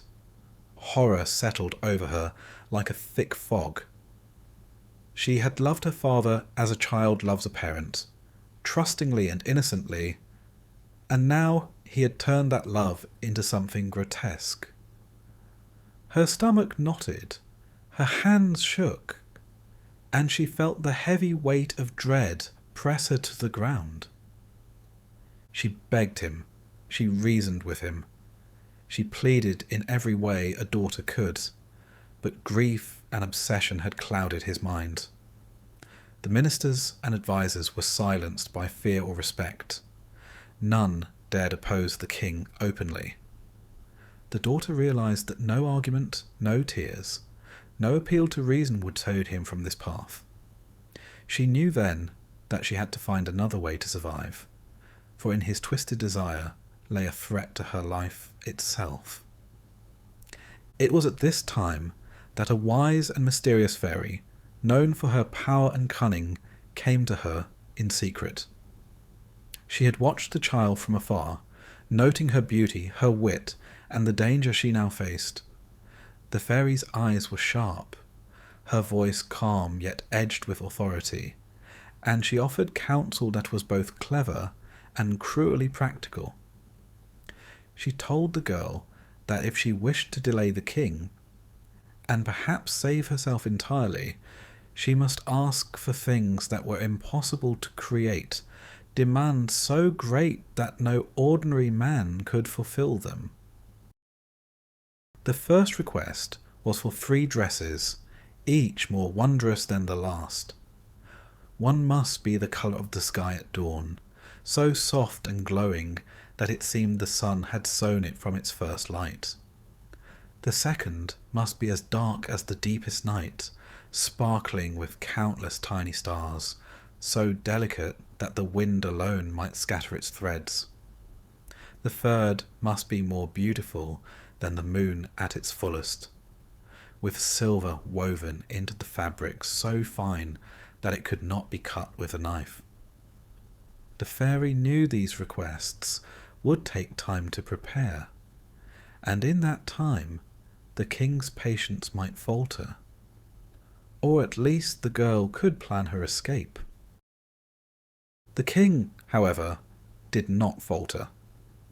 His love for the girl, twisted by grief, was matched by his pride and his wealth. He commanded his tailors, his weavers, his finest artisans to craft these impossible gowns. They laboured day and night, gathering silk from distant lands, silver from hidden mines, and thread spun with magic whispered into them by the finest enchanters. The dresses were finished, each one more magnificent than the girl had imagined, each one a testament to the king's obsessive devotion. But the fairy, seeing that the king might still not be deterred, gave one final and most terrible task. The girl was to request the hide of the magical donkey that produced gold from its behind. This was not a simple task, for the donkey was alive, wise, and as cunning as any human. Its hide was enchanted to be soft, supple, and golden, yet protected by spells that no ordinary hand could break. The girl, following the fairy's guidance, asked for it. The king, determined to fulfill her every wish and blind to the warning, commanded that the donkey be slain and its hide prepared for the girl. The animals of the kingdom whispered of the cruelty, and the servants felt the unease of an order so unnatural. But the king's will was absolute. The donkey was killed, and its hide was made ready, shining unnaturally in the sun, and the girl felt a shiver of horror at the thought of wearing it. With these impossible items in her possession, the girl realized that delay alone was no longer sufficient. The king had proven that his power and obsession could create even the most magical of things. There was no hope of swaying him. Her life and her honor were at risk. The fairy, understanding the urgency, told the girl that she must leave the kingdom entirely, that she must flee under the cloak of the Donkeyskin, hiding her beauty and her identity until she found a place where she could be safe. She prepared quietly, gathering only what she could carry, leaving behind the gold, the silver, and the treasures that had once been hers by birthright.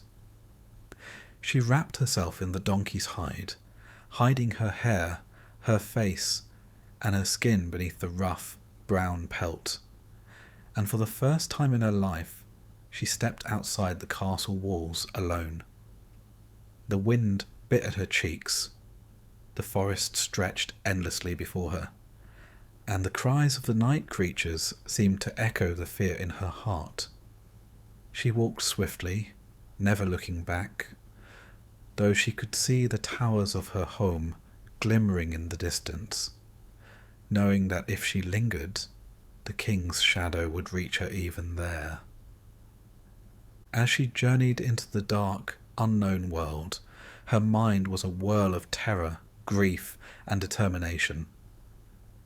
The Donkeyskin was heavy, coarse against her skin, but it was her only protection. Each step carried her further from the life she had known and closer to the uncertain freedom that awaited her. The magical dresses, now hidden in the folds of the hide, whispered to her of hope and survival, their impossible beauty a reminder of the cleverness that had allowed her to escape death and dishonour. And so, under the cover of night, she vanished into the world beyond her father's reach, a girl disguised as a lowly creature, carrying with her the silent promise of reclaiming her life. She did not yet know what awaited her, whether danger or kindness, love or betrayal, but she had taken the first step toward freedom.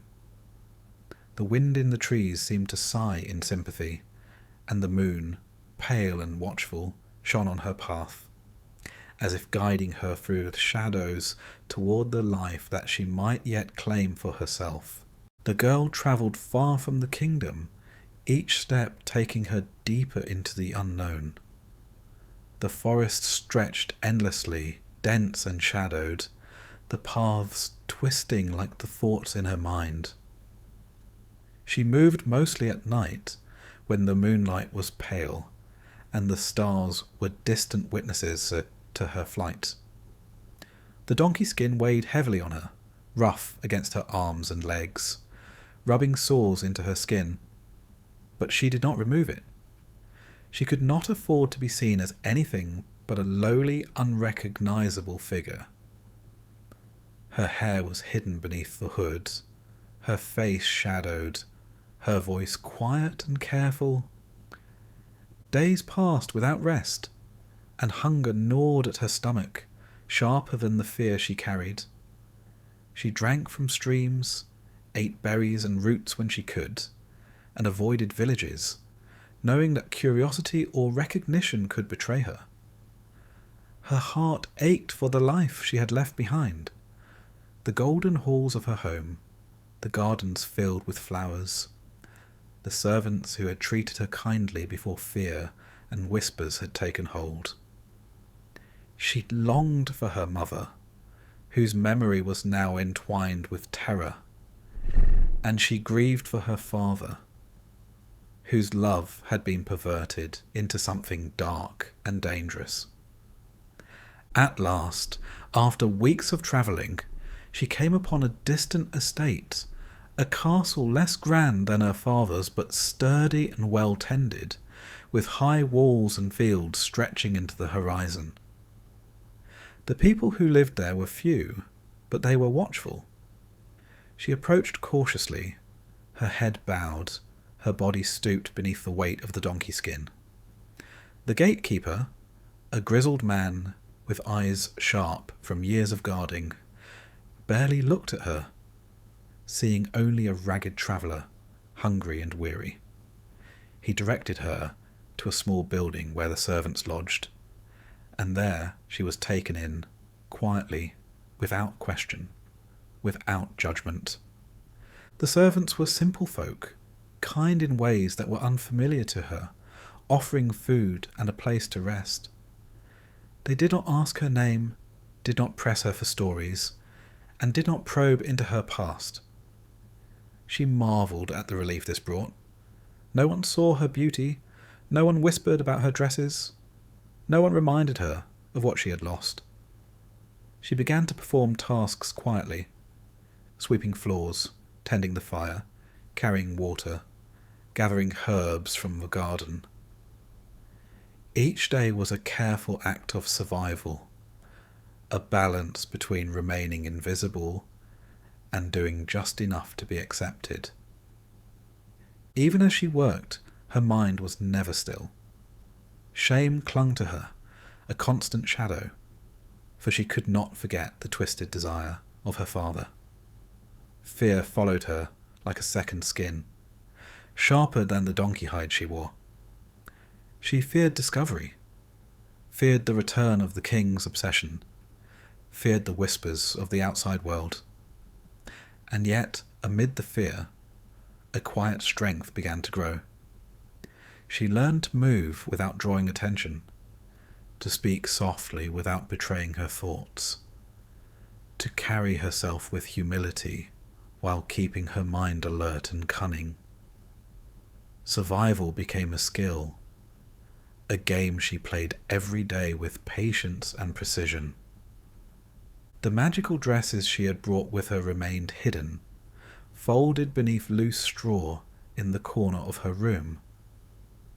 They were her only link to the world she had left behind, a secret she carried like a treasure too precious to touch often. Each night, when the estate was silent, she would unfold a corner of one gown and run her fingers over the fabric, letting the colour, the softness, the impossible beauty remind her that she was still more than the disguise she wore. They were small lights in a world that had grown dark, a promise that one day she might reclaim not only her freedom, but her dignity. Days turned into weeks, and her routine settled into a rhythm. She learned the rhythms of the estate, when the master and mistress dined, when the servants slept, when the animals needed care. She became adept at moving through the halls unseen, at performing tasks without being noticed, at slipping into corners when strangers approached. Yet even in her invisibility, the estate was not silent. She could hear the distant laughter of visitors, the commands of the master, the soft footsteps of someone approaching. It was during one of these quiet moments, when she was carrying water from the well, that she first caught a glimpse of the prince. He was not a prince of this estate, not yet, but a young man of wealth and station, visiting for reasons she did not know. She saw him from a distance, his face half hidden by a hood, his eyes scanning the grounds as if seeking something he could not name. There was a light in his gaze, a curiosity, a sense that he noticed what others did not. She hurried away, hiding behind the hedges and trees, heart pounding, yet the sight of him lingered in her mind. There was no recognition yet, no connection beyond the faint stirrings of attention. But it was the first sign that her life in hiding would not remain entirely invisible. She became more careful. She observed the visitors and the family from a distance, learning their habits, noting their movements, always keeping to the shadows. She practiced silence, moving her feet lightly, controlling her breathing, covering any trace of herself that might betray the secret she carried. The Donkeyskin was her shield, but it was also her prison, for it kept her beauty hidden, kept her voice low, kept her identity a secret, even from those who might help her. And yet she endured it because it was necessary, because safety demanded concealment, because life demanded cunning. Her heart, though, did not harden completely. She thought often of her family, of the golden halls and the gardens, of her mother's gentle smile and her father's twisted grief. She longed for justice, for the chance to live without fear, for the hope that one day the world might see her for who she truly was. The magical dresses remained a secret, folded and hidden, reminders that she was still a princess, still capable of beauty, still deserving of life, untainted by the cruelty that had forced her from home. Slowly, the estate itself became familiar to her. She learned the names of the servants, the routines of the animals, the hours of work and rest. She began to take small risks, venturing further from the kitchens and stables, observing the grounds, exploring hidden corners where no one would find her. Each day brought a sense of quiet mastery, a careful control over her own life and her own fate. Yet she never forgot the danger that had sent her here, the father who had wished to possess her, the kingdom she had fled. And always in the quiet moments she thought of the prince, not yet as a companion or a saviour, but as a presence she sensed, a shadow of curiosity that followed her even when he did not know her. She caught glimpses of him at the edge of her vision, moving through the grounds, speaking softly to others, unaware of the lowly figure in the donkey skin who observed him from the shadows. The thought that she might one day reveal herself to him in the safety of her own choosing became a spark of hope, a small light in a life otherwise spent in hiding. Thus, she continued, day by day, hour by hour, surviving, enduring, hiding, learning. Her beauty was locked away beneath the coarse hide, her magical gowns folded in secret, her voice quiet, her presence nearly invisible. And yet, through the fear and shame, through the longing and the grief, she discovered a new strength, the strength to endure, to observe, to plan, to live. The world beyond her father's reach was not kind, but it offered her freedom, and in that freedom she began to feel the first stirrings of agency, of hope, of life lived on her own terms. The girl in the Donkeyskin, weary and cautious, hidden but aware, began to carve a life for herself in the shadow of a distant castle. And though she had fled from terror, she had not fled from all possibility. The magical dresses, the glimpse of the prince, the careful mastery of her daily existence, all were threads weaving together, quietly, toward a future that had yet to be written, a story that would not end in fear, but might yet find light in the darkness. Time passed quietly at the distant estate, though the girl in the Donkeyskin never forgot the life she had left behind, or the danger from which she had fled. Each day she moved through grounds with careful precision, carrying water, tending the animals, and performing her chores with the diligence of someone who understood that invisibility was both shield and survival. Yet in the back of her mind, the memory of the magical gowns, folded and hidden beneath straw, burned like a secret flame, a promise that her true self still existed, waiting for the moment it might be revealed. That moment arrived with the approach of a festival, a gathering in the estate's courtyard to celebrate the arrival of spring. Music drifted through the air, carried on a warm wind, and tables were laid with bread, cheese, and wine.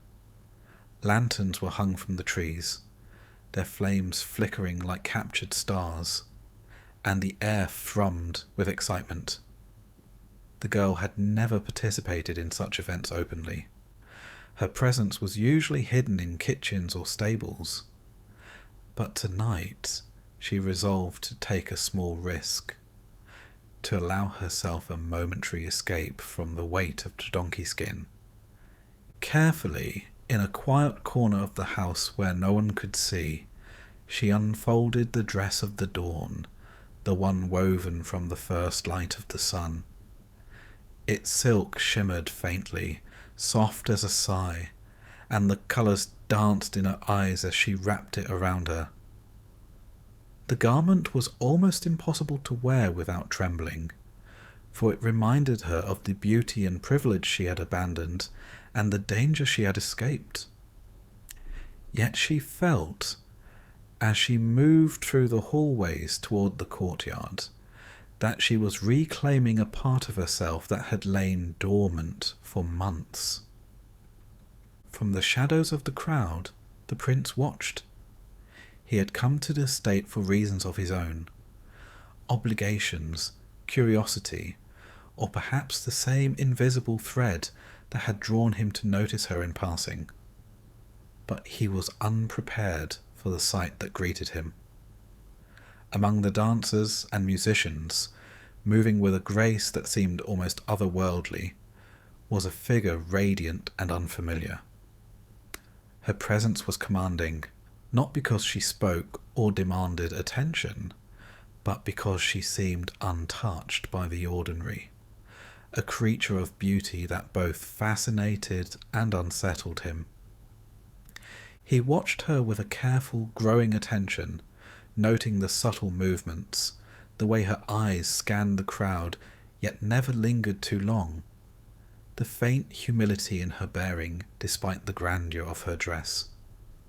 There was intelligence there, he realized, and a quiet strength that made him wonder who she was. What story lay behind those eyes? The mystery tugged at him, an irresistible curiosity that would not be ignored. He did not approach, not yet. He observed, waited, and let the moment unfold. The girl, aware of his presence without needing to look directly, felt a strange mixture of fear and hope. She did not know him, did not trust him, but she sensed that he could be an ally, a witness to the self she had been forced to hide. She moved carefully among the guests, always at the edges of attention, revealing only glimpses of herself, never speaking, never claiming her place openly.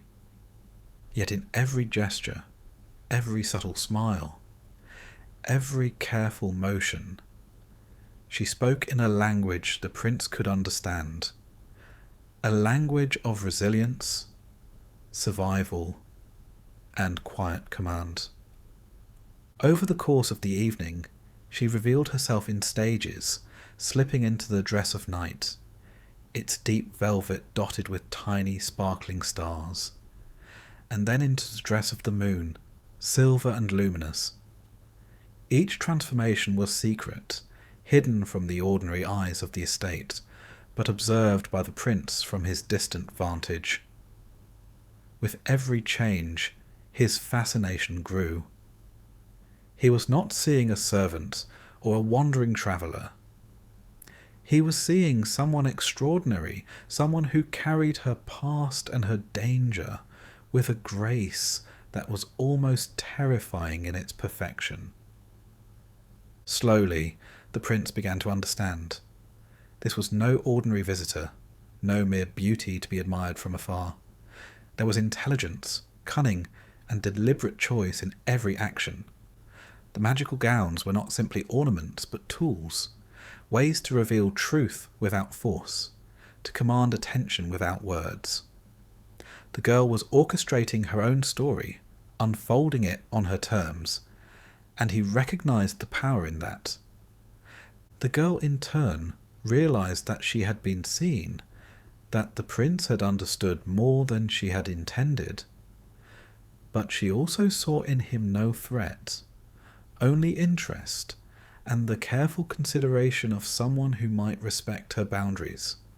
The fear that had shadowed her existence, the fear of her father, of being possessed, of being trapped, was still present, but it no longer consumed her. She had survived, hidden, and planned, and now she could choose how and to whom she revealed herself. In time, through small interactions, her presence noticed, her actions admired, the prince learned her name, her story, and the trials that had brought her to the estate. He saw the depth of her suffering, and the cleverness that had kept her alive, and he admired her not for her beauty alone, but for her courage and her intelligence. He became a witness to her journey, not a rescuer demanding repayment, but a companion recognizing the autonomy she had earned. The tension of her past, the father's obsession, the threat to her life, the kingdom she had fled, was resolved not through confrontation, but through distance and survival. The king, unable to reach her, remained a shadow in memory alone, powerless now that she had claimed her own path. The magical gowns, once instruments of delay and distraction, became symbols of her agency, tools that had allowed her to move from fear to control.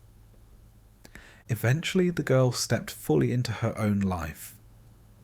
She chose to reveal herself openly, to claim a place in the estate, and to engage with the prince on her own terms. Whether she married him or remained independent, she did so not out of necessity but by choice, guided by her intelligence and her understanding of the world. The life she had been forced to flee no longer dictated her fate. She had turned danger into strategy, grief into resilience, and fear into autonomy. The festival ended, the lights dimmed, and the estate returned to its quiet rhythms. Yet the girl, no longer merely the figure in Donkeyskin or hidden dresses, carried with her the quiet hope of a life rebuilt. The prince remained near, attentive, aware but respectful of the boundaries she had established. And though the world outside still held uncertainty, the girl had reclaimed her dignity and her sense of self. She had survived, and in that survival she found power. No perfect fairy tale conclusion awaited her. There were no magical proclamations or enchanted castles beyond what she had already claimed through courage. But there was something better, the knowledge that she could navigate the world on her own terms, that cunning, patience, and intelligence could restore not only safety but honour, that life after trauma could hold hope and possibility. The girl in the donkey skin had become a woman in control of her fate, and for her that was enough. As the moon rose, pale and watchful, she looked to the horizon, to the distant lands she had left behind, and felt neither longing nor fear. She had carried herself through darkness, had preserved her mind and heart, and had emerged into a life shaped by her own decisions. In the quiet, under the stars, she allowed herself the smallest smile, not of relief, not of triumph, but of recognition that she had endured, and that the world, in all its danger and mystery, could still be a place where she belonged. And so the story ends, not with perfection, but with hope, with resilience, and with the knowledge that survival and cunning can restore dignity. The girl who once fled in donkey skin, hiding from a father's perverse desire, now moved through a world as herself, unafraid, unseen no longer, and fully alive.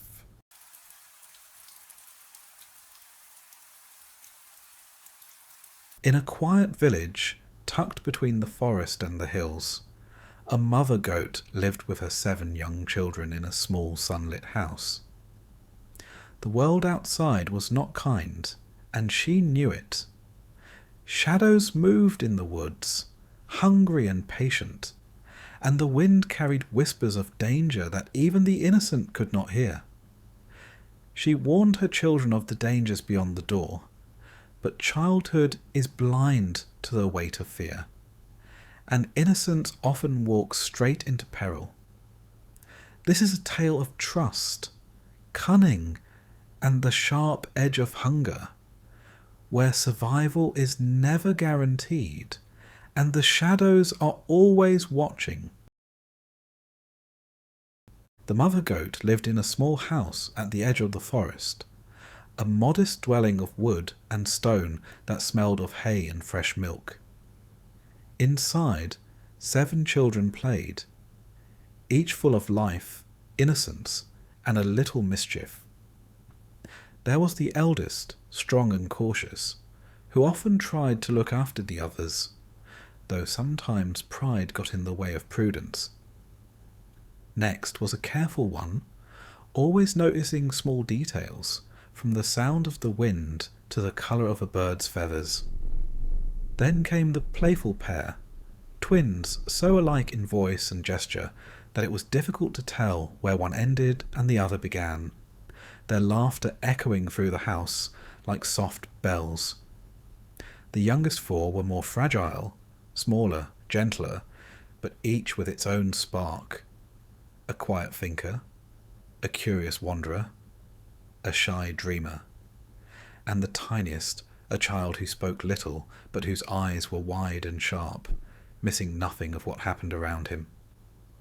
Together they made a lively household, filled with the noise of clattering hooves on wooden floors, the shuffle of tiny feet, and the occasional tumble over a chair or a scattered pile of toys.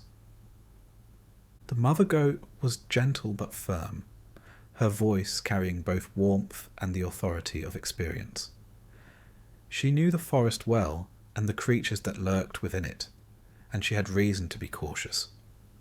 Wolves were clever, patient, and hungry, and hunger made them cruel.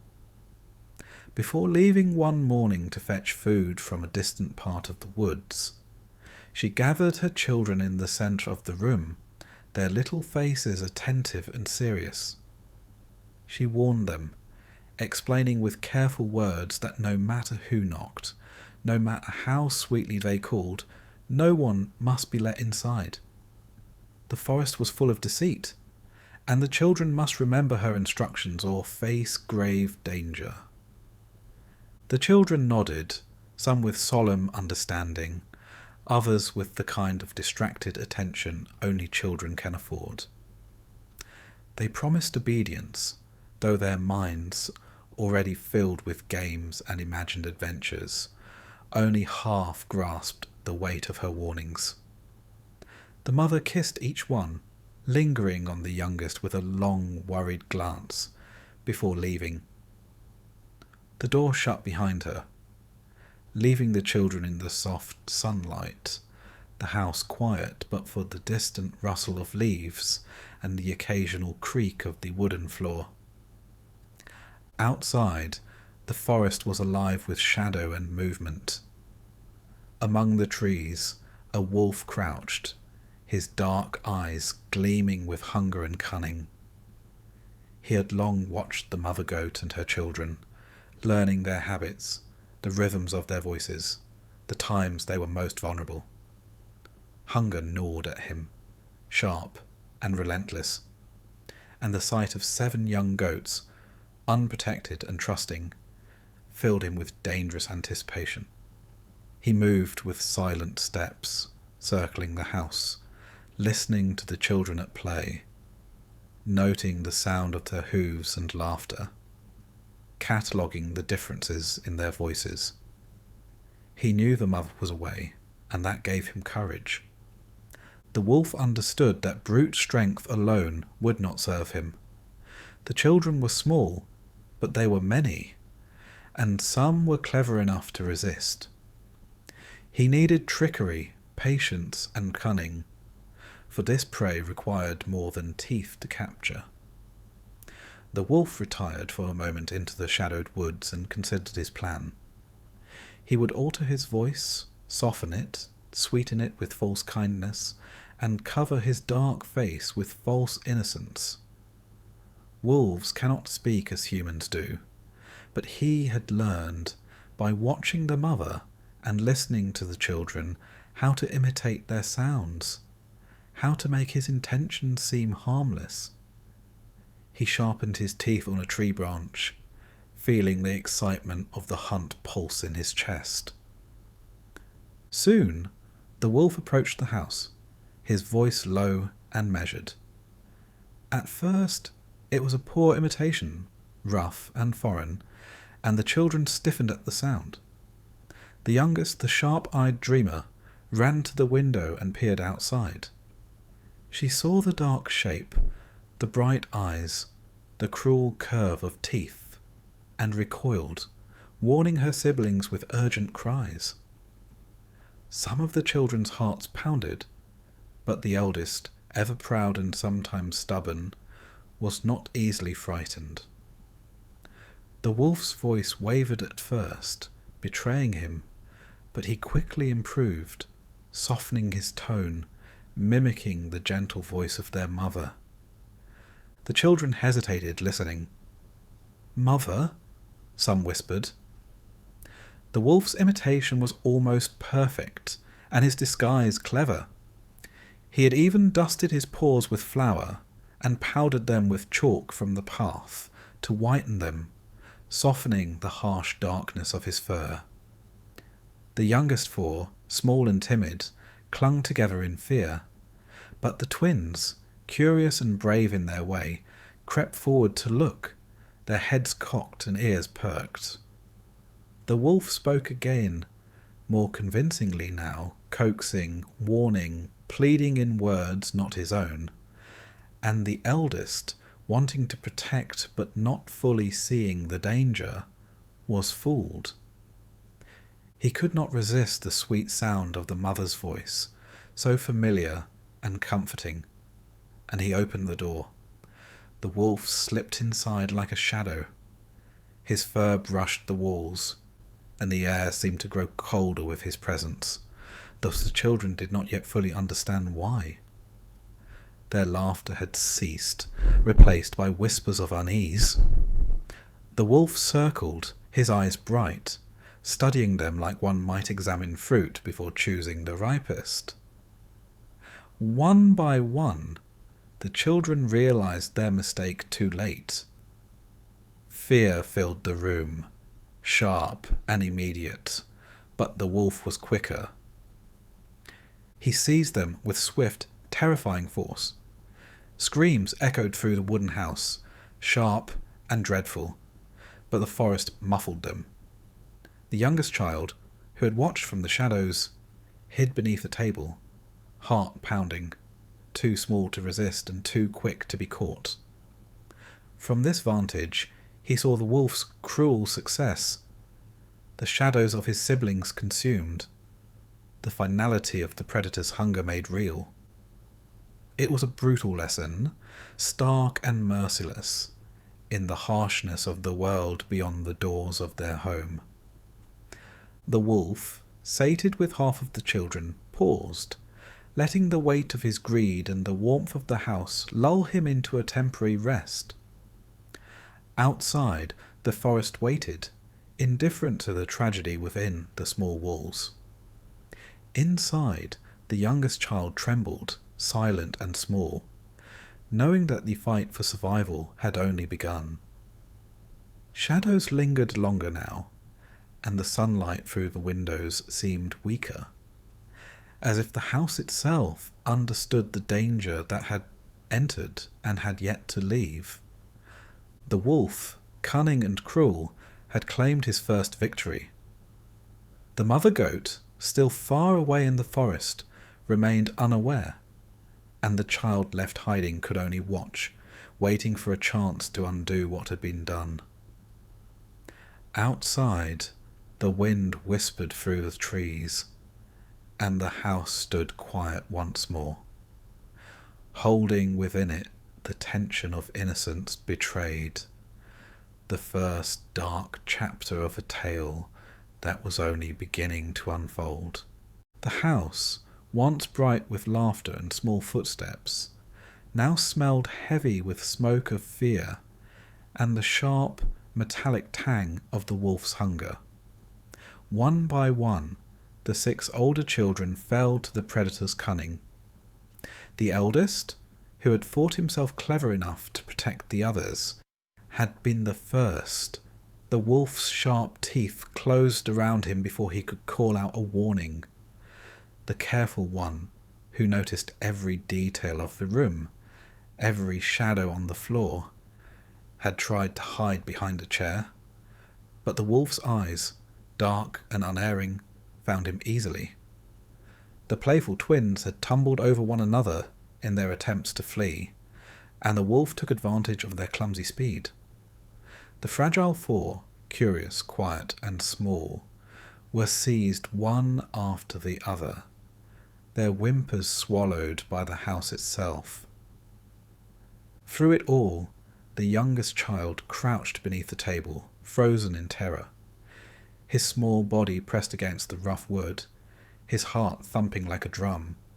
He could hear everything, the scrape of claws on the floor, the heavy breathing of the wolf, the muffled cries of his siblings, each sound twisted in his chest, a mix of horror and disbelief. The wolf was not just a beast of teeth and fur. He was clever, patient, and cruel, and the child began to understand, in a sudden, dreadful clarity, the price of misplaced trust. The wolf paused after his feast, the house silent except for the youngest child's quiet sobs. The predator's belly was full, his sides rising and falling in heavy, slow breaths. Greed and satisfaction had brought him into a stupor, and the air around him seemed to thicken with the stillness of exhaustion. He lay on the floor, his dark eyes half shut, his ears twitching at every sound, and for a moment the smallest goat dared to breathe, to move, to peek from his hiding place. The child's mind raced, though fear kept his body still. He had seen enough to understand the wolf's methods, enough to know the danger of being caught. Yet even in the shadow of horror, a spark of hope survived. The wolf had eaten his siblings but had not noticed him, had not considered the smallest one capable of thought or cunning. This oversight, born of the wolf's arrogance, offered a chance, however slim. Cautiously, the child studied the wolf. The fur was matted with the struggle. The teeth glistened in the dim light, and the wolf's chest rose and fell in slow, rhythmic breaths. Around him, the house seemed frozen, as if the walls themselves held their breath, waiting to see what the child would do. The smallest goat pressed his hooves to his mouth, thinking, weighing the impossible against the necessary. The wolf was clever, yes, but he was also heavy and slow now, fat with greed and full of arrogance. Perhaps that could be used against him. The child remembered the stories whispered by the mother, tales of cunning and survival, of beasts undone by their own hunger. He considered the wolf's stomach, distended from his gluttony, and an idea began to take shape. It was dangerous, frightening even to imagine, but the thought of saving what remained, of rescuing even a piece of his family, steeled his resolve.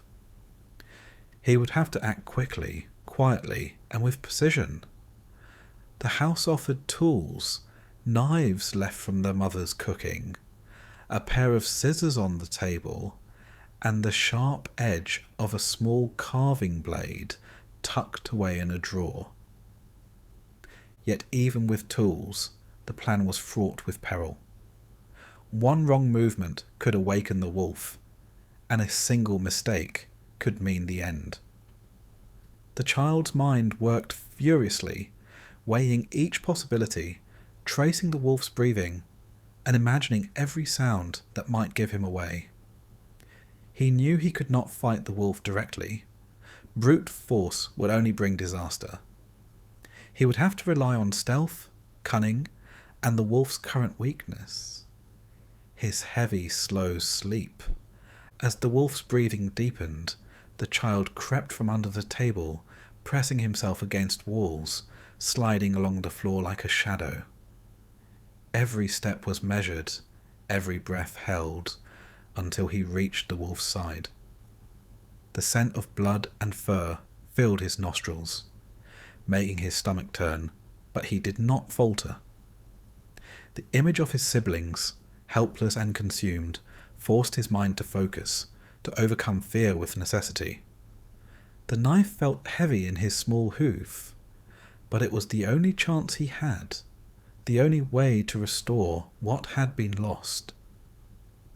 He examined the wolf's sides, feeling for the warmth of the recently eaten children. The body of the wolf rose and fell with the weight of his gluttony, and the child realized the wolf's stomach would be the place where hope could still exist. Though the wolf had destroyed much, there remained a way to reclaim life from the shadow of death.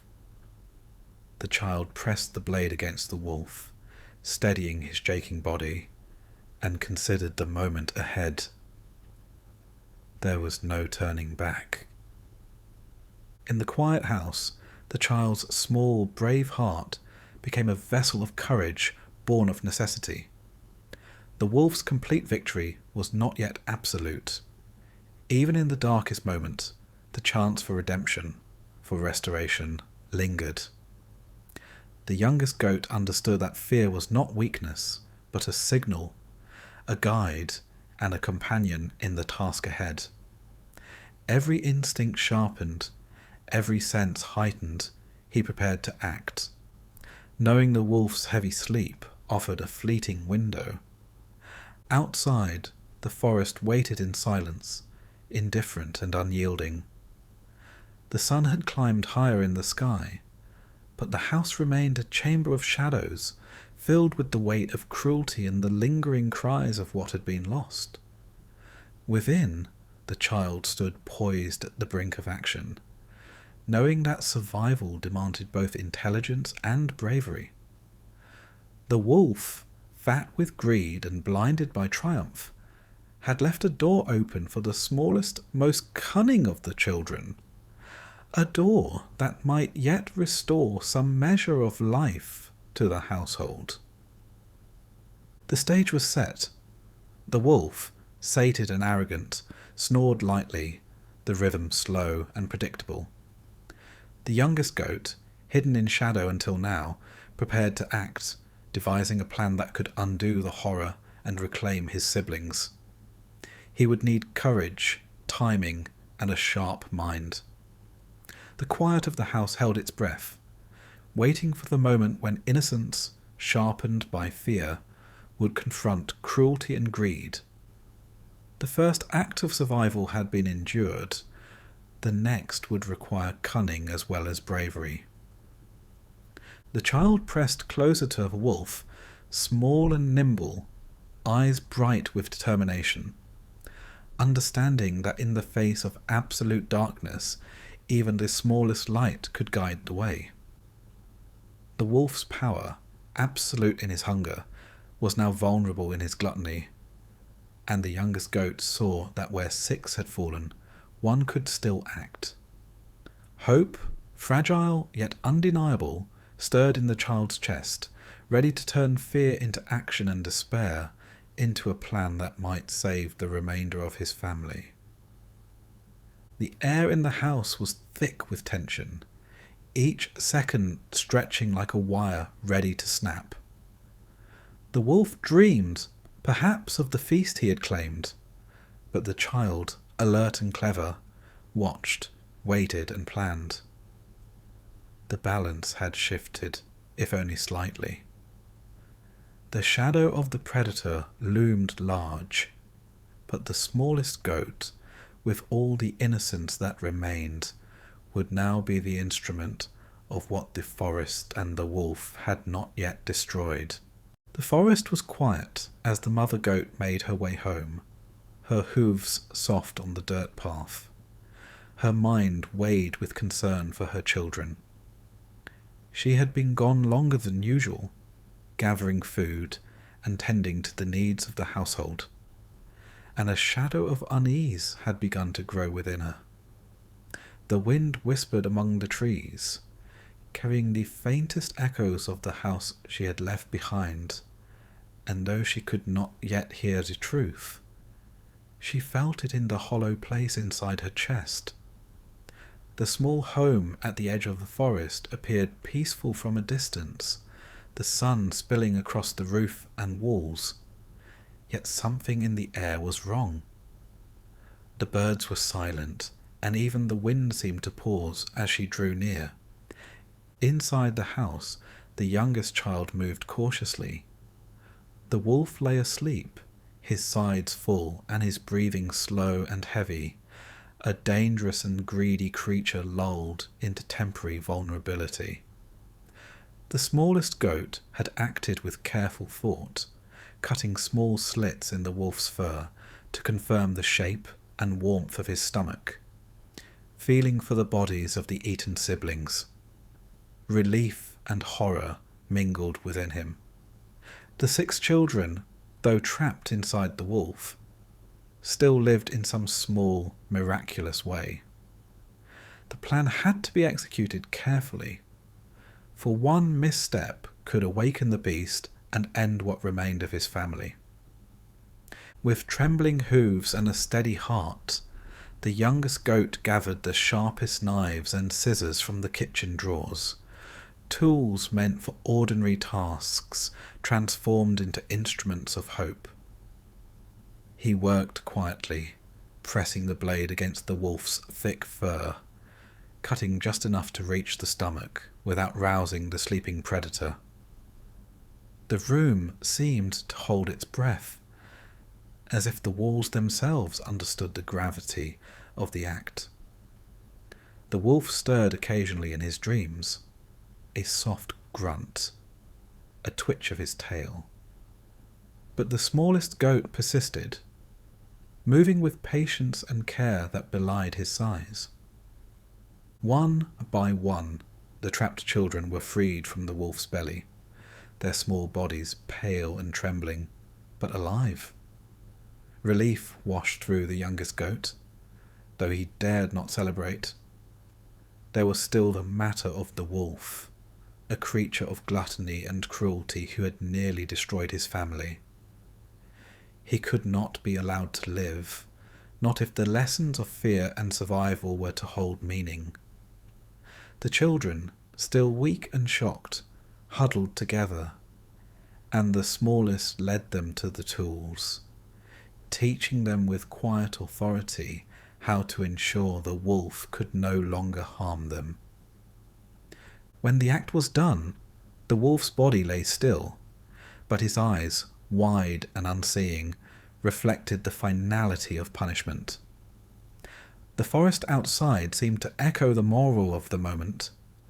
Cruelty and cunning could bring temporary victory, but greed and arrogance left a creature vulnerable to justice.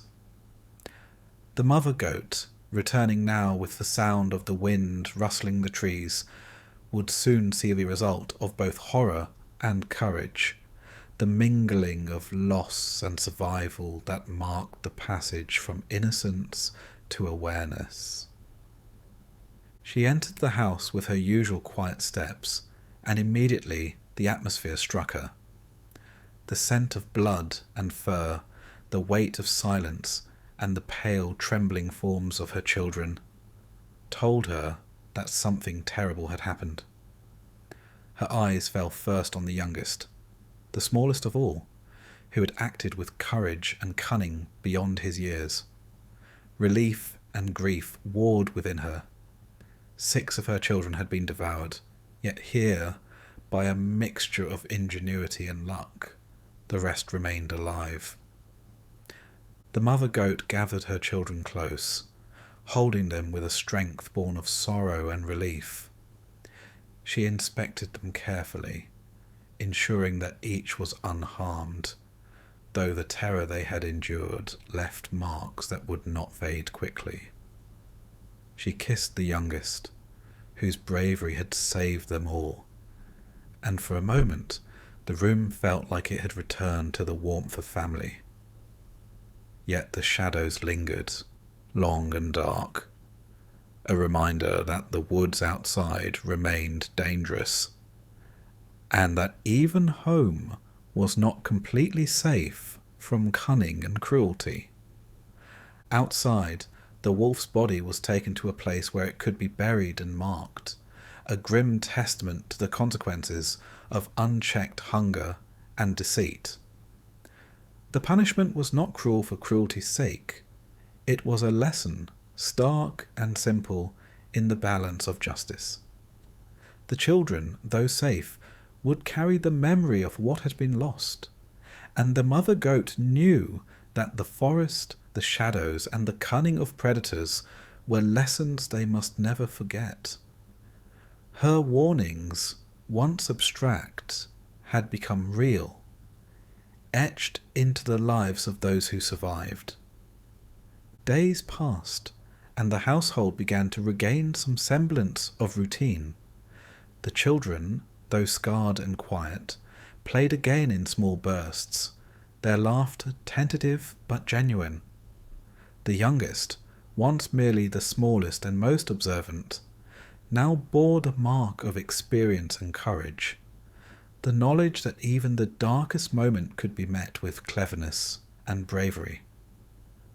The mother watched them, her heart heavy with grief for the lost, yet proud of the survival that had been hard won. The house, though safe for now, carried the weight of what had occurred. The furniture bore marks of the struggle, the floors bore scratches from claws and hooves, and the walls seemed to whisper of fear and cunning. Yet these were reminders, not curses, teaching the children the limits of innocence and the necessity of wisdom. They learned that the world beyond their door was not always kind, that creatures of greed and cruelty might appear at any moment, and that survival required both courage and careful thought. Even as the family settled back into their lives, the woods beyond the house remained a place of shadow and threat. The trees moved with a quiet menace, the wind carried whispers of danger, and the knowledge of what had occurred was never far from the mind of the youngest.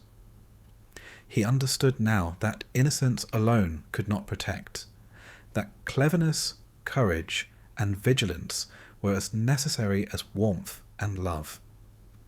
The mother goat, watching her children, knew the lessons would last a lifetime, that fear, tempered with wisdom, could guide them as much as love could. The wolf's story ended in quiet darkness, a reminder that greed and cruelty, though temporarily victorious, could be undone by patience, cunning, and bravery.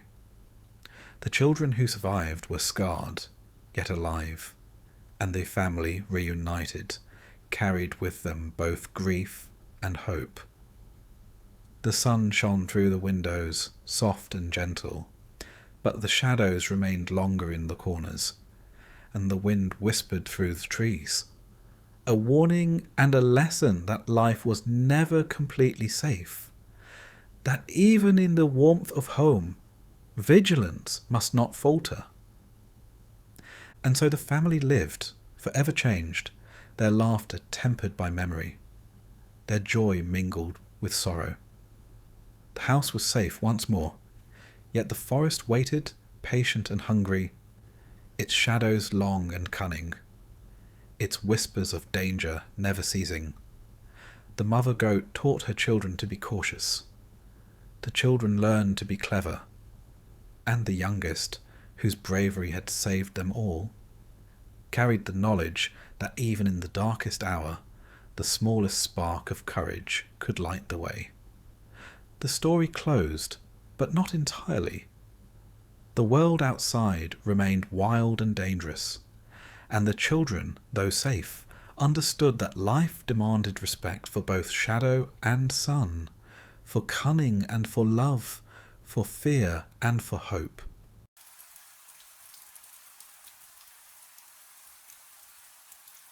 In the town of Hamelin, nestled among rolling hills and winding rivers, there existed a quiet despair that no one spoke of aloud. The town seemed ordinary at first glance. Neat houses, cobbled streets, and merchants calling out from their stalls. Yet, beneath this veneer of order, the town suffered from a creeping, gnawing problem, one that no law, no wealth, and no prayer could cure. The rats came in waves, relentless and fearless, and the people grew desperate. It was at this moment of quiet panic that a stranger appeared, a man with a strange coat, a curious pipe, and eyes that seemed to see everything at once. He promised a solution, but as all who encounter strangers soon learn, promises are often measured in shadows rather than light. Hamelin was a town like many others, quiet, orderly, and punctuated by the slow rhythm of daily life. Its streets were narrow, cobbled with care, and the houses leaned into one another as if in constant conversation. The marketplace, which opened at dawn, filled with the calls of merchants selling bread, cheese, and the occasional bit of fresh fish from the Weser River. Children played along the edges of the streets, dodging horses and carts, their laughter mingling with the shouts of vendors. It was a town that prided itself on its cleanliness and routine, and its people, though ordinary, held a stubborn confidence in their way of life.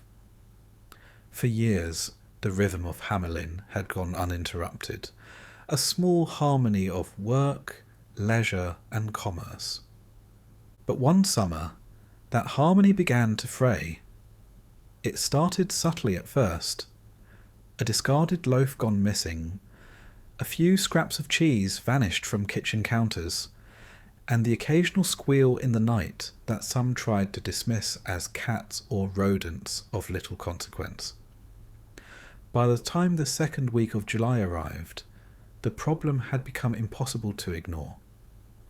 Rats poured from the gutters and the fields, swarming in numbers that no one could have imagined.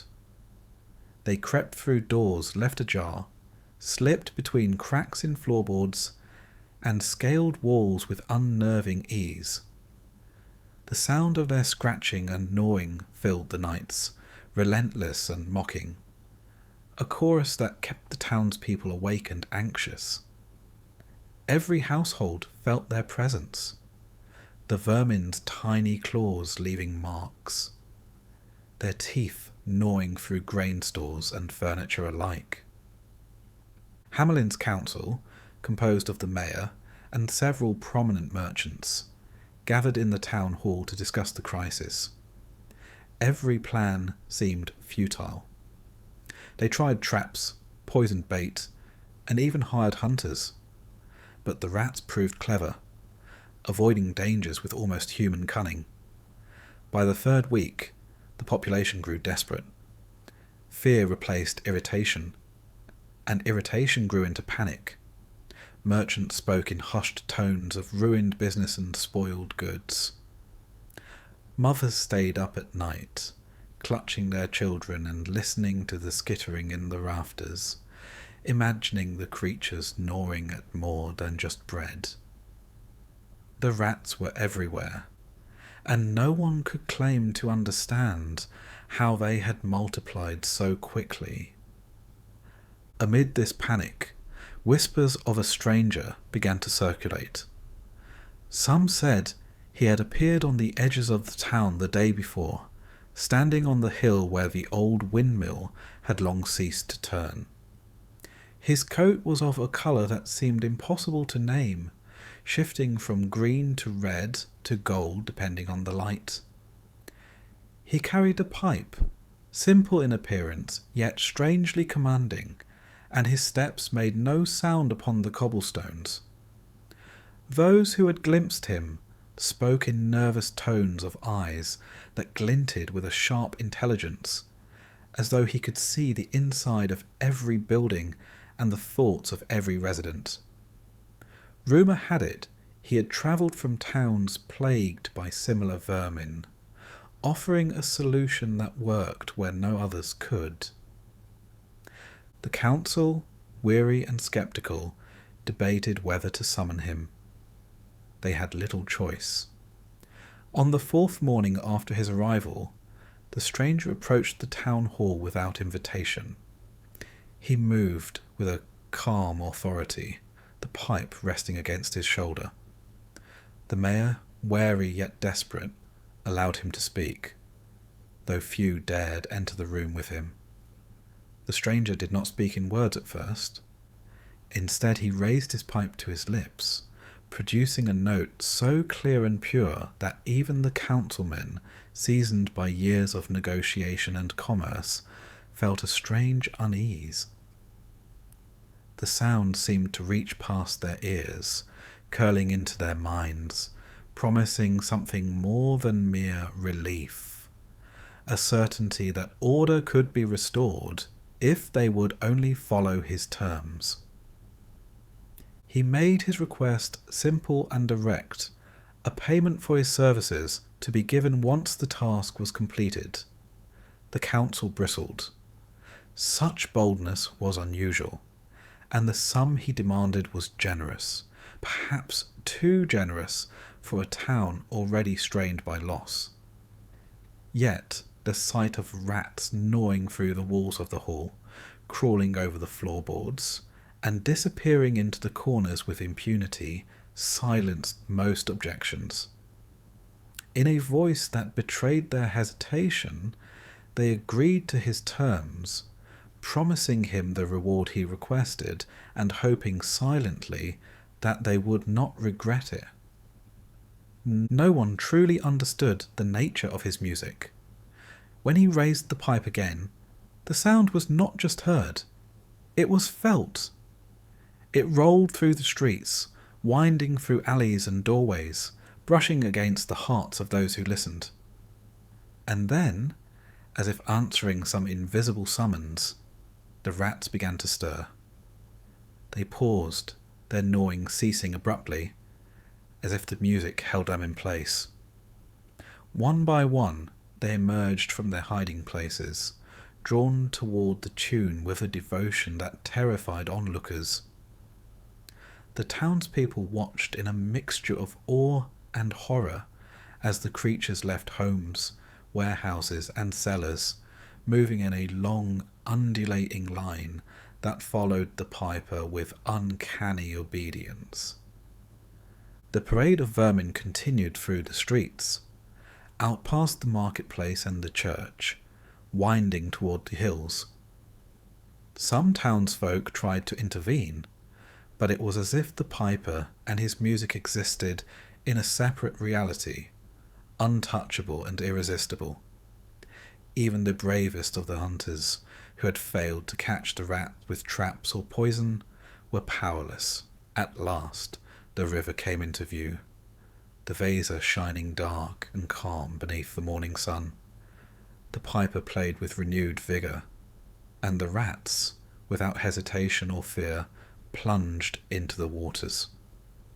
They thrashed for a brief moment, caught in the current, and then disappeared, leaving only silence in their wake. Hamelin rejoiced. The town seemed reborn, cleansed of the persistent plague that had brought sleepless nights and gnawing fear. Bells rang in the church towers, and the merchants opened their shops with a sense of relief so profound that it bordered on ecstasy. Mothers embraced their children, grateful for the end of a terror that had consumed weeks of anxious nights. The piper, standing alone at the edge of the town, received the thanks of many, though he remained still, watchful, as if measuring their gratitude for authenticity. Yet, as swiftly as the celebrations began, shadows crept into the hearts of the council. Arguments arose over the payment promised. The sum demanded by the piper seemed suddenly excessive in the light of their relief. One councilman suggested offering less, while another questioned whether the piper had truly risked anything at all. Their voices, raised and urgent, carried through the town hall, and the piper, hearing them, said nothing. He simply lowered his pipe, his gaze unreadable, and withdrew to the outskirts of Hamelin, leaving behind only the memory of the music and the empty streets now free of rats. The townspeople, carried by their newfound sense of freedom, turned their attention to daily matters, dismissing the unease that flickered at the edges of their thoughts. But in some quiet corners, in empty alleyways, and in the dim light of early dawn, attention lingered, a quiet, insistent whisper of consequence, as though the music that had saved them had also planted the seeds of a reckoning yet to come. And so Hamelin stood, momentarily restored, but already carrying within it the promise of a shadow that would not easily fade, for the piper had left more than the absence of rats. He had left a memory, sharp and persistent, of a power both beautiful and unyielding, waiting patiently for the day when it would be called upon again. The celebration in Hamelin was short-lived. What had been a town of relief and laughter quickly turned into a town of squabbles and grievances. The council, once united in desperation, fractured under the weight of their own caution and greed. They argued over the piper's fee, each voice sharper and more insistent than the last. One merchant claimed the sum demanded was beyond reason. Another insisted that a discount could be extracted, and yet another suggested that perhaps the piper had exaggerated the danger of the rats in order to secure a large reward. Their disagreements spilled into the streets, audible to any who cared to listen, and even the common folk began to murmur among themselves, questioning the necessity of the payment. When the piper returned to collect what was promised, he found no councilman ready to greet him with gratitude. Instead, they offered excuses and half-measures, attempts at bargaining and deflection. Some openly mocked him, suggesting that his skill had been no more than luck, that the rats would have left eventually, or that the town had been too easily impressed by a stranger's pipe. Others tried to drive him away, claiming he was an interloper, a trickster unworthy of trust. The piper said nothing, his eyes glinting with a quiet, measured intensity. Without a word, he turned and walked from the town, leaving the council to their arguments, leaving the people to their relief, but not their conscience. Though he disappeared from their sight, he did not vanish from their awareness. He lingered at the edges of Hamelin, hidden among the distant hills, in the folds of the forest, and in the quiet corners of streets they thought empty. The townspeople spoke of him in whispers, telling stories to children as warnings, though few dared to name him aloud. They feared the consequences of broken promises, but tried to convince themselves that the danger had passed. Days stretched into weeks, and the piper's absence seemed to confirm that Hamelin had escaped any retribution. The sun rose and set, children played in the streets once more, and merchants reopened their stalls. The town returned to its routines, but beneath the surface lay an unease that no laughter could entirely chase away. Time in Hamelin settled into a fragile, uneasy rhythm. The empty spaces where fear had dwelled before were now filled with a cautious normalcy. Yet, for every moment of ease, there was a lingering thought, a shadow that passed over the mind of anyone who remembered the piper's music. It was said that sometimes, in the early hours of dawn, a faint note could be heard on the wind, barely audible, but enough to make hearts tighten and hands tremble. The people dismissed it as a trick of the breeze, though some swore it was the piper waiting. Then, on a morning bright and clear, he returned. He appeared without warning, standing at the edge of town as though he had never left. His coat, once vivid in shifting colours, had taken on a more sombre hue, deep and unyielding, as though it carried the weight of a deliberate purpose. His eyes, which had once hinted only at an inscrutable intelligence, now reflected a quiet, unshakable anger. In his hands he carried the familiar pipe, and the townspeople, those who glimpsed him first from windows and doors, felt an involuntary tightening in their chests. The air itself seemed to bend toward him, charged with a silent promise of consequences. Without speaking, he lifted the pipe to his lips and began to play.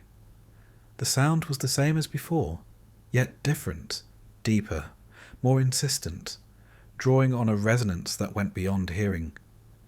It moved through the town like a current, touching every corner, every alley, every hidden space where the children might be. Those who had heard it before felt a strange compulsion, an unease that clawed at the mind, but the effect on the children was far more powerful.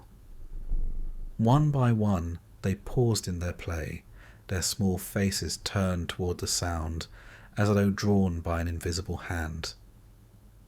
A few tried to resist, to look away, but the music seemed to reach into their very thoughts, bending their will with a gentle yet irresistible pressure. The children began to follow him, stepping lightly as if in a dream. They left behind toys and lunches, pets and parents, as the piper led them down the streets of Hamelin. No cries were heard, for the music seemed to silence fear and hesitation alike. The townspeople emerged from their homes, watching in a mixture of horror and fascination as their children, once full of life and chatter, moved with the unnatural precision of those under a spell. Mothers reached out, but their hands met only empty air. Fathers called names, but the notes of the pipe filled every sound with their own, drowning out concern.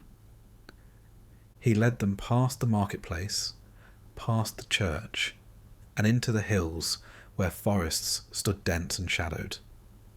The children moved as though in a trance, their eyes fixed on the piper, unseeing of the world around them. The town's attempt to intervene came too late. The gates of Hamelin could not hold what had already slipped beyond the threshold of music's command. Trees swallowed the procession, and even the bravest of townspeople dared not follow. The piper's steps were calm, deliberate, and unhurried, his eyes never leaving the path, his music never faltering. The sound carried over the hills, winding into every hollow and glade, until the children disappeared entirely from view, leaving only the echo of the melody behind. When the last child vanished into the forest, silence fell upon Hamelin. The streets were empty, still, and unnervingly clean, as if no laughter had ever echoed there. The council, now gathered again in the town hall, faced a reality they could not undo. Their children, their future, their pride, all had been carried away by the very man they had cheated. Desperation and guilt collided in their hearts, and for the first time they understood the depth of the piper's power and the cost of their dishonesty. Some townspeople claimed to have followed the faint notes that lingered in the air, hoping to rescue the children. They found only traces of footsteps in the grass, bending reeds, and a silence that pressed upon the soul like a weight. Days passed without word, and weeks slipped into months. Every dawn brought the same fruitless search, every dusk a growing certainty that the children of Hamelin had been taken to a place from which they would not return. The piper, it seemed, had claimed more than the rats this time, and the town was left with the echo of a lesson learned too late. Betrayal could never go unpunished, and the promises of strangers, however humble or generous, demanded respect. The town fell into a mournful routine, but it was not peace they found. Shops remained open, and work continued, yet every laugh felt hollow. Every voice carried the weight of absence. The parents moved through the streets as shadows of themselves, their eyes searching for shapes in the distance that were no longer there. The council, once proud and decisive, became silent and uneasy in their deliberations, haunted by the knowledge that their greed had brought calamity. And the piper, wherever he went after that day, remained a figure of inexorable judgment, a reminder that power could manifest in the most unassuming forms, and that those who underestimated it often paid the heaviest price. Even years later, the children were spoken of in whispers. Travellers claimed to have glimpsed them in the hills, pale and silent, moving in perfect unison, always following the faint, unseen tune of a pipe that only they could hear. Others said the children had vanished entirely, taken to a world outside the town, never to age, never to speak, yet forever bound to the piper's will. Hamelin itself became a cautionary tale, a place where the consequences of broken promises were made visible, where music could command life and absence alike, and where the greed of men had left a wound that would never fully heal. The piper, for his part, was never seen again in the town proper. He moved beyond their hills, beyond their rivers, carrying his music into the world, a figure of both wonder and terror.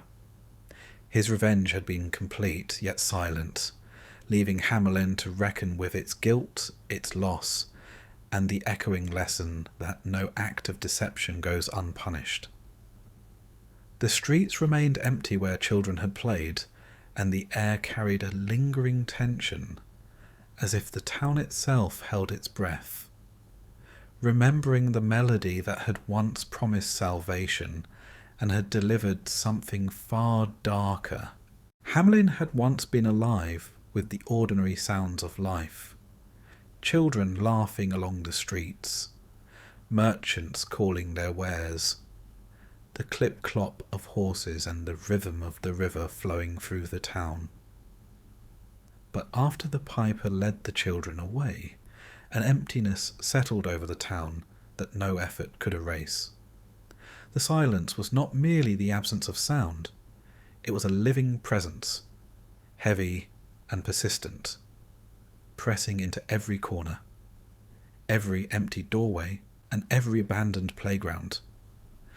Mothers and fathers wandered through the streets as if moving through a dream, their eyes searching, their hands reaching for forms that no longer existed. The town had been robbed of its future, its joy, and its innocence, and the sense of helplessness clung to every resident with a weight that grew heavier with each passing day. The council, once arrogant and confident in their power to make decisions for the town, became shadows of their former selves. They no longer held meetings in the sunlit hall. Instead, they sat behind closed doors, arguing in low tones, not about commerce or taxes, but about who among them bore the greatest blame. Guilt gnawed at them with a relentlessness they could neither soothe nor ignore. Every decision made after that day seemed inconsequential, and yet the knowledge that their dishonesty had led to the loss of so many children haunted every choice, every word, every silent glance exchanged between them. The townspeople tried to resume their lives, to return to the rhythm of work and trade, but it was impossible to ignore the spaces that the children had left behind. In homes, small shoes still lined doorways, untouched meals waited on tables, and toys lay scattered as if abandoned in the middle of play. In the marketplace, merchants whispered of the sound of laughter that once filled the air, and the echoes of children calling to one another seemed to haunt the corners of every alley. Even the simplest acts, like walking through the town square or listening to the river's flow, became reminders of absence, of what had been stolen, and of what could never be returned. Some stories emerged in the years that followed, whispered carefully among neighbours. Travellers spoke of strange sightings in the hills beyond Hamelin, small figures moving silently among the trees, their eyes pale, their movements deliberate and careful. as though they were no longer entirely children, yet not fully grown. Those who claimed to have seen them said the children did not speak, and when they looked upon the townspeople, there was an understanding in their eyes that was almost unbearable to meet. They carried with them the memory of the piper's world, a place of music and control, and though they were present in body, their souls seemed elsewhere, tethered to the man who had taken them. Occasionally, a small number of the children returned to Hamelin. They emerged from the forests without warning, pale and silent, speaking only in whispers that no one could fully comprehend. They would wander through their old homes, touching walls, inspecting door frames, and looking into cupboards where their toys had once been stored. Their presence was fleeting, and though some families held hope that the worst had passed, it became clear that these returns were incomplete reconciliations. The children were changed, altered in ways that no one could describe, carrying the weight of a world unknown and unknowable to those who had remained behind. They would vanish again, leaving the town with the memory of loss renewed, a lingering proof that the piper's influence was enduring and unassailable. Hamelin became a town of cautionary silence. New families arrived over the years, ignorant of the tragedy that had unfolded, only to find themselves unsettled by the pall that hung over the town. Streets that should have echoed with life were quiet. Markets thrived in numbers but lacked vibrancy, and laughter was always measured, never free. The story of the piper became a whispered warning for parents and children alike, a tale told around hearths in winter nights, and always with the same solemn lesson. Promises made to strangers, no matter the circumstances, must be kept, for the consequences of deception are neither quick nor forgiving. The piper himself was never seen again in Hamelin. Those who claimed to have glimpsed him in distant towns or along lonely roads described the same shifting coat, the same unyielding eyes, and the same silent authority in his steps. He became a figure both feared and respected, a reminder that power could manifest in forms subtle or overt, and that betrayal once committed can demand recompense far greater than the original offence. His music, it was said, travelled unseen on the wind, and on rare nights the faintest melody could be heard, distant and haunting, a signal to those who had wronged him, and a lullaby to those who had suffered his judgment. As the years stretched into decades, Hamelin's story spread far beyond the town's borders. Other towns spoke of it in cautious tones, often embellishing details but preserving the central truth. The piper had come, the children had followed, and the town had paid the price of its dishonesty. Travellers carried the tale to distant villages, recounting the dark melody that had stolen children and the heavy cost of broken promises. Hamelin became more than a town. It became a symbol, a living cautionary tale, its history inseparable from the loss that defined it. Even as time passed and buildings were rebuilt, and new generations were born who did not remember the tragedy firsthand, the shadow remained. It was in the quiet of dawn, in the spaces where laughter should have been, in the way parents watched their children with an unspoken awareness of fragility.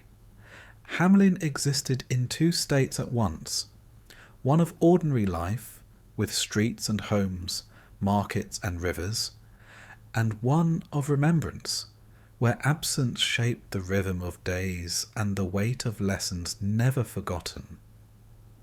And so Hamelin endures, a town both real and allegorical. Its story persists in the whispers of the wind, the memory of loss, and the warnings carried from parent to child. Deals with strangers, even in times of desperate need, are never without risk. Promises, once broken, may demand repayment beyond reckoning. Betrayal, once committed, casts shadows long enough to reach across years, altering life for those who remain, and leaving a world forever changed for those who are taken.